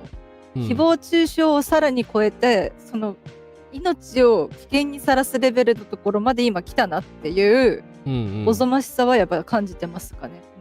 ですよね。違法外国人みたいなね言い回しがもう当たり前になってしまったので、本当にね危険な水域まで、まあ、9月10月には到達してしまったと思います。はい。で、10月ですが、グレタ・トゥーンベリさんがイスラエルからに拉致される件がありました。まあ無事帰ってきましたけどね。はい、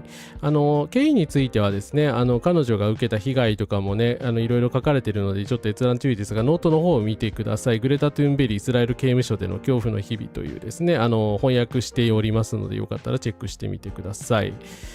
ただその後の続報なんですけど、まあ、フリーダム・フロティラ船団っていうねガザへのですね到達を目的にした船団を、やっていたんですけれども、全く諦めてません。2026年にはまたやるそうです。はい。本当に頭が下がる。すごいですよね。12月8日にもう決めたんですって。だから来年またやると。まあ、イスラエルがね処罰されずに今停戦違反をし続け、70人以上の子供を含む数百人のパレスチナ人を殺害し、支援のためのテントや毛布を含むガザへの適切な人道援助を拒否している、停戦後のガザの状況を許さないと、ね、今のアパルトヘイトを解体すべきだということで、またですね船を出してガンガンガザに行くそうでございます。はい。まあもちろん今後も応援しますけど、いや本当にね、いや本当すごいんですけど、すごいグレタ・トゥーンベリになんで誰も続かないの、他のセレブたちはっていう、せめて行かないでにしても金を出したらって、それこそネルソン・マンデラのお孫さん、方はうまくねご自分のその七光を、いい意味で七光を使った方だったと思うんですけど、あんな風にもっと大々的に支援して、グレタさんが捕まった時とかにもっとしっかり苛烈に批判して、世界的なムーブメントをどうして起こせなかったの、なんでずっと彼女を戦わせ続けてるんですかっていうやっぱ怒りはありますね。まあ、もちろんそれは無力な私自身に対しても同じこと、ただやっぱね思うんです。ジャンヌ・ダルクをもう二度と生んじゃいけないんです。我々は意識の御旗を持ったたった一人の英雄を我々はもう崇めちゃいけないんですよ。後から続かなきゃいけないんです。この気持ちでカラスマさんと一緒に活動させていただいてるんですよ。カラスマ100個地上波にって言ってますけど、カラスマさんだけを矢面に立たせたくなくて、仲間がいるよって、一緒にやるよっていう気持ちで一緒に、まあね、すごく無力ですけど、それでもいないよりマシかなと思って頑張ってね、やってるんですよ。だから本当にカラスマさんだけが攻撃っていうか、なんかね嫌がらせをなんかこう結局目立つ中心人物だからね、中傷を受けたり嫌がらせを受けたりってするのがやっぱ耐え難い。だってでグレタさんは国際的な活動してるから、もっと量がすごいだろうと、でもっと苛烈だろうと、でイスラエルマネーとかそういう今の虐殺によって利益を得ているやつらは金をたっぷり持ってる、利権もたっぷり持ってるから、グレタさんへの嫌がらせはもう嫌がらせとかいうレベルじゃないだろうと。本当殺害予告が本当嘘じゃなくて本気でお前を殺しに行くからなっていうレベルまで到達しているぐらいだと思うし、次捕まったらまた同じように怖い思いはしても帰ってこれるかなんて保証はないんですよ。それでもこうやって立ち上がるグレタさん素晴らしいって言うのは簡単ですよ。簡単ですけど、なんでここまで彼女に何度も立ち上がらせてるんだ、社会恥ずかしくないのかってちょっと私思っちゃうんです。1回目彼女が立ち上がってくれた時にもう一線越えちゃったんだな、国際社会ダメじゃん、やんなきゃってよって国際的な何かしらのちゃんとした集団が権限を持った集団が虐殺を終わらせることっていくらでもできたはずなのに、そうしなかったからまたこんなことをさせるわけですよ。してくださるだけど、させちゃう、正しくはさせちゃうんですよ。しなくていいリスクを取らせてるんですよ。なんでっていう怒りはやっぱちょっとこれはね忘れておかないと、我々はまたジャンヌ・ダルクのように彼女の死を称えたりするのではないかと思ってしまって、それはやっぱちょっと嫌だなと思って、ちょっとそれはねだから私もできる限り戦おうと、無力ですけど無知、なかなかまだ勉強も足りてないし生きていくだけで精一杯ですけど、それでもやっぱもっと少しでもバタフライエフェクトみたいな感じで、私がちょっとやったワンクリックが少しでもパレスチナの方々のためになれば、きっとグレタさんの連帯の一人ですって言えるなって。だからそのために頑張って発信できてないけど、まあでもできる範囲のことをしていく、誰かと連帯していくっていうことの大切さをすごくやっぱ感じさせて学ばせてくれてるし、だからやっぱ恥じ入りますよね。こんな危険を取って活動しているグレタさんにこれだけ突きつけられてる社会、国際社会、世界がどう動くかが問われて、だからもはやリスクとかリターンとかじゃなくて、もう国際社会としての意義を問われてる段階に来てるんじゃないの、3度目だよ。もっと今までもいろいろタイミングはあったけど、こう多分資金集めとか、だから結局パトロン集めとかに奔走しててやっと出れたってとこだと思うんですよね。多分なかなか最初のうちね金出さない感じっていうか、ハリウッドセレブもそうでしたけど、イスラエル支持者が多いので、だから多分パトロン探しもすごく難航しただろうし、普段よく応援してくれる環境問題にね関心がある人でもイスラエル支持者とかね、もしかするとそういうちょっとちぐはぐな人もいたかもしれないし、だからそんな中でやっぱ何度も同じことをさせているっていうところ、やっぱちょっと考えないといけないなってはちょっとやっぱ身につまされる思いですね。すいません、長々語りましたが。いえ、その通りだと思います。はい。ということでですね、10月に入ると、高市新総裁が、ついに誕生してしまいまして、ヘイト日本がですね、始まりました。で、全身黒ずくめのイスラム教徒の女性をスーパーマーケットで見た、旋律は今も忘れないみたいなね、こういうだからツイートが本当カジュアルに行われるようになったんですよね。先ほども言われてましたけど、本当底抜け感がありますね。イスラム教徒の女性を見てなんで旋律を覚えるんだよっていう感じなんですけれども、いいじゃないですか、旋律で。こんな国に住んでくださってるんだ、ありがとう、これから一緒に生きていこうねっていう旋律だったかもしれないんですけど、その次の文で全部ひっくり返されるんで、そうですね、あれなんですけど、はい、でもこいつの DNA とか多分ね検査したらさ、多分なんかこの大陸生まれじゃないとかも多分あり得ると思うんですよ。だからやっぱルーツいろんなところからルーツ来てますからね。そうだからなんかそういうのだけで判断しようとするのどんだけ愚かだかなって、なんか確かありますよね、なんか海外の実験の動画みたいな。そうですね、いろんな人集めて数世代も先に行くといろんなもうアフリカとかの DNA とかのルーツがあるっていう話がありましたね。はい。で科学的にもね、その純粋人種みたいなのって否定されてるんですけど、相変わらずね言ってる人たちがいるからねはい。で、高市大先生の話なんですけど、先ほどもちょっとね、コメントあったかもしれないですけど、メンバー限定なんですけど、小西博之さんとですね、高市早苗さんが23年に論争したんですよ。小西さんがね、なんか全部悪いみたいなことで、ネトウヨの間ではそういうストーリーになってるらしいんですけど、とんでもない話なんで、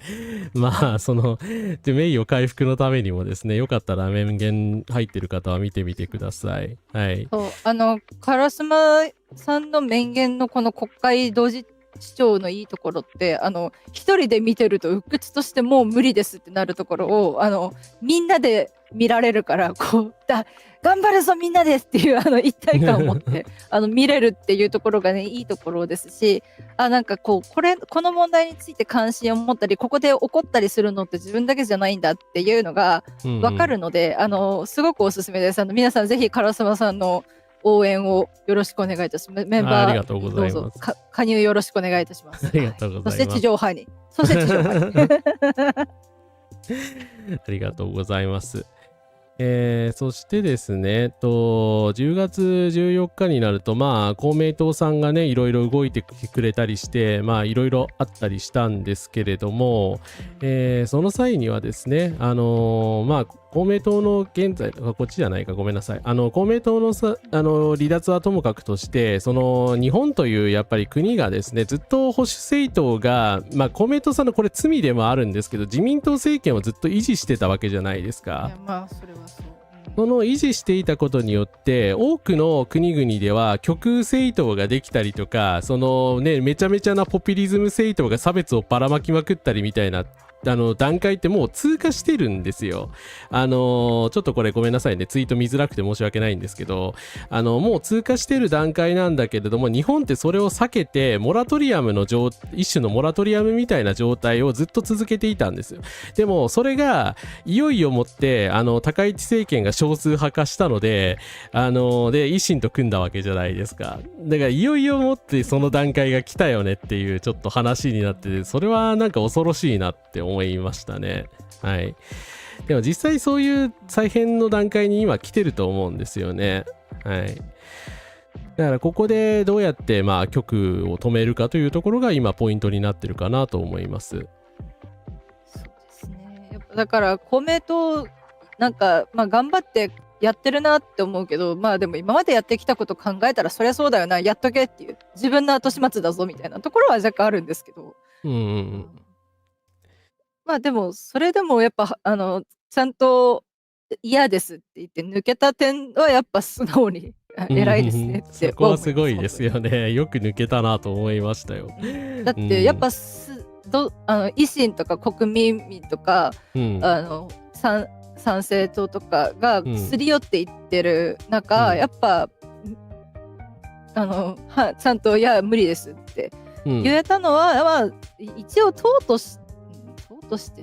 ちゃんと一貫性あるのか、いろいろ人もでも維新とかよりかマシなんだなっていうことは分かりました。あれがマシか最近のね、自民党のそういう不祥事続きと、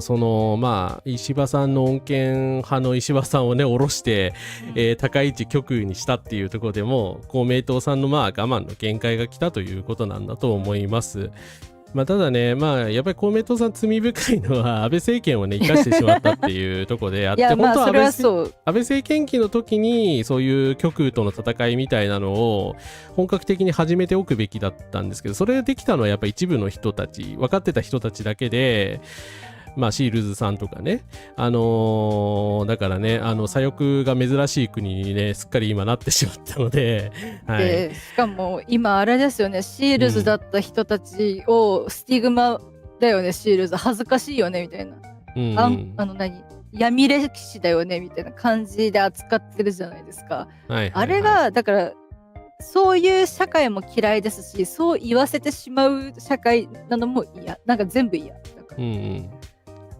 ですね、素晴らしいと思いますよ。立ち上がって学生運動してるんですよ。もう頭下がりますよ。何にも恥じることないのに、そのせいで今社会で生きるの大変、元シールズって知られてるから後ろ指さされるとか、白い目で見られる、バカにされる。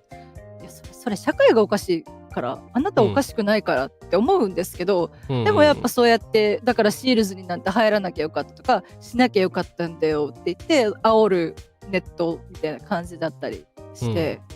醜悪ってクソだなってやっぱちょっとボソッと思っちゃう。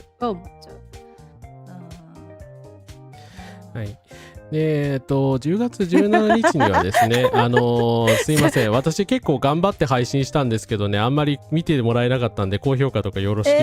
くお願いします。NHK から国民を守る党の暴走構想ドロス沼の12年ということでですね、立花隆容疑者がどんな人だったかというのをですね、つまびらかに明かしているので、ぜひともですね、見てください。2019年。すいません、今。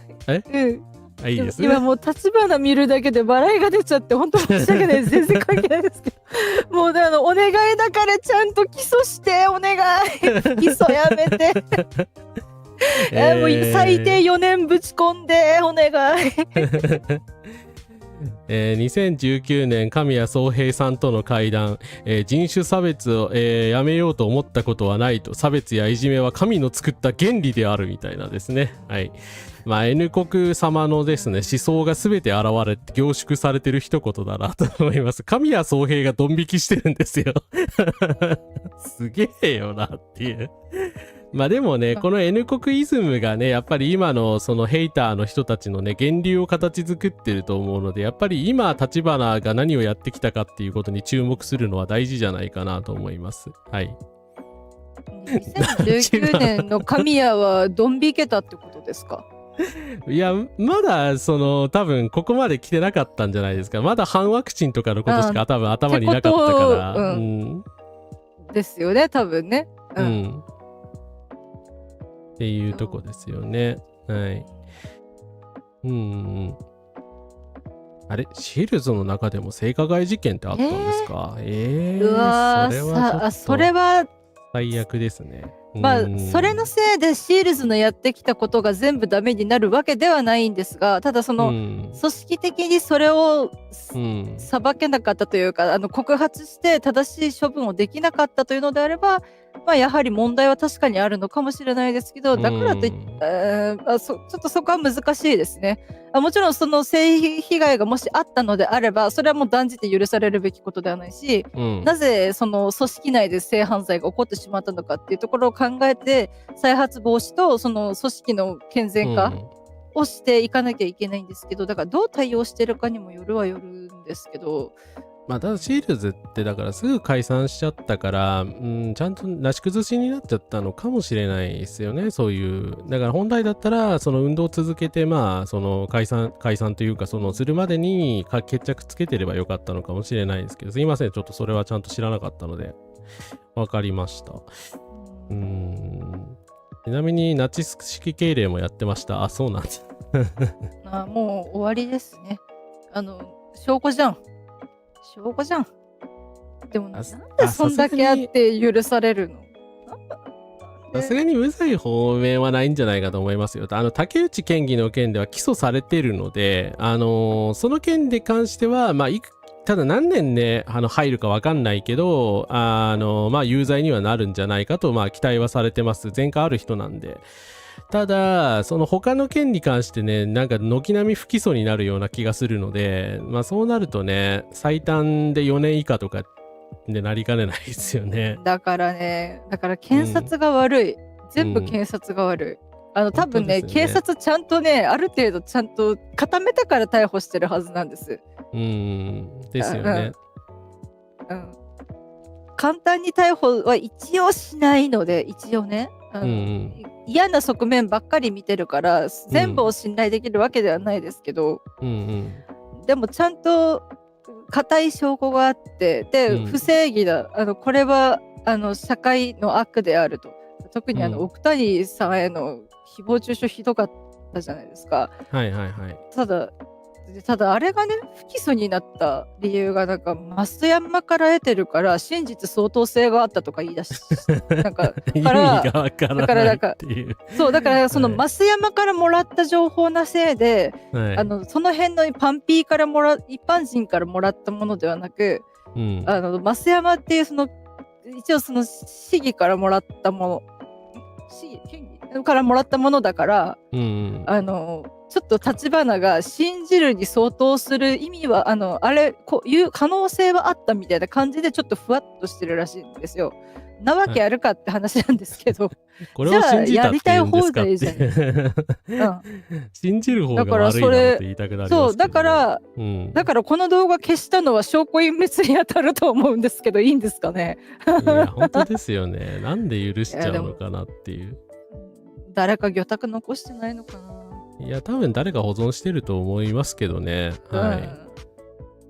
ちょっとやっぱ今 N 国を全部完全に消さないと戦わなきゃいけないやべえやつらがいっぱいいるので、今とりあえず N 国を今もう完全消滅させられるチャンスが今来てるわけなので、今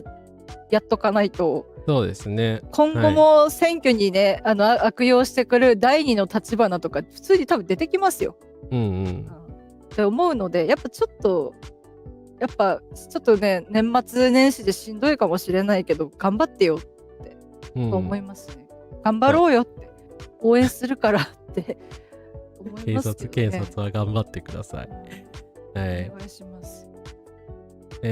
そして高市連立 G 政権、戦争準備内閣が10月21日についに正式に誕生するわけですが、当時覚えてますかね。維新の会との連立政権合意文書っていうなんか怪文書みたいなのがね出回ったんですよ。でもこれに書いてあることね、ほとんど今高市政権がやってる悪性の数々ってほとんどここに書いてあるんですよ。 OTC 類似薬を、見直す、薬剤自己負担の見直し、医療介護分野における機能の権限及びなんちゃらかんちゃらみたいなですね。あと皇室に関してはさすがに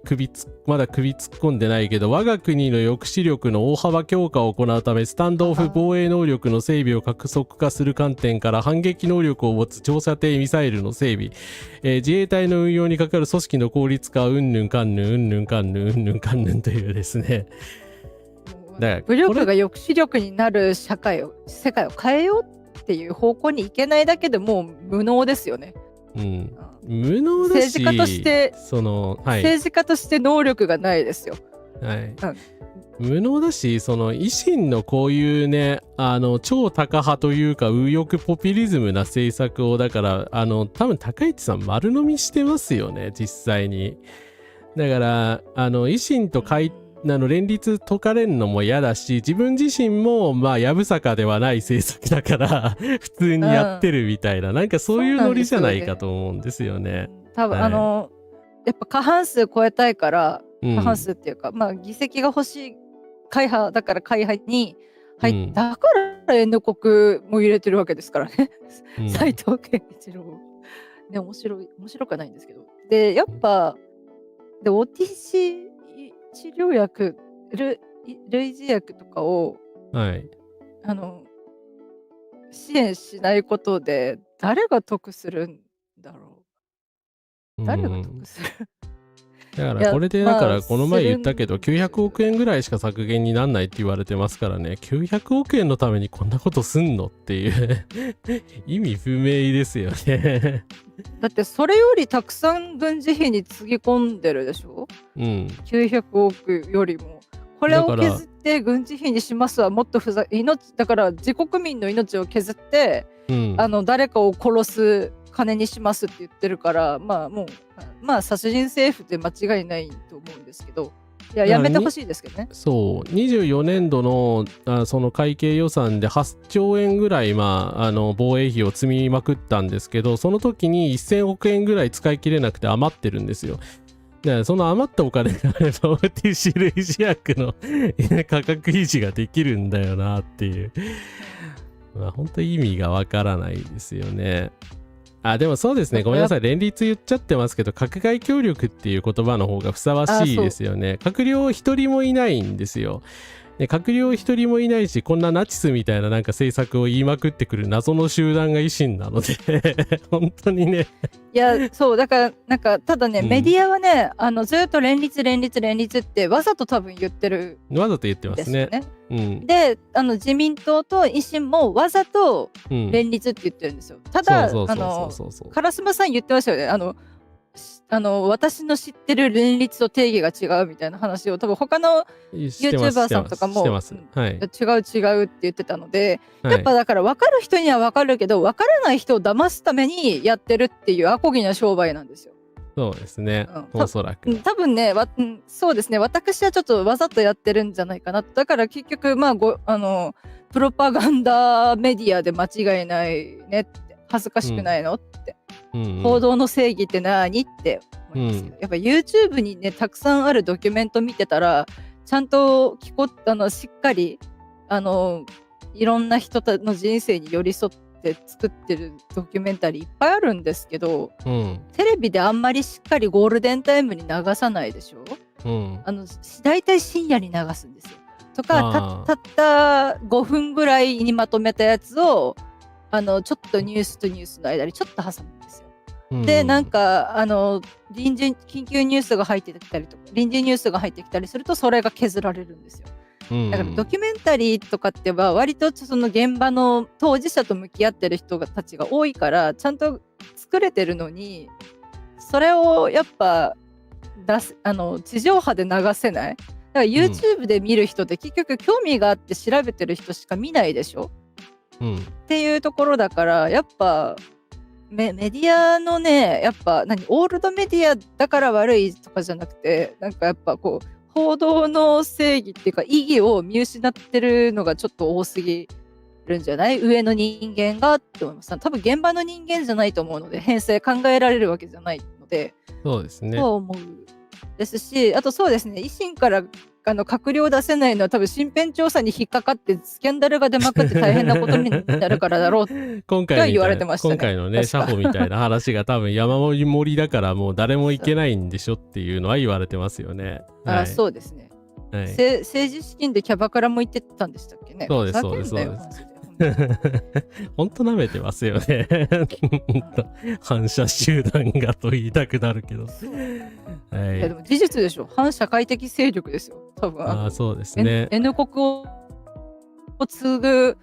反社会的カルトとまではちょっとまだ言えないか。反社会的な集団ですよね。参政党と、あと日本保守党はちょっとまたあれはちょっと別枠でやばい。で反社といえばですね、参政党なんですけど10月24日ですね、宮城県知事選挙がありまして、宮城県知事村井さんに票を入れると移民の受け入れ、メガソーラー、土葬基地などが OK になりますというね、こういう画像が大量に流布されるという事案がございました。村井さん結構訴えたみたいなんですけど、どうなんですかね、逮捕者とか出たんですかね。あんまりそれは出てない。多分水面下で進めてるのかもしれないので、ってとこですけど、ただね、これを反論で土葬 OK なんて言ってないって言って、その文化を否定させたのがそうですね、醜悪だと思ってて、だから否定させたし否定した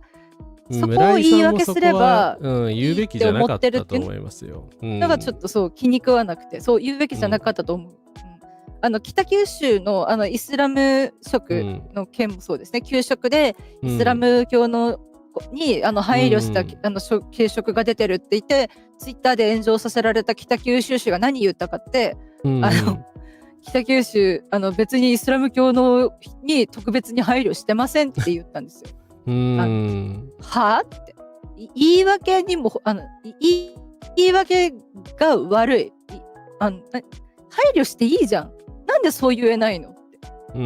みんなが美味しく楽しく食べられる給食がいいと思ってこの政策でこの方針で言ってますと。で別にそのイスラム教徒に配慮してるというか、だからあらゆる人に配慮してるって言い方もしてるんですよ。それなのに別にイスラム教徒に別に配慮してないって言っちゃうんですよ。だからいろんな人に配慮した結果こうなったけど、結果イスラムの方々にも食べやすい給食になったと思っているって言えばいいじゃないですか。なのにイスラム教徒には別に配慮してないって最低じゃん、その言い方。何配慮しろよと思って、一緒に生きていくためにそこ必要なはずなんですけど、だから最低って思って、だからやっぱね、こういう排外主義とか差別先導のやからの嫌なところって、こうやって弁明する側に結局排外主義の片方を担がせるのが最低なんですよ。分かってやってるでしょって思ったんです。これで2回目だったから、私が見る限りね。だからこういうなんかテンプレートじゃないけど、なんかやり方戦略なんだなと思って。結局どう答えても差別になるような答えしか出さない。北九州市も村井知事も結局差別になるようなことしか言わない。なんかもっとだからこういうヘイトを向けられ、誹謗中傷、根拠のない誹謗中傷を向けられた時の返しとして、さらに誰か別の人の立場を踏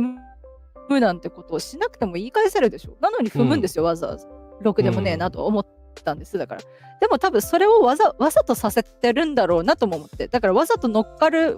に行くのもちょっと愚かしいなって思いますし、そのスキームがある多分右翼がなん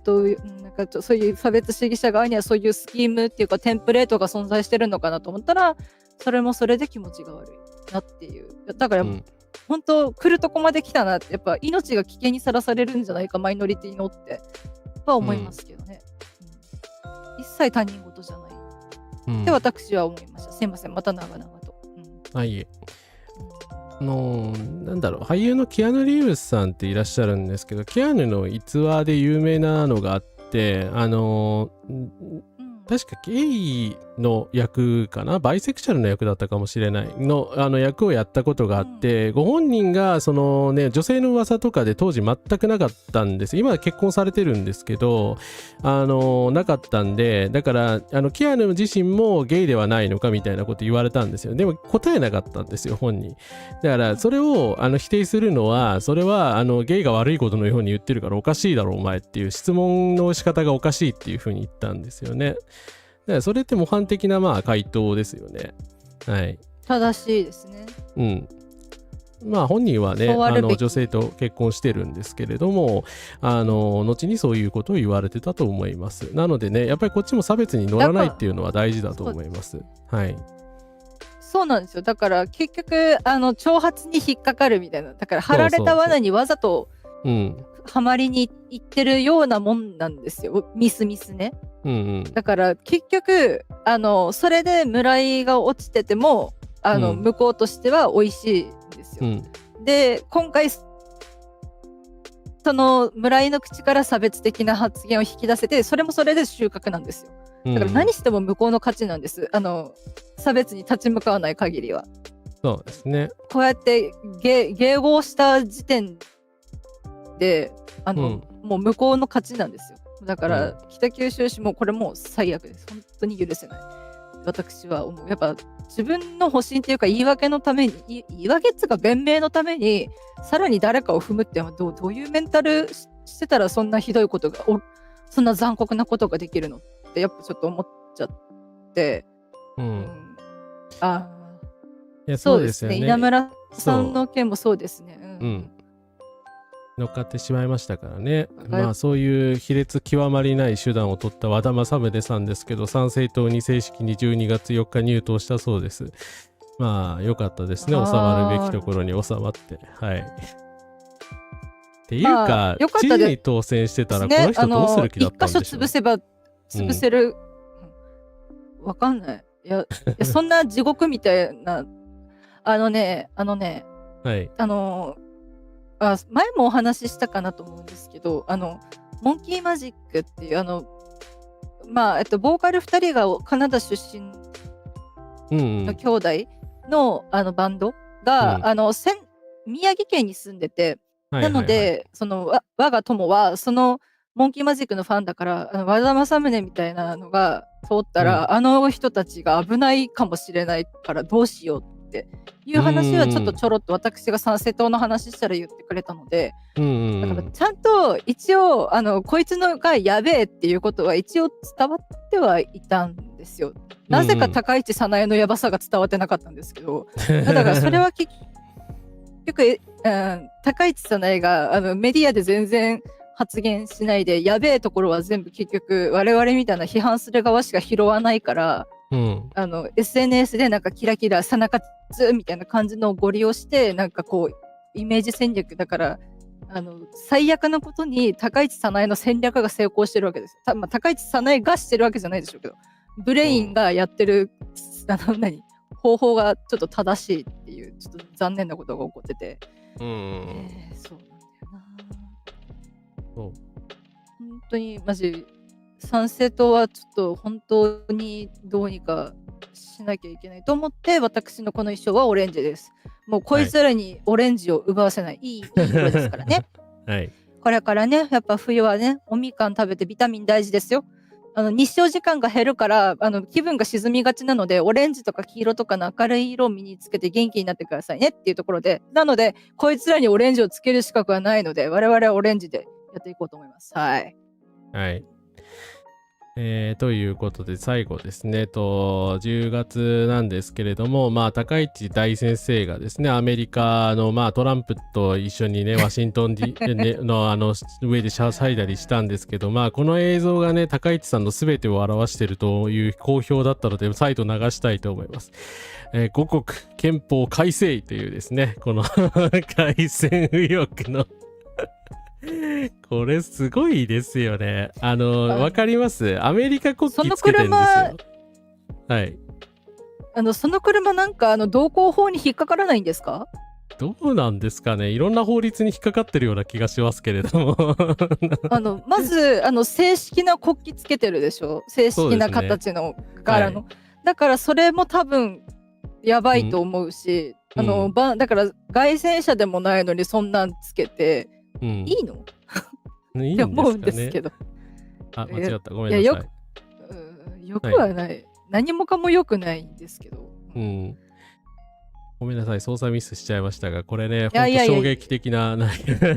もちろんこれやったのね、凱旋右翼の人だから、高市さん自らがこういうあれを出したわけではないですけど、ちょっとね、ショッキングなね、見た目ですよね。これは、アメリカ国旗つけてるっていう。だから、はい、高市早苗がやったわけじゃないけど、指示したわけじゃないけど、高市早苗が触発してやらせたんですよ。とは言えるかなと思います。だから結局は、帰結するはする。だから高市さんが、高市早苗万歳、トランプ万歳っていう気持ちをかき立てて刺激して、こういうことをしてるってことなので、いや最悪ですね。1から10まで最悪です。はい。ということで、年末の2月はすいません。駆け足でちょっと行きます。ということで、11月なんですけど、すみません。ずっと口が止まらず申し訳ない。とんでもないです。スーダンと UAE ということでですね、UAE ことアラブ首長国連邦が、スーダンの虐殺をしているということをですね、改めて取り上げたんですが、これ全く病んでません。コルドバン州というところでの戦闘拡大を受け、スーダン戦争がより致命的な状況になっているということですね。これね、本当に私はね、なんか恥ずかしいなと思ったのは、自分で知らなかったっていうのも恥ずかしい話なんですけれども、パレスチナの人たちがね、この状況を見てね、スーダンに目を向けてくれってね、結構 DM とか送ってきたんですよ。すごいですよね。だから、はい。また涙出て辛い。なんか辛いですよね。だからね、本当だからね、パレスチナの人たちがそうやってね、スーダンの人たちを思ってるのに我々は何をやってるのかと。だから本当ね、アラブ首長国連邦を止めるべきですよ。全世界で。こいつ何するか分かんないから、本当に。はい。やっぱそれを見てると、やっぱその SDGs とか持続可能とか地球のためっていうのもそうだけど、化石燃料、石油からの脱却っていうところでやっぱちょっとこいつらをだから突き放せるようにならないといけないって思うので、やっぱちょっとクリーンエネルギーはちょっとしていかないと、オイルマネーが力の源泉ですからね。だからオイルマネーを、そうだから失いたくないからこういう人たちがこう妨害もしてるんだろうけど、負けてはならないなっては思います。思いますね。ちなみにスーダンってどういう地域かっていうと、よくイメージがあんまり湧かないと思うので、こういう国なんですけれども、このオレンジのところがねスーダンなんですけど、よくあるハルツームっていうですね首都がここなんですよ。でここら辺一帯は国軍、一応スーダン国軍って必ずしも正義の味方というわけではないんですが、スーダン政府の指揮下にある軍隊さんが守ってくれてるんで、虐殺とかそういうことは起きてないですが、起きてるのはこのノースダルフールって言われる地方ですね。ここにアラブ首長国連邦の息がかかった連中が攻めてきてると。でコルドファンでなんていうのがなんてやばいかっていうと、コルドファンってここなんですよ。だから目と鼻の先でしょ。だからですね、本当これ以上侵攻されたら首都を制圧しかねないので、そうなったら何が起きるか本当ねもう目に見えているので、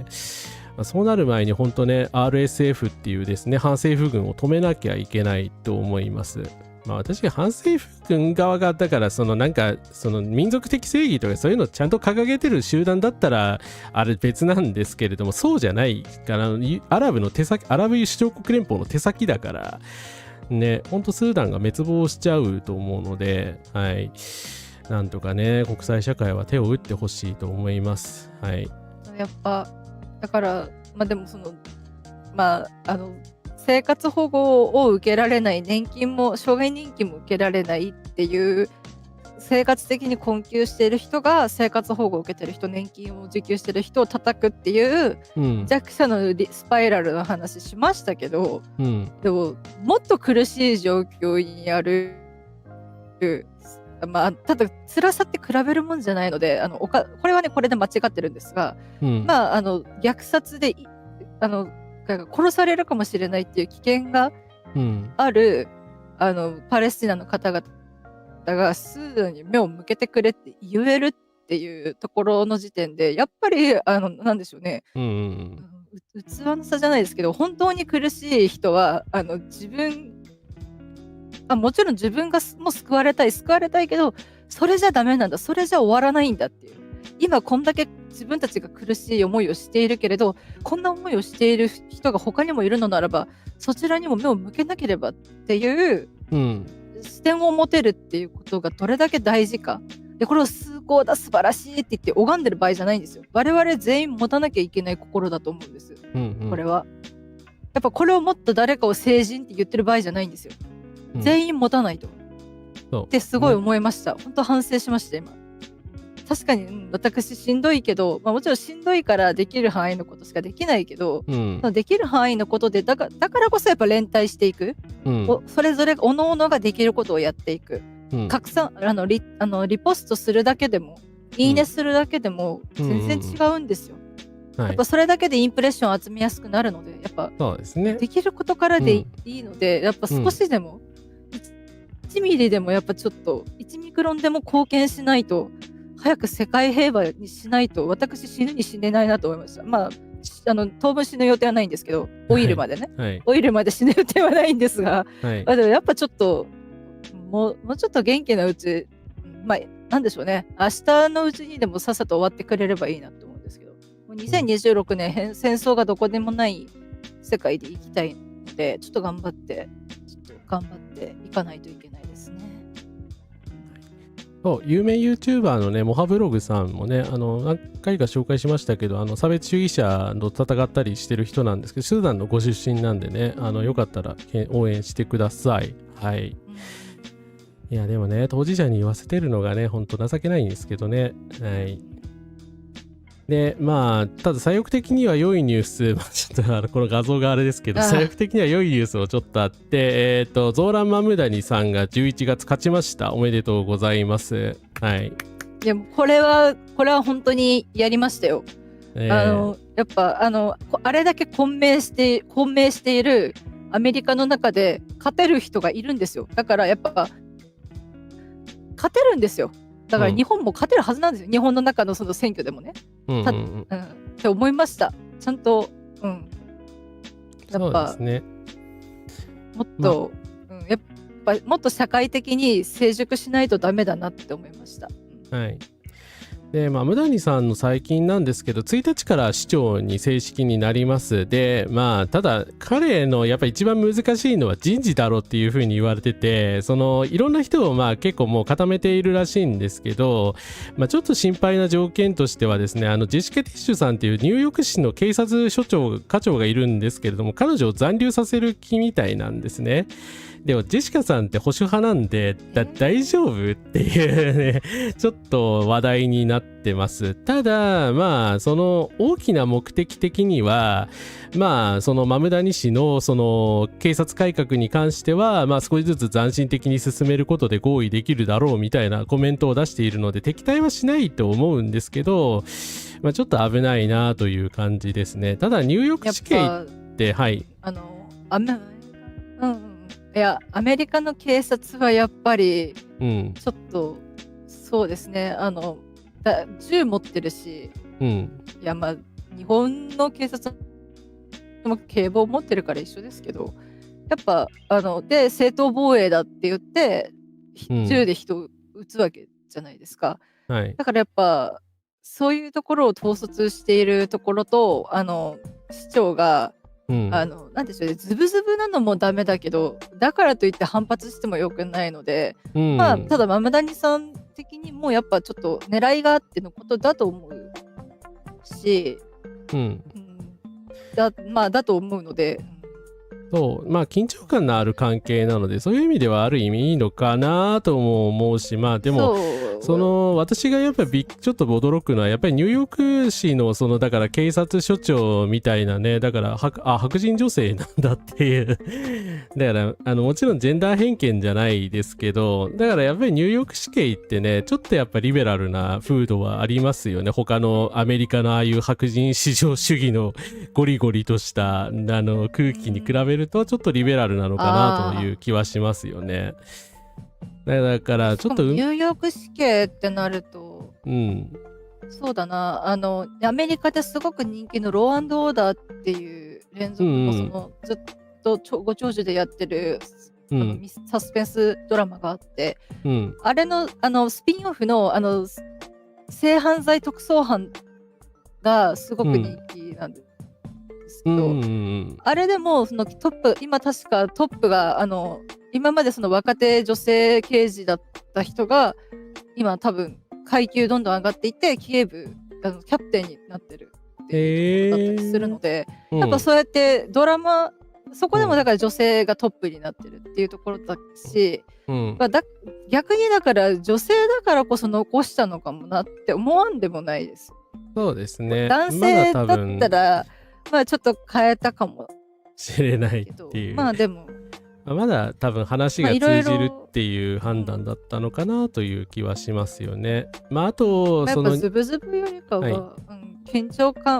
感を持って協力してる方がいいので、まあ、権力と権力ですからね、どっちもと思うので、そうですね。でまあこれ興味ある人はね読んでいただきたいんですけど、今ニューヨーク市州知事の選の話出たんですけど、州知事のねキャシー・ホークルさんっていう方がまあこのティッシュさんとはですね、まあお互い、まあ、どっちも白人女性なんで、まあ、気が合うらしくて、でキャシーさんもね民主党なんで、彼女がまあ続投できれば多分まあなんとかなるのではないかというような見立ても出てるんですけど、逆に万一負けたり変な候補がね出てくるとまあ危ういですよね。はい、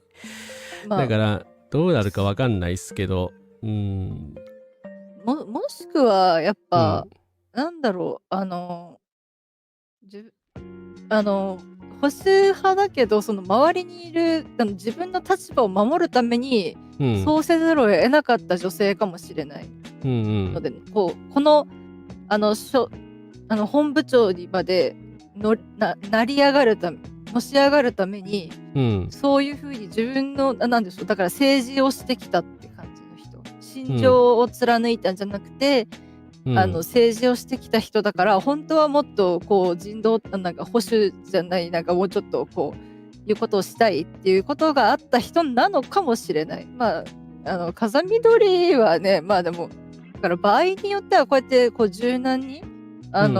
んでしょうね、人権に基づいて対応するのは風見鶏というよりかは、まあ正しい対応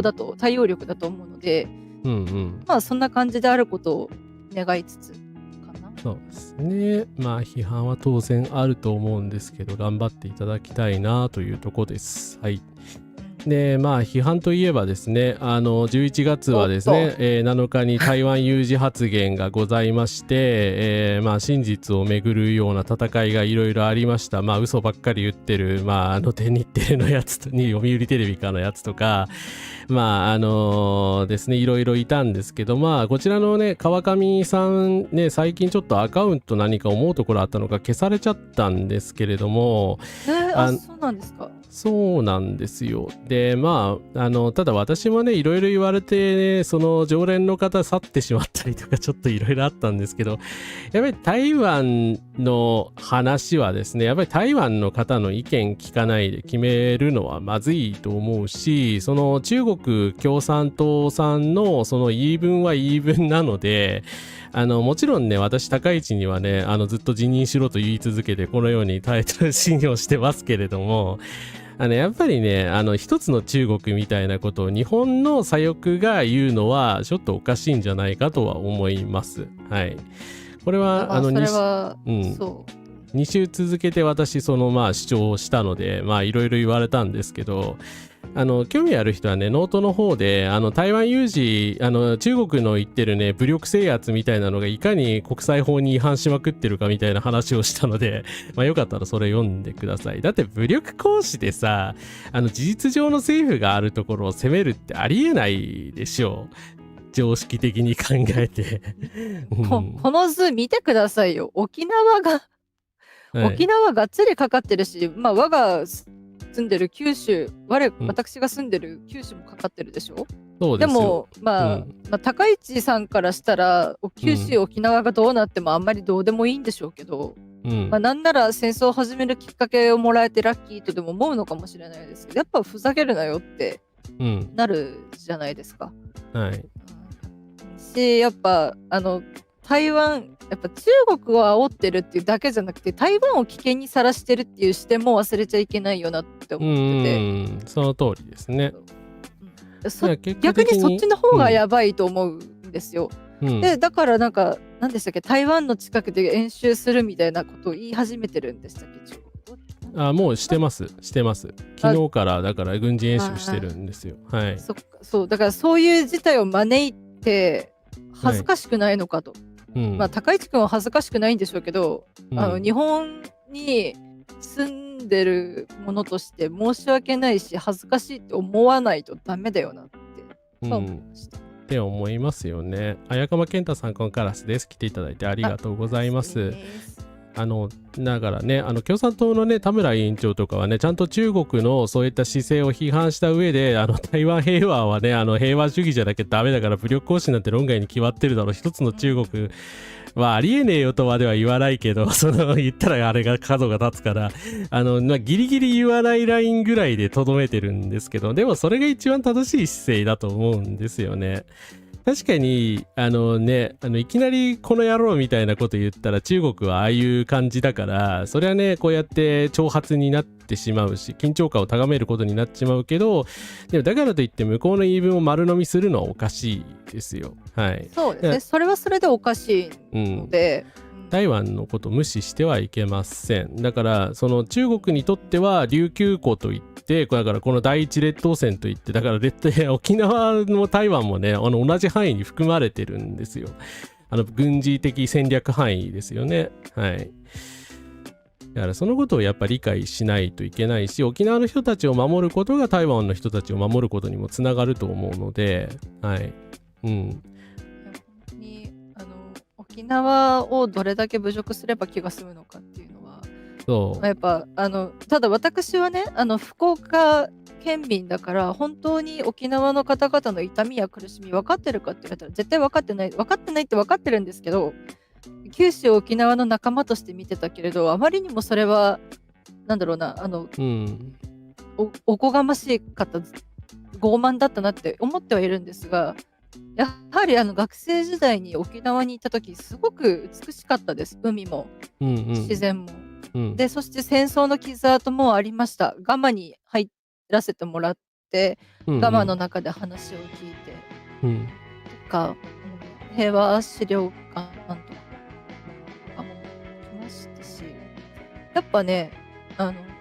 沖縄をああいう風にしたのは日本なんですよ。大日本帝国だって。そうだから、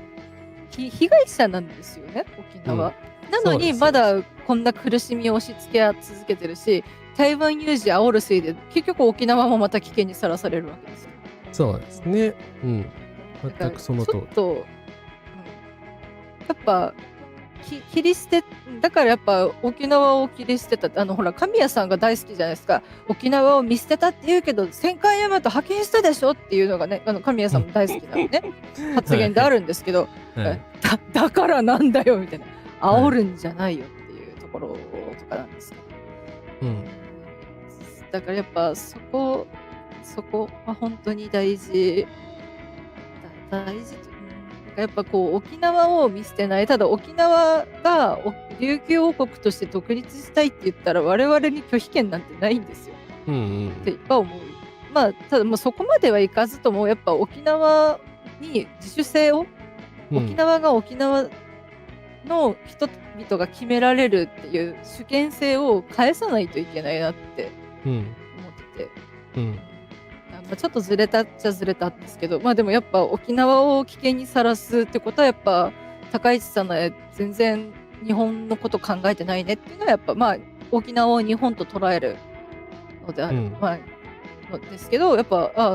思ってないんで、沖縄のこと全然大事に思ってないんですねあなたねっていう、であなたの思ってる大事なとこって首相官邸と天皇のところの御所とかですかみたいな感じなので、やっぱちょっとあと奈良の鹿ですかってなるじゃないですか。やっぱちょっ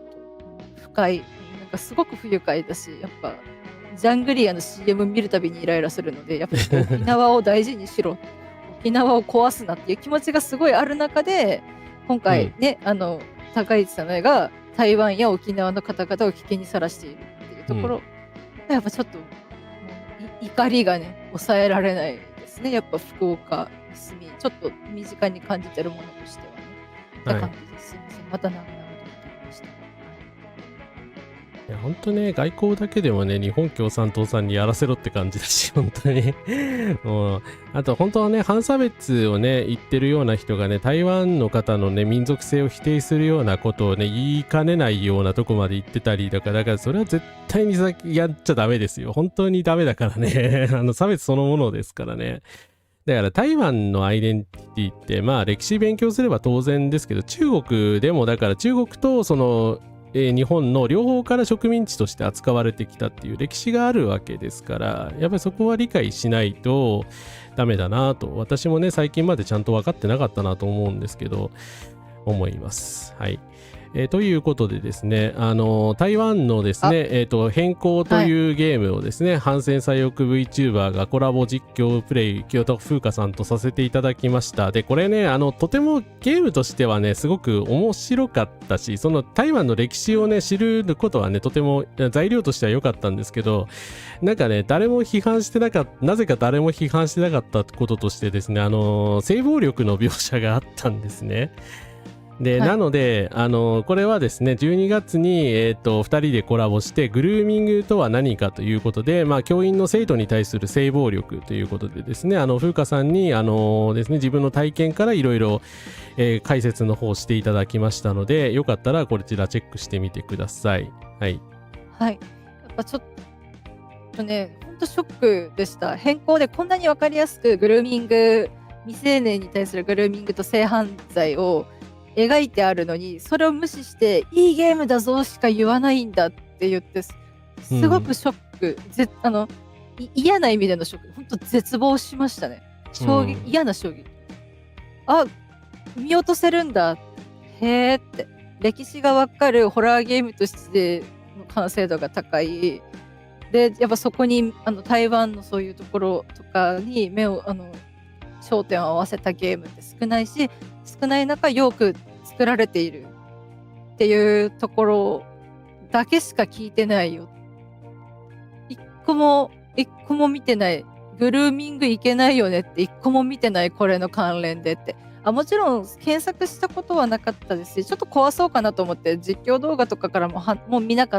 ことがなかったので、本当に初見だったし、ただやっぱツイッターとかで絶賛するコメント、なんでしょう、ポストとかよく目に入ってたので、そうですね。いいゲームなんだなって思ってたし、実際いいゲームですよ。いいゲームなんですが、やはり間違いだと思います。そのグルーミングを批判せずに楽しむ、そこを無視していいゲームだって言えるリベラル派はやっぱちょっと間違ってると思います。そうですね。やっぱ軽視されすぎだなって思うので、なので、烏丸さんにお願いしてグルーミングに特化した配信をさせてくださいと、ね、お願いして機会をいただいたっていう形でした。何かしら私がグルーミング当事者、性暴力被害当事者というところで何か私はだから専門家でも何でもなく、ただの被害当事者なので、正しいかって言われると分かんないし、おそらくだから私の個人的な話でしかないのですが、やはりなのでね、そこでちゃんとだとやっぱグルーミングね、これだけジャニーズ事務所の事件、ジャニーの件でたくさん話題に出てるのに、結局まだグルーミングについての認識が社会に行き届いてないっていうのは恐ろしいなっていうところからさせていただいたので、何かしらこの動画がね、当事者が語るってなかなかやっぱ口を閉ざしがちですし、人生に関わるのでね、恥ずかしくて外歩けなくなる人もいるかもしれないです。本当は恥ずかしくないんですよ。加害者が恥ずかしいんです。加害者自体が恥ずかしいんですけど、やっぱ被害者って自分を恥じがちなので、だからなかなか口を開ける当事者っていうのはいないので、ただ私はね、ちゃんと社会が悪い、加害者が悪いし、隠蔽した学校が悪いし、でそういう状態を作った社会が悪いって思えてるから、私はこうやってベラベラ喋れるので、ちょっと貴重な材料として、何かしら今後苦しむ誰かに届いて、あなたは悪くないよっていうお薬にね、これがなれたらいいなっていうところの配信がこちらでした。本当来ていろいろ考えてくださってよかったなって思います。配信の最初に書き込みは逆にネタバレしないでってお願い。ただトリガーワーニングという点についてはそうなんですが、ただそのリスナーさんに過失はないので、そこは全然気になさらなくて、そこはまた気にしないでください。それは無理だと思う。無理ゲーというか、それこそね、そんなね、最初に配信した時点で言えるわけがないので、はい。やっぱ、だってやっぱ社会的にこれをプレイしたり実況したりして内容を全部知っている人間がグルーミングが出てきてやべえな、あれいけねえよな、なんか美化されてるけどおかしいよなっていう意見がないことの方が問題なんです。だからこれを問題だと認識できてない人たちが問題なんですよ。その情報が調べて出てこないっていうのが問題なんです。禁断の愛とかって言っちゃう。であと恋はね、ほら恋をすると周りが見えなくなるから、恋じゃないからそれはっていうところとかもね話をしているので、なのでやっぱりそうですね、このゲームのそういうグルーミングの描写があまりにも悪質であるっていうことをもっと言ってかなきゃいけないのに、誰もそこを評価っていうか批判してないっていう社会自体が問題だっていうところなので、全然リスナーさん悪くないので、そこはもうお気になさらずです。全然大丈夫です。逆にね、注意喚起っていうか、我々がもう一度考え直したり周知喚起していかなきゃいけないなって思えたので、その点ではやっぱ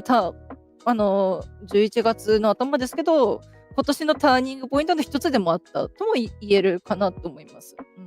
そ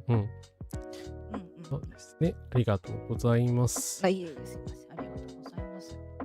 ということでですね、まあ11月も後半になってくると、まあ早していきますが、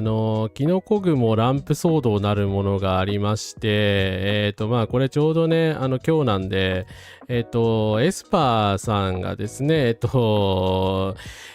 調不良でですね、結局紅白を辞退することになりました。まあこれどういう話かっていうと、2022年に原爆を想起させるようなキノコ型のランプを購入し、可愛いと投稿した画像があったんですよ。で、これは確かにちょっと悪意があるんじゃないかと疑われるような内容だったので、問題がなかったとは言えないと思うんですけど、なんかこれについてね、私いや、リスナーの皆さんじゃないですよ。リスナーって多分普段ね、だから私これ以前にもこれ発言してるので、発言してるのを見てない人だと思うんですけど、なんかしつこく DM を送ってきた人とかいるんですけど、で14万人だからニンニンを出すなっていう署名が集まっちゃったんですよ。で、結局ね、出なかったんですよね、彼女。だから、なんて言うんですかね。中国人女性だからでしょ、それを言ってるの。だって今までドナルド・トランプに対してそんな署名ありました？原爆の原爆がどうとかってさ、すげえ、それこそネタニヤフも言ってますし、だから原爆被害者の人たちをバカにするような発言って枚挙にいとまがないんですけど、でもまあ中国系のね、女性のニンニンさんが言ったっていうかやったから、まあ14万人ぐらいですね、ですね、そういう反対署名みたいなのが集まって、まあ結局紅白出演できないという状況に陥りました。はい。ダブスターですよね。もちろんこの人を批判するなら他のやつにもすべからく認識した限りは、からには批判すべきですけど、若い女性で中国の方っていうところだけでやったぜ、殴れる材料見つけたぜって思ってねえかっていう冷めた心になっちゃいますよね。そうですね。だからね、こんな状態でそれ出れるわけがないので、当然だと思うんですけど。あとはただまあインフルエンザじゃなくて普通に多分誹謗中傷の DM がたくさん届きまくって普通にメンタル的に調子を壊してるんじゃないかなと思いますけどね。そうですよね。多分今ね翻訳も簡単になりました。おかげでね違う言語を使っていても交流をしやすくなりましたけど、こういう時にも使えてしまうんですね。母国語が違う方を誹謗中傷する時にも使うんですね、それを。って思っちゃって、多分そういう感じで、多分もうびっくりするぐらいの怒涛の勢いで嫌がらせが来てるんじゃないかなって思うので、まあだからその誹謗中傷が来て やめたとかじゃなくて、まあ、病欠でっていうなんかこう多分違うかもしれないけど、そういうのが丸いだろうなっていうのはやっぱそのヘイターに成功体験与えなかったっていうことで、多分ギリギリですよね。出すわけにも出たいとも思わないし、出さなきゃいけないとも思わないけど、ただその出ない理由がいる、大義名分っていうか、まあ、出ない理由がいるってなった時に、まあだからインフルエンザっていうところはまあ、そうですね、ヘイターに成功体験与えて、だからあれテロリストに屈してはいけないってあるじゃないですか。だから要求に応えないみたいな、正しいんですけど、ただ難しいですよね。私はちょっとその辺の取捨選択とか立ち回りをね、その警察学校とかで習ってるわけじゃないので、ちょっとどうするのが正解かって言われると分かりませんが、ただ今回の場合は、まあ、ただこの方が今後実際に本当にキノコ型のランプでキノコ雲を揶揄したのであるのならば、もちろん批判されなきゃいけないし、歴史を学び直していただきたいなって思いますけど、だからといってなんかこのタイミングで若い女性を炎上させて、欠場ってことになった時にも、まだそれでも結局なんかうだうだいろいろ言い続けるみたいなところがやっぱちょっとねちっこいねって白人男性にはしないんだろうお前らって、まあ、トランプ君にしてねえもんな、そうだよなって、お前らの愛国心は相手によって変わるからなっていうやっぱ冷たさがあるので、まあ、そうただ韓国すごいのはちゃんと国内でも批判してくれるファンダムがあるっていうのは日本より健全だと思いますけどね。日本はだってよちよちするじゃないですか。これジャニタレのこともよちよちするのでってとこですけど、まあ2時3時とかまあ問題を起こす某配信者とかのねファンダムもそうですけど、まあ、やっぱ間違ったことをした時に誰もちゃんと怒ってくれないっていうのは寂しいねっては思いますけど、やっぱ、そうだな。まあ、ただ私はやっぱ長崎の一本足鳥とか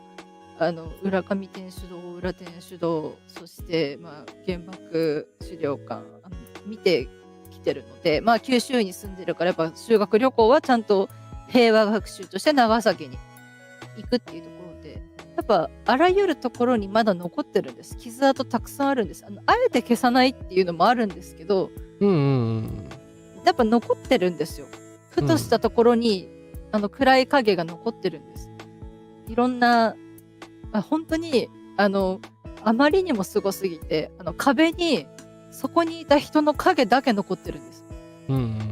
そうですね。まあ有名な話だとは思うんですけど、ああいうのとかやっぱ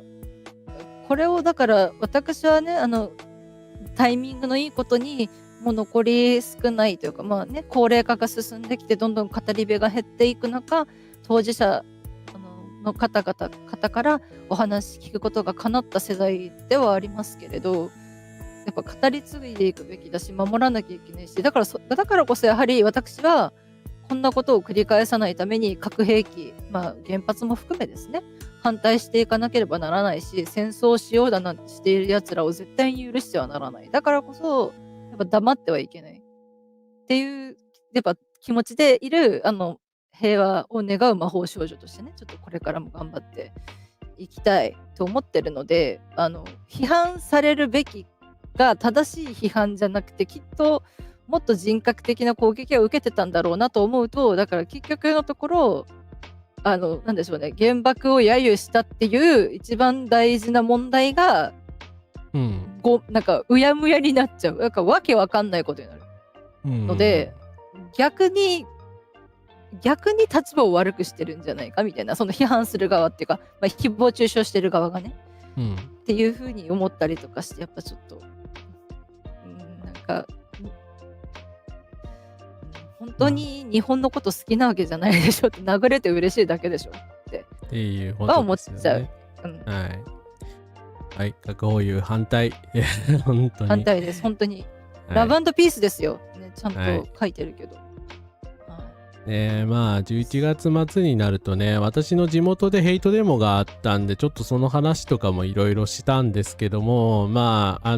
全国にご迷惑かけてる話として、まあ、江別でもですね、パキスタン人の方になんかロケット花火打ち込んだとかひどい話が出てるんですけど、最低でしたね。はい、札幌のですね、常盤小学校の跡地にインターナショナルスクールを作るっていう事案が出ております。はい。で、これがですね、なんかこのもうタイトルからしてなんか差別的だからちょっと直してくれよって感じなんですけど、デマや誤情報が国際スクール説明官混乱、なりすましの反対陳情もということで、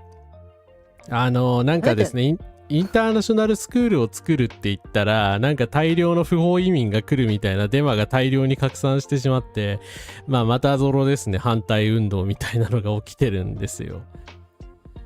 でまあこれデマなんですよ。完全なデマでその外国人学校じゃそもそもないし8割ぐらい日本人なんですよね。インターナショナルスクールなんですよいわゆる単なる。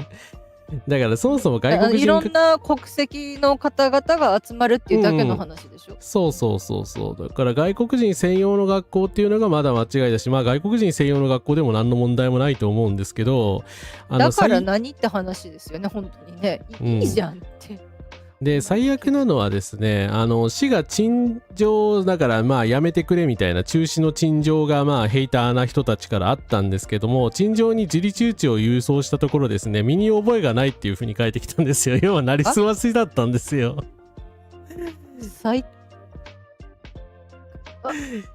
いやー、これはちょっと絶句しますよね。はい、本当に底抜けてますよ。はい、リコール署名がね、偽装だったのと似たような感じですけど、いや本当にリコール偽装事件みたいな感じですよね。でもあれはあれでなんかなんでしょうね、河村隆とかのちょっとやばい人たちの、先導が、高須とかの先導があったからこそ集まったちょっと、まあネトウヨたちが集まったって感じでしたけど、今回なんかまたちょっとさらに層がなんかカジュアル排外主義の人みたいなレベルのなんとなく良くないと思ってるみたいな人のところにまで降りてきてるから、でしかもだからじゃあちょっと親戚の名前も使って出しとこう、友達の名前も使って出しとこうみたいなことでしょ結局。そうですね。でそれで通ると思ってるですね。はい。でそんだけしないと数がないといけないって分かっててそういうことやってるってことはあなた悪いと思ってやってますねってとこでしょ。ですね。本当ね。日本を崩壊させてるのはこういうヘイターなんですけど、自覚ないんですかね。いや悪いけど北海道に住まないでほしい。悪いけど排外主義者になるわってなんかアメリカとかに行けばね歓迎してくれるかもしれないよって。行きやすいかもしれない。福岡には来ないでほしいけど、福岡も福岡で危ないんだよな。天神ビッグバンだからちょっとビッグバンで、ビッグバンする時だけ来ていいよ。よくわかんないけど。でも福岡も自民麻生王国なのであんまちょっと言えないし、なんか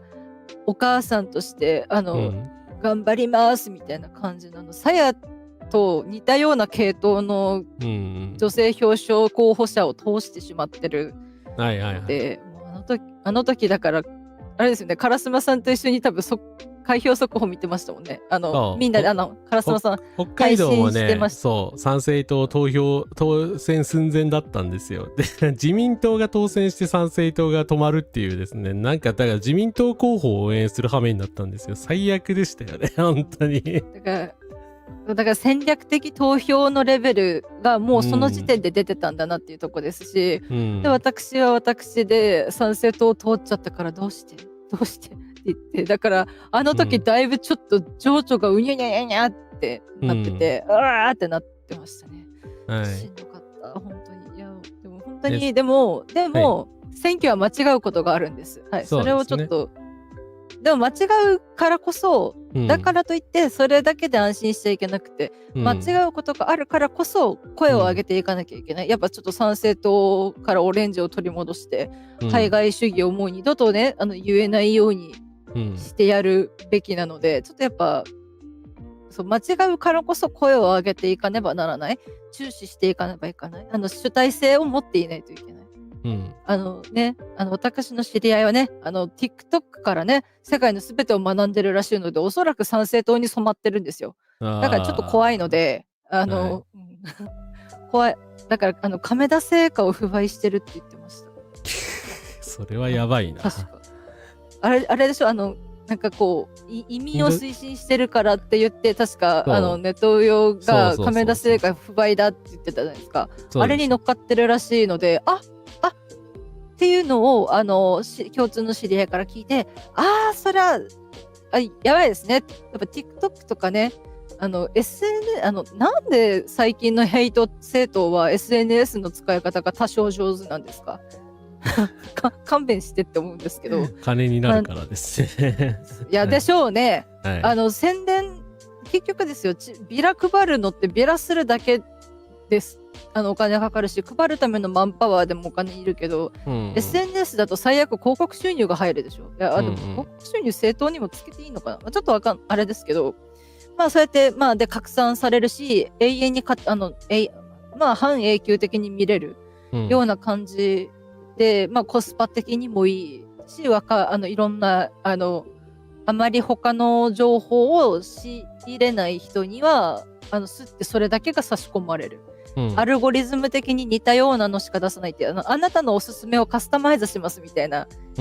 あなたの快適なネットインターネットエクスペリエンスうんたらかんたらみたいなのがあるじゃないですか。だから多分クッキーとかでやっぱそうやって見られるからやっぱまあ、やっぱその辺やっぱちょっと SNS ももうちょっと規制しないとダメだろうって思うんですけど。そうですね。だからヘイト規制は絶対しなきゃダメだと思いますよ。いやまあそうだからヘイトスピーチ禁止法、防止法、スパイ防止法じゃなくてそっちが大事なんですよ。スパイ防止法とかいいんですよ。スパイ防止法施行されたとしても一番最初に神谷宗平捕まえるので私絶対に。あいつだってスパイでしょ絶対。いろんなねアメリカとかからとかそうドイツとかからなんかほらやべえ政党の人呼んで握手してるじゃないですか。だからスパイじゃないっていうだけの単純な理由なんですけど。そうでインド人だから結局でもインド人もインドもインドでなんかちょっと問題ありますよね。なんだっけモディが極右なんでその政府的には問題はあります。だけどそのインド系だからといってね差別のはもちろん論外ですので、はい。だから結局多分ですけどアメリカ人社長とかイギリス人社長とか、フランス人社長だったらお前ら何も言わねえんだろっていうところもやっぱちょっとしらけて見てしまうところではある。ネットのその日本大好きって言ってる人たちの、結局白人相手だったら何も言わない。北欧欧米には言わないけど、そういうことを言うっていうところだったりするので、やっぱちょっとねやっぱちゃんとちょっとヘイトと戦っていくのが大事だと思うけど、やっぱだからねやっぱ連帯って大事だなと思うんですよ。お互いに結局この人たちはその数が大事って分かってるから身に覚えがないなりすまし陳情をしてるわけでしょ。はいはいはい。ってところなので我々もだからでも我々はなりすましなんてすることなくちゃんと一個人同士が万因集だけじゃなくて倫理観をしっかり合わせた上で手を取り合って社会正義のためにね連帯していくっていうことをして立ち向かっていかないといけないなってやっぱ思う。本当にヘイトをこの世から消すどうにかして、っていう、すいませんまた長くなって申し訳ないです。はい。でようやく最後12月ですね。はい。12月はね、最近なんで、ちょっと終わります。で、戦争に向かう政治ということでですね、イスラエル製ドローンをね、年末購入するんじゃないかみたいなことでですね、結構私も緊張してたんですけど、結局買われませんでした。杉原浩二さんのおかげですね。この緑の党のね、杉原さんがすごいずっと反対してくれてたんですけど、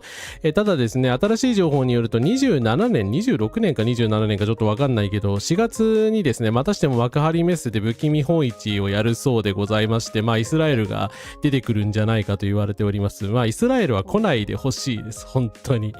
不気見本市をやるとして、最悪やるとしても来ないでください。本当に。日本に来るな。マジで。はい。ちょっと、唐沢さん、5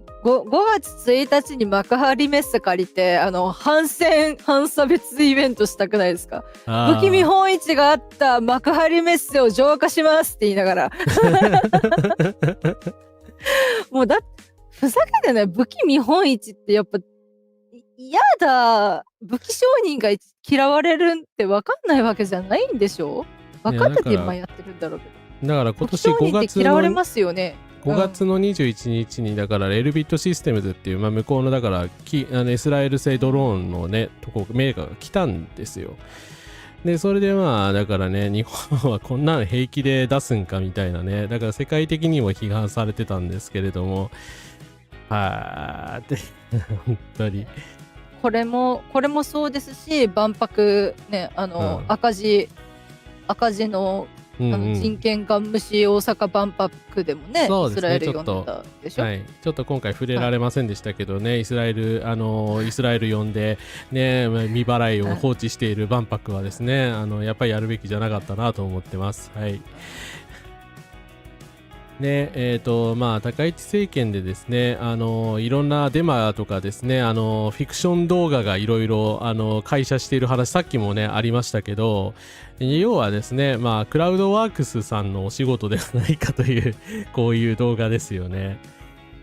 まあ、これがね、全部。稼いだ金で飯食って幸せか？まあ、だから幸せなんね。だろうね。これが全てね、クラウドワークスの仕業かどうかわかんないし、当たり前ですけど、その日本政府が金出してるとか言ったら陰謀論ですよ。おそらく、金だ目当てだと思いますので、本当にね、多分金になるからやってるだけの人たちだと思うんですけど、でも余計たち悪いですよね。だから金になるんだったら何でもいいんだなっていう。だからね、この高市早苗様みたいな、動画を作ればですね、バズるっていうことを分かってるから、まあこういうのを大量に量産してね、投下してる一連の業者さんみたいな人たちがいるわけじゃないですか。で、この人たちはやっぱ規制の網にかけないとどうにもなんないっすよね。はい。で、せめて、上げだけなら、サナを上げとか、野田聖子野田聖子、片山さつきさんあげとか、だけならいいとか、小野田公美さんあげとかだけならいいんですけど、よくはないけど、なんでしょう、答弁で会話っていうか、やり取りしてる、他党の政治他党の議員とか言われてますよね。はい。で、こういう風にバカにするのが多いじゃないですか。あれが気持ち悪くて、余計に。岡田さんとか今ね、学校のね、まあだから高市に台湾有事に質問したがために別に本人何も悪いことしてないのに謎のターゲットにされてますからね。まあでもターゲットにしたい人たちはまずやっぱ、とりあえずノパソだけじゃないな、パソコンとスマートフォンを捨てなさいと。ね、ゲーム機も捨てなさい。バックドアが仕掛けられてるかもしれないから。中国製のチップ入ってるからね。冷蔵庫捨ててください。ダメですよ。漢字を使っている。ダメですよ。中国から来てますからね。そうですよ。ひらがなもそれから作られてるので、はい、ひらがなも使ってはいけませんねってなりますよ。っていう排外主義が何をはらんでるかって、こういう矛盾っていうかダブスタをね、はらんでるところが悪いんですよ。はい、でもそれを気づいてないのか、気づいてても無視してるのか、まあ何にせよ悪質ですけどね。はい。本当に。ね、まあ核を持ちてえなと思ってる人をね、アイドル化してるっていうような話も出たわけですけれども、まあこんな高市さんに関してね、昨日と追加も出たんですけど、正直石破さん以外物言えない状態になんか自民党なってるらしいんですよね。それも本当終わってんなって思うんですけど、要は今の高市さんの高い支持率を崩すかもしれないわけじゃないですか、自民党内の。で、日中友好議員連盟会長である森山さんなんかはですね、おそらく相当面白くないと思うんですけれども、まあ今はなんかスパイ組織扱いされてますもんね。そう、我慢してるんですって。で、議員の横のつながりがまあ希薄になり、反高市のレッテルを貼られると執行部の支援を得られなくなる可能性があるっていう、もうこれほとんど恐怖政治ですよね。だからもうだから独裁ってこれでしょ。だから逆に、だから夏に自民が負けたところから、いや多少負けてくれてよかったけど、そのせいで石破のせいだって言って引きずり下ろすことに成功しちゃったっていうか、折れちゃったじゃないですか、石破さんが。そこでやっぱ折れたのが間違いですよね、どう考えても。石破さんが全て正しいっていうつもりはもちろんないです。いろいろダメなとこもあるし、そもそも自民党にいる人間だからダメなので、と思いますけど、高市早苗よりマシでしょ。少なくともね。この2ヶ月でよく分かりましたね。首相違うだけでこんな違うんだって言ってる人、高市の支持者に多いけど、私も同じこと思ってますよ、ある意味。首相違うだけでこんな違うのかって、いきなり中国がこんな態度になるんだっていうですね。だから戦争って始めるの簡単なんだなって。だから信頼を積み重ねるのって大変だけど壊すのは一瞬ってよく言うじゃないですか。はいはいはい、レベッカもムーンっていう曲で歌ってますけど、壊してしまうのは一瞬でできるってね歌ってるけど、本当にそうなんだなと思って、戦争って一瞬で始められるんですよ。平和外交ってすごく時間をかけて信頼を積み重ねていってやっと成り立つものなのに、この人が一瞬でぶち壊してるじゃないですか。もう、はい、ここからだから何年経ったら今までの日本が正しかったって言うつもりはないけど、少なくとも今よりかは戦争は煽ってなかったので、今よりかは煽ってなかったので、でもその今よりかは煽ってなかった当時に戻るまでまた何年要するんだろうって思っていう話ですよね。はい。というわけで、私たちはですね、今、ペーパーズプリーズというですね、入管法改悪反対ゲームと称した入管のゲームなんですけど、を、2人で実況中継させていただいておりますので、来年もですね、こんな感じで、スカーレッタとしてですね、スカーレッタ・クローワルツとしてですね、2人で頑張っていこうと思います。本当にね、この1年ね、今、思って辛かったです。いろいろとやっぱりこれだけ悪いことがこんなに山ほどあるっていうですねちょっと予想をはるかに超えていたんですけれどもはいだからですね、はるかに超える内容だったんですけれども、これからもですね、日本がですね、高市政権である限りは、あんまり好転しないような気がするので、それを逆転させるべくですね、少しずつ微力であっても、無力じゃないということで、頑張っていきましょうという感じですかね。はい。はい。はい、ありがとうございました。なんかありますか、風花さん。最後まで終えて、はい。そうだな、やっぱね、世界のどこかで虐殺があってるってだけで生きづらいです、世の中って思います。でも世界のどこか遠いところだから、対岸の火事だから、っていう社会を見るのも辛かった。困っている人を切り捨てて自分だけが良ければいい。